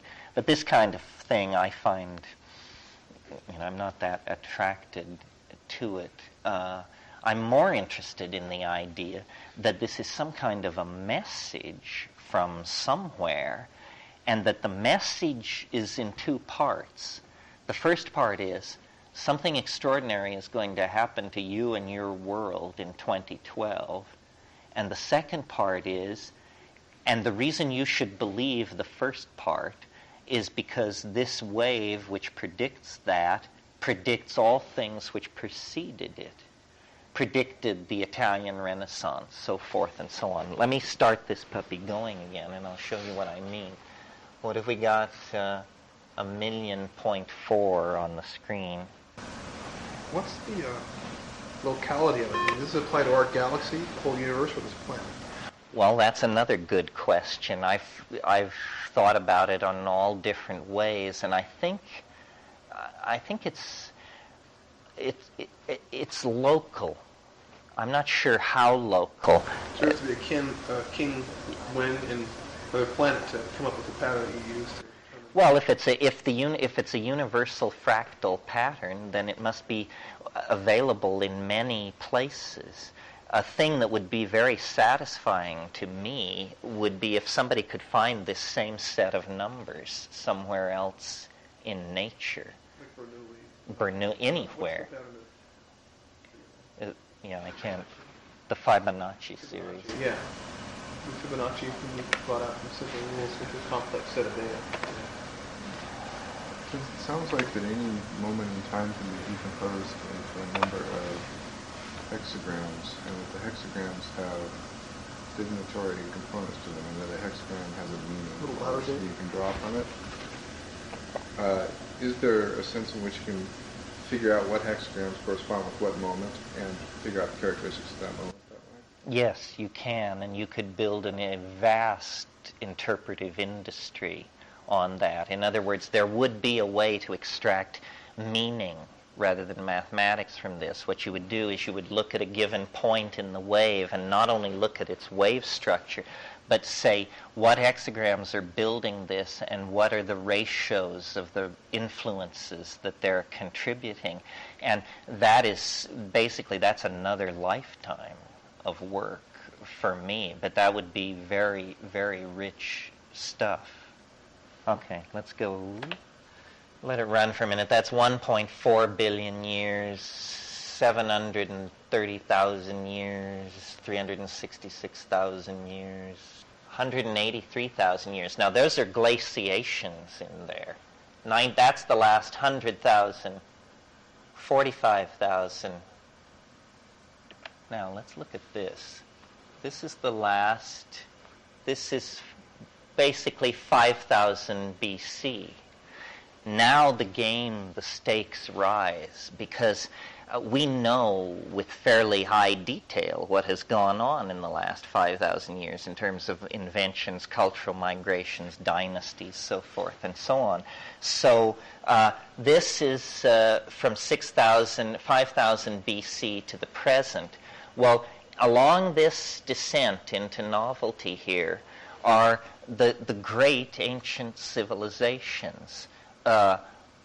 Ur, Chaldea, Babylon, and down here in the bottom of the novelty trough, pre-dynastic Egypt, Old Kingdom Egypt. In other words, the great pyramids are built precisely at the most novel point of that trough, which sort of supports the theosophical faith that Egypt did learn something, that it took a long time to go past them.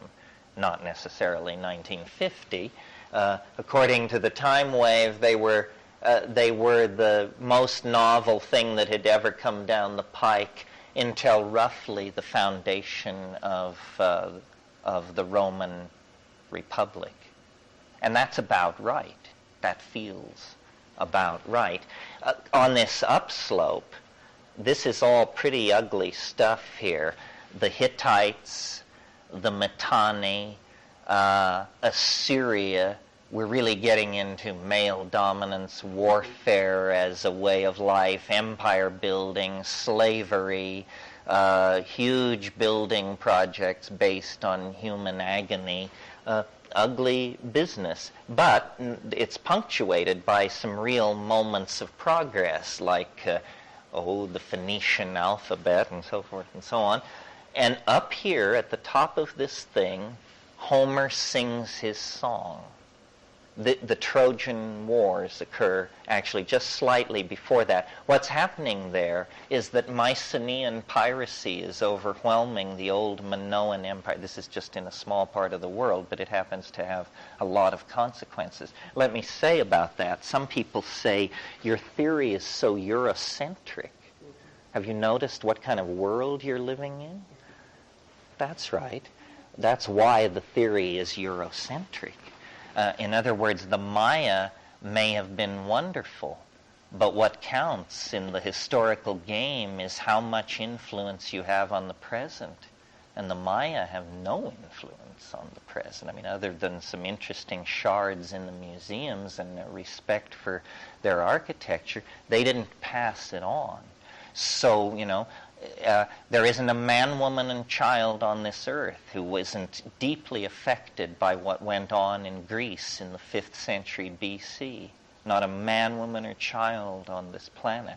Now, what was going on in 5th century BC somewhere else, that river of influence may not have reached the present. Some did, some didn't. But something got loose at the eastern end of the Mediterranean, right in this time span. I think it's the phonetic alphabet. I think the phonetic alphabet empowers a distancing from the object of your concern that allows this eerie Faustian thing that is so typical of the Western mind. And I didn't originate that idea. Many people have commented that the Greek alphabet, it just carries you so far into abstraction that then that thought style becomes inevitable. Yeah. Now, obviously, you've been describing events in Western culture. What are the correlatives to Indo-Asian? Yes, good question. In spite of the objection that the thing is culturally skewed toward European history, if you actually study world history, it's interesting. Great advances seem to occur simultaneously in different places. In and of itself, an argument for something like the time wave. So, while the Roman Empire is rising and establishing law and order and so forth and so on, the Han Dynasty is doing the same thing in China. As the Maya are reaching their cultural apex with their astronomy and their mathematics and so city building and so forth and so on, the Cordovan caliphates are doing the same thing. There's quite a bit of that sort of thing. Is there any antithesis here at all measurable? I mean, a contradiction? I don't understand. Well, in other words, where one series of events would describe homostasis, another series of events would describe a descent into novelty. In other words, have you located any contradiction within the prescribed system? No, because a descent into novelty, as it were, takes precedence. Equilibrium only counts if it completely pervades the system. You see what I mean? All right, let's go forward into this because I want you to see these later epochs. Oh, I guess I didn't enter the thing. I want you to see these later epochs because this is where we can really judge it more accurately. This is basically from 300 AD. AD, yes. This is from the fall of Rome to the present, not precisely. The fall of Rome it took a long time, and there were humiliation after humiliation. But generally, the kidnapping of Augustus Romulus in 375 is considered to be the final straw. So notice that what this says is that after the fall of Rome, here, history had a different character. It was not a steep and fairly uninterrupted descent into novelty, but it began to oscillate between periods of novelty and periods of intense recidivism. And notice also that this theory is not shy about making predictions. Now we're down on it.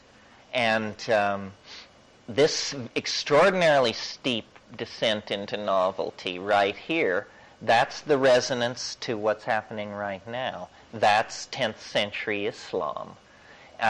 This one which precedes it over here is the foundation moment of Islam. Muhammad is born in 570 and died in 630. That whole thing occurs along this descent. Islam is very important. I have to stress this because we all live in a culture that is totally anti-Islamic. And, it's perfectly legitimate to talk about ragheads and this and that. But I've got news for you. The science, the mathematics, the architecture, the poetry, the administrative skills, the knowledge of hydrology, so forth and so on. And for any people or person who is truly alarmed by modernity, we were talking about this evening, Islam is an answer. And I imagine it's going to experience great growth over the next few years. These portions of Central Asia that were held by the old Soviet Union, Kyrgyzia, Uzbekistan, Azerbaijan, Nagorno-Badskaya, and all of these places, if they were ruled by the people who live there, they would be radical Islamic republics. It's conceivable that in this period over the next few months, there could be a worldwide uprising of Islam that would end with it making the greatest territorial gains since it's made in the 10th century. If all Muslims were ruled by Muslim governments, an enormous reconstruction of the boundaries of the world would take place.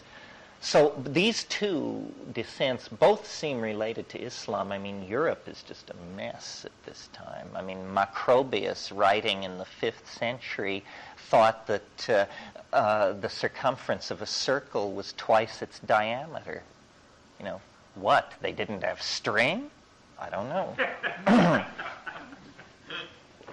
Imagine that. That's how low things sunk in Europe while these people were gazing at the stars and inventing the quadratic equation and so forth and so on. Okay, this one, hard for you to see, occurs in 1122. That's the crusade which breaks apart the stasis of medieval Europe and lets in all kinds of novelty, right? Now, the next one is this one, and this is an interesting one and illustrates how the character of descents, the different characters of kinds of descent into novelty. Let me get it on the screen a little bigger here. Here it is, this one. Now, it's a dramatic descent into novelty, but unlike most descents into novelty, it's also a dramatic return to normalcy. Now, what kind of event would give a signature like that? A dramatic descent into novelty, a dramatic ascent back to the previous circumstance. The fall of empire and the growth of another empire equals power. Well, how about this? An epidemic disease. Yes, 1356. 1/3 of the population of Europe dies in 18 months. But now think about that. It's catastrophic. It's traumatic. But no new technology is introduced. No boundaries are shifted. No new religion enters the area. And no genes cross frontiers. There is simply a demographic collapse. Everything comes to a halt, and then everybody who was in number 2, 3, and 4 position moves up, the wheels start turning again, and there's no thirst for innovation. The entire effort is just to get back where you were before the bad news hit, and so within a generation or two, you're back where you were. Very interesting that the correlation between what actually happened and the shape of the graph seems to support that conclusion. In contrast to that signature, notice what came next. An entirely different kind of descent into novelty. First of all, starting from greater recidivism and ending in greater novelty, such novelty that there is no recovery. There's a slight recovery, but this entire trough represents a lower level of novelty than had really ever been probed before. So what is this? Well, right up here at the top, it's 1440. No, that's in 1455, 15 years later, but that plays a role in it. No, 1440 in Mainz near Frankfurt, Johannes Gutenberg prints the first book. And if you think the internet was something, this was a biggie for information technology, for sure. And as you mentioned, very shortly thereafter, the Ottoman Turks seize Constantinople, and Europe's access to the East is strangled. And it's a total crisis for European civilization. So what is done is these incipient capitalists pool their money, and they finance new techniques in shipbuilding and navigation. So this is all technical innovation and novelty. And they build ships, and they sail around Africa, and they reconnect to the East. Meanwhile, what's going on, and they get rich. That's what I meant to say. They get rich beyond their wildest dreams. these agricultural hill towns in northern Italy that had been dealing each other wine for centuries suddenly find themselves the center of the largest aggregation of capital ever gathered on the planet to that point. And they just pour money back toward their benefactors, not only the scientists that had created the technological revolution that allowed this, but into the arts and into their palaces and into the planning of their cities. And they create the Italian Renaissance. And everybody who is anybody is positioned along this descent, beginning with the Proto-Renaissance, the Fra Angelico and all of that, and then coming down through Donatello, Donatello, Michelangelo, Leonardo da Vinci, Titian, Raphael, the whole bit, and the whole thing reaches culmination right down here at the bottom of the trough. They actually experience a kind of eschatonic event at the bottom of this novelty trough, which is they discover the other half of the planet. That's what they do 500 years ago, 1492, right down here. Well, that blew the door off its hinges. There has never been a return to normality in a certain sense. That did it. This trough, what this trough pictures, is a period that ends in 1619. 1619 is the beginning of the 30 Years' War. This period across the bottom of this trough has been called by art historians who have no knowledge of this theory the age of the marvelous. This is the age of the great Hermetic flowering. This is the age of Shakespeare and the Rudolphine court in Prague. This is the age of Arcimboldo and John Dee and Robert Flood and, that incredibly complex, psychedelic, manneristic mishmash that those late Renaissance people put together. But there's a certain ugliness in it. It's not an entirely flat trough of novelty. There is a recursion to old patterns, and I maintain what that is the beginning of the rape subjugation of the New World, and then the rise of gangster capitalism in that environment. Because, interestingly, Europe was somewhat strangled before the discovery of the New World. I mean, it required resource management and all that. I mean, if you've been to places like Portugal, and you say, these people ruled half the planet, this rocky, scrubby, storm-battered little country, how did they do it? Well, obviously by expropriating other people's resources. That's how they did it. So there was a period of normalcy where everybody was shipping, and it didn't change that much. There were just years of ship, go out, empty, come back full, go out, empty, come back. Well, except that all this information was pouring into Europe. It was like as though they had landed on alien planets. Albrecht Dürer went to an exhibition of Toltec carving in Leiden, and his diary entries on this, I mean, for those people to gaze upon these artifacts, it was literally like science fiction to them, and plants and animals. And they were the center of the world, and all they knew was that, so it was like adding another Earth to the equation for them. Exactly. An incredibly exotic Earth. I mean, animals, plants, human beings, the largest river in the world, the highest waterfall in the world, and on and on and on. It just swam into their kin, literally like an alien planet. 1619, the party's over. In America, this is called the Protestant Reformation out of some delicacy. It's not the Protestant Reformation, for God's sake. It's the 30 Years' War. It's when everybody in Europe just went nuts and slaughtered each other for 30 years until 1648. And, the Cromwellian thing happened in England, and it was a drag. It was wars of religion. That little clip that indicates a descent into novelty I call Newton's notch. Newton was important enough that the entire, teasing a little bit. There was other stuff going on, the foundation of the Royal Society and so forth and so on. But generally, this was a period of recovery from the age of the marvelous.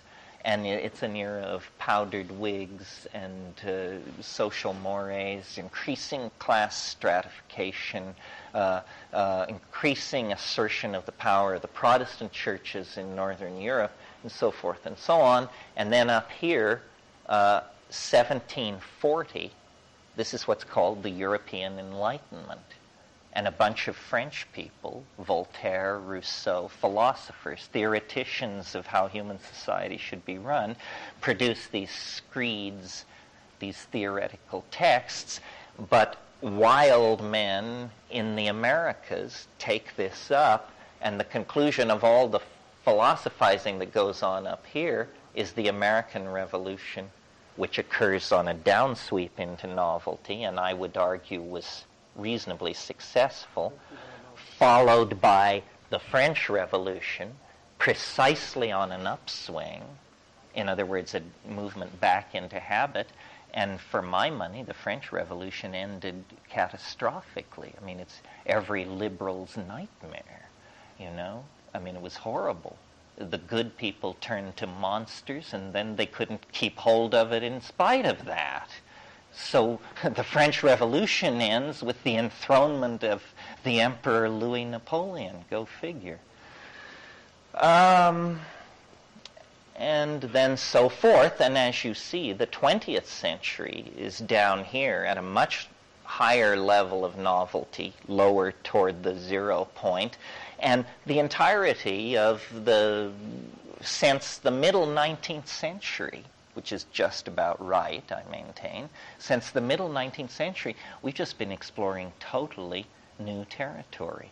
You know, once you get Michael Faraday and Konrad Lorenz and Baron Lobachevsky and Fitzhugh Ludlow and all this, you know, in other words, non-Euclidean geometry, electromagnetic field theory, psychedelic drug use, it all begins to come together, and of course then the most important, arguably the most important moment in the 19th century, completely unrecognized at the time, now predicted by the wave, was 1837, when Charles Babbage assembled the difference engine and laid the basis for the cybernetic revolution. Let's look at modern times in a little more. He built this thing called the difference engine, the Babbage machine. It was a computer. And he knew what it was. He understood what was possible with it. He went to the British government. He offered it to them. He begged them to develop this. And it was just so beyond their imagining. But it had all the elements of a modern computer. It was not electric, of course. It was a mechanical computer. But all the principles were there, and in Babbage's writing, it's very clear he understood exactly what he had on his hands. Incredible. If you ever see a picture of Babbage, I mean, think about this. This guy lived in 1837. He looks like Flash Gordon. I mean, he has a haircut so in advance of his time. It's incredible.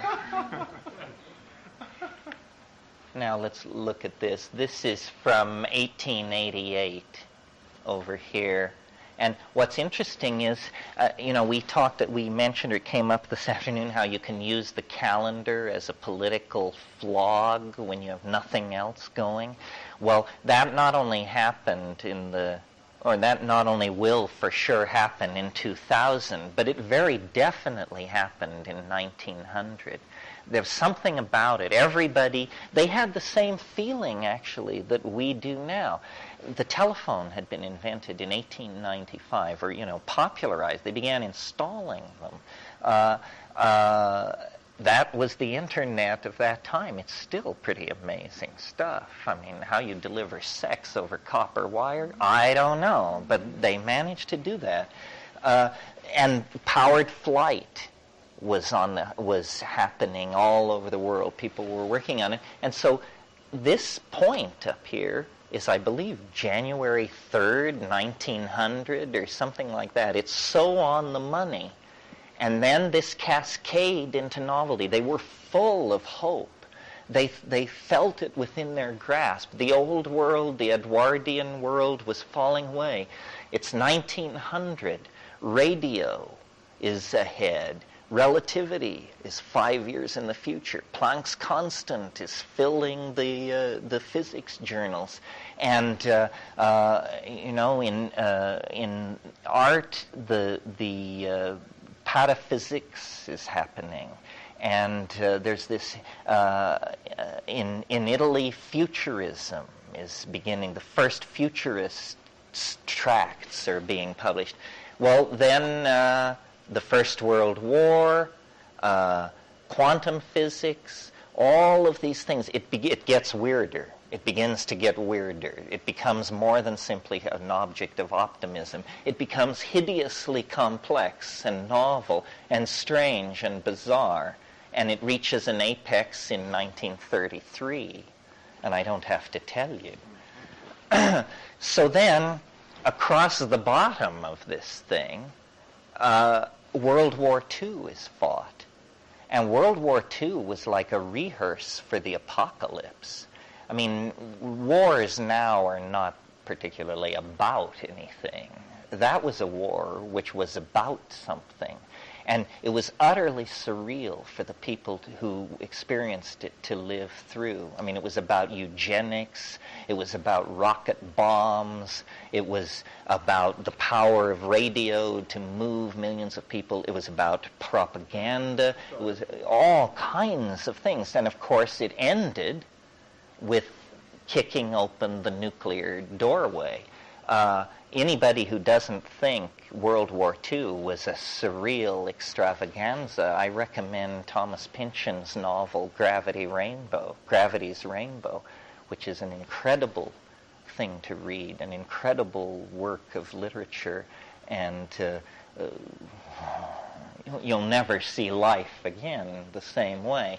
Okay, so then once that's all over and it reaches its apex in the destruction of the Axis powers and the use of the atom bomb on Japan and so forth, everybody has but one thought. Let's knock this off. Let's have some kids, crack a beer, have a barbecue. They even called it the return to normalcy. And there was all this uniform conformity culture, Norman Rockwell, American white culture, all racial, sexual, intellectual, and social aberrant phenomena was incredibly repressed. And there were some spills along the way, the JFK assassination, so forth and so on. And then it approaches the cusp.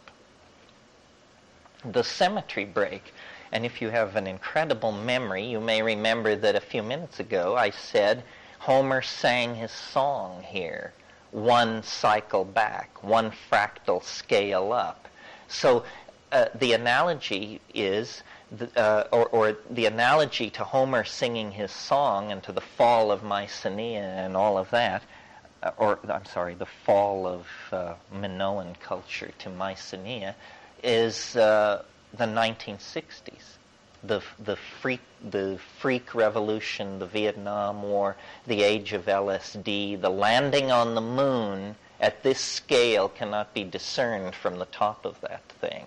That all comes together right there. 1968, 69, that's where the cultural symmetry break occurs, and then the final descent into novelty at that scale begins. And I submit to you that's a pretty good rendition of the myth of the culture that the media reinforces and that many of us carry. I mean, we do believe that was the turning point, that once rock and roll, LSD, sexual permissiveness and all this stuff was unleashed, we've then just been refining and experimenting with those themes ever since. The 70s were a descent into novelty the 80s, these were fairly steady descents into novelty, but they didn't surpass the madness of the middle 40s until, well, the early 80s, I guess. It's not at scale here. But, and then, you know, with the Reagan era, we enter into a kind of different kind of time. This bizarre oscillation business where there are surges of habit and then collapses into novelty, and then reassertions of orthodoxy, and then collapses into novelty. And this is what we're experiencing now. Here, I'll go in on this. But faster than we've seen previously. Like oscillations happen over 5 or 10 years, instead of oscillations happen. Or oscillations over months, yeah.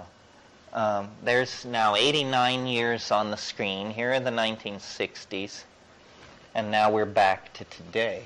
We're descending this thing.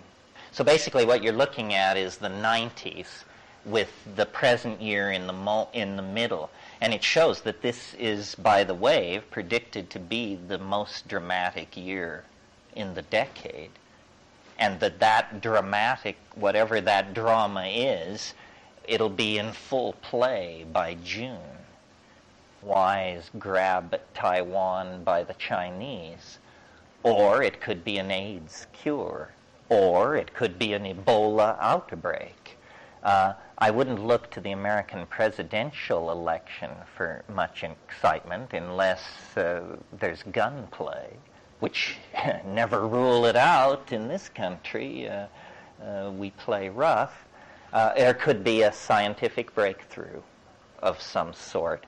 This planet detection thing is obviously edging toward explosion because there is a water-heavy, oxygen-rich world out there within 50 light years, and the technology to detect it is now 99% in place. And it's just a matter of, teasing it out of this hellaciously difficult data. But we're going to know. Recently the Hubble Space Telescope discovered the other 80% of the galaxies in the universe. So we now have, instead of 10 billion galaxies, in one press release we go to 50 billion galaxies. That means 5 times as much intelligence, 5 times as many civilizations, and that's page 42 news in the New York Times. Projection just take... No, it's funny. People say, well, what will happen after 2012? Well, you haven't been listening. This theory doesn't say anything about what happens after 2012. This is a theory about what happens before 2012. That's why waiting till 2012 to use it will be rather self-defeating, because it won't work after 2012.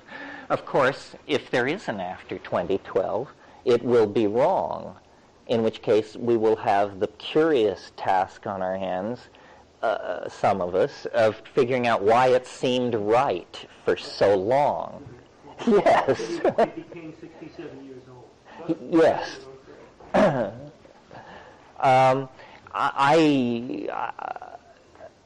I've never heard of anybody having an experience quite like this. I mean, it's hard for you probably to appreciate who I am because I appear fully in command of this. But I am not interested particularly in the I Ching. I'm not a mathematician. Don't like predestiny it's just not my style, this whole thing. I'm a rationalist and somewhat cynical, left to my own devices, perhaps a little dark. This is an incredible argument for some kind of hope. It says there is an architecture to time. It says the wars, the rapes, the horrible revisions that go on are part of the pattern, and all will eventually find resolution in the final culmination. And then, the question which I would put to the mushroom or the logos or whoever it is if this is not true, then what possible purpose could all this have served? I mean, what's it for? I don't mind the public disgrace of being wrong, but it'll humble me. But we didn't probably need to mobilize a mass movement to humble me. So what was it all for? And I confess, I don't know. I have ideas. I mean, any question like that, as long as I've been thinking on it, there will be answers. I mean, how about this? Suppose the unconscious is a kind of regulatory, has a kind of regulatory function, and of hysteria, of mass hysteria, and that what this prophecy made by me, made by the Maya, made by these Vedic people, what it's for is to smear expectations about the millennium. So that instead of having it all focus on January 1, 2000, there'll be dissenters. There'll be people who say, well, it isn't January 1, 2000. Haven't you heard? It's 2012. And so then a huge number of people will put their faith on 2000. They'll be disappointed, and they'll go away and get lives. And then the people who didn't contribute to that hysteria will delay their hysteria till 2012, and then it will fail, and then they'll get lives. And then by this ruse, the unconscious mind will have helped the species cross over this calendrical speed bump without, mass hysteria, nuclear war, or religious pogrom, which might otherwise be a factor. I don't feel the power, particularly, of this idea, but it's the only one I've come up which answers the question, if this isn't true, what the hell is the point? In Jung's work on the I Ching, does he touch on any cyclical historical reference? No, this is surprisingly absent, although in the Wilhelm Baines translation there is something called the sequence. And it's old, it's Joe, it's a kind of a poem which attempts to make a logical transition from each hexagram to the next in the King-Wen sequence. There are curious statements in the I Ching which definitely support the idea that there must be big chunks missing. For example, hexagram 49 in the Wilhelm Baines translation is called revolution. So you turn to this expecting a dissertation on political reform of society, and what it says is the shaman is a calendar maker. He orders the seasons and he sets things right. And it's a whole discussion about calendar making and as a way of creating political reform. Well, that's bizarre. Another interesting thing is hexagram 63 is after completion. Hexagram 64 is before completion. The logic of their order is reversed. Again, suggesting that reversing the order of things is somehow allowed. The middle hexagram, meaning the hexagram at the halfway point, if you believe that the sequence was designed as a structure, is number 32, is called duration. And the image is of a ridgepole. Well, obviously, the ridgepole is at the center, and the rafters move off of it. I can't remember which hexagram it is that says, "He who correctly understands the import of this sacrifice can hold the universe in the palm of his hand like a spinning marble." That's a very alchemical redaction. And so forth and so on. I mean, there are all kinds of textual clues to the fact, and of course this is coming through translation. It's very important to read many translations of the I Ching. The Wilhelm Baines is incredibly deep and poetic and wonderful and preferred by me because I grew up with it. But did you ever notice? It's not a translation of a Chinese book. It's a translation of a German book. It's the Carrie F. Baines translation of the German edition of the I Ching by Richard Wilhelm. There's recently been other translations of the I Ching, and they are, some bring one thing to it and some another. But I think we have been, for culturally biased reasons, as I said, incredibly naive about time. One, and this is the final thought that I'll leave you with this evening, say this is true. How can it be true and not involve God's entry into history or the explosion of the sun or the coming of the Space Brothers or some other highly improbable and somewhat cheesy event? How can it fulfill itself and yet, not require willful suspension of disbelief?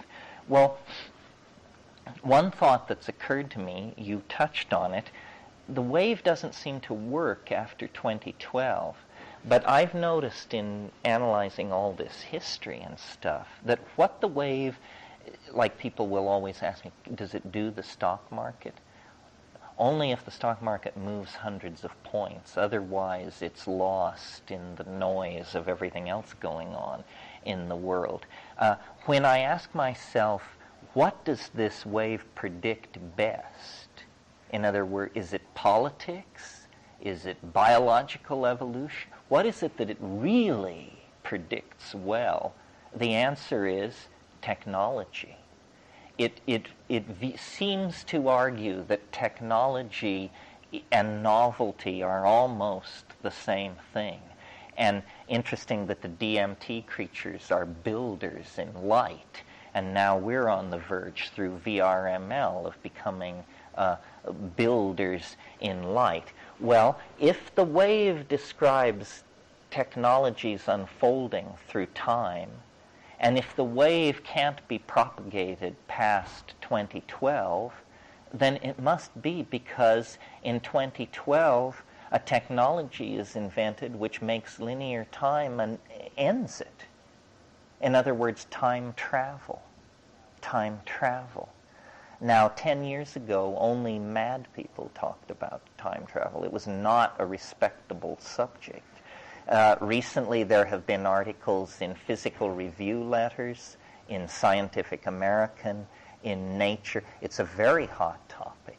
There are many schemes for time travel. There are many notions about how time travel could be done.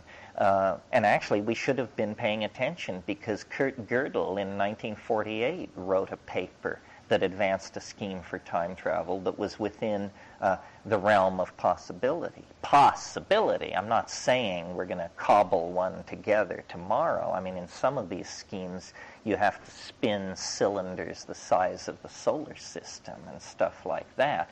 But any technology that can be imagined can be realized by somebody.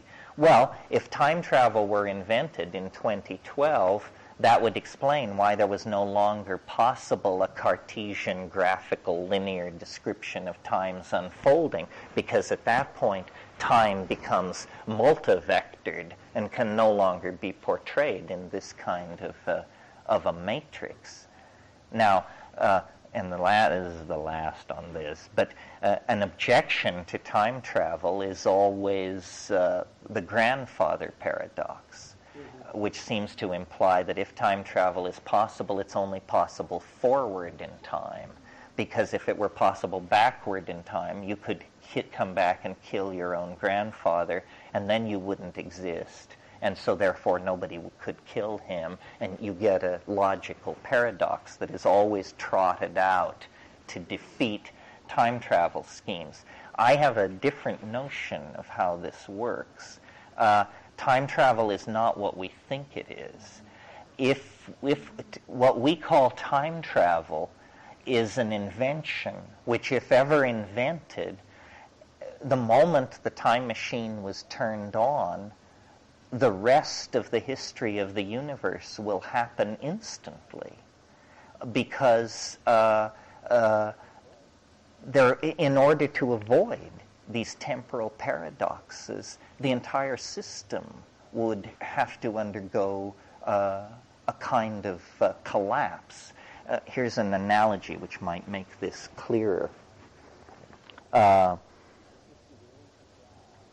If you release gas into a cylinder, the pressure equalizes on the walls of the cylinder. This is called Bernoulli's law. Well, so imagine that we suddenly become able to travel into the future. At first I imagined that what would happen is thousands and thousands of time machines would appear instantly, having traveled backward in time to witness the first flight forward into time. It would be as though you could fly your Piper Cub to Kitty Hawk, North Carolina, to that windy morning in 1905 when the brothers W pushed out the flyer and took off. But then I realized, this bears with it the implication of the grandfather paradox.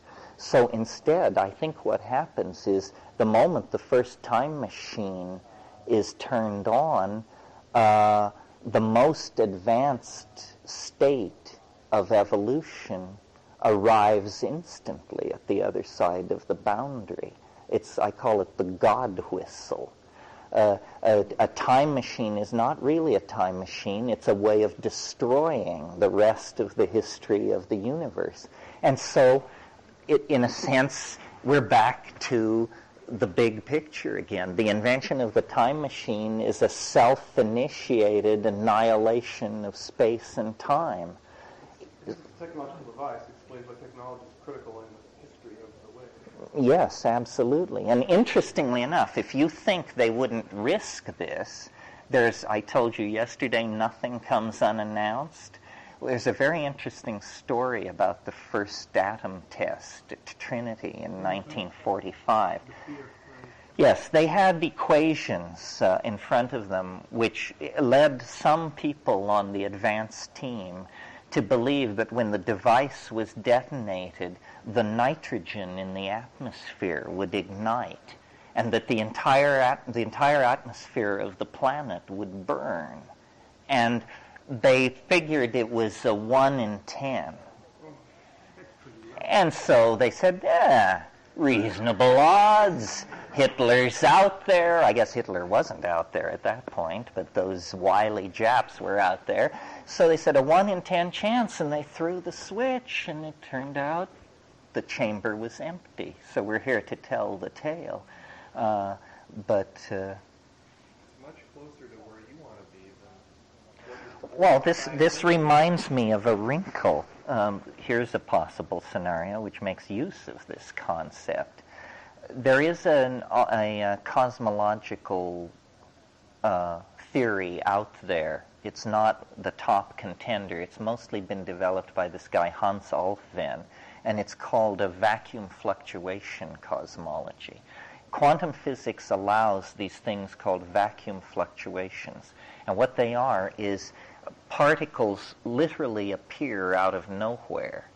And this is allowed by quantum physics as long as parity is conserved. And what that means is that these particles must contact their antiparticle and annihilate themselves and restore the system to a net energy of 0.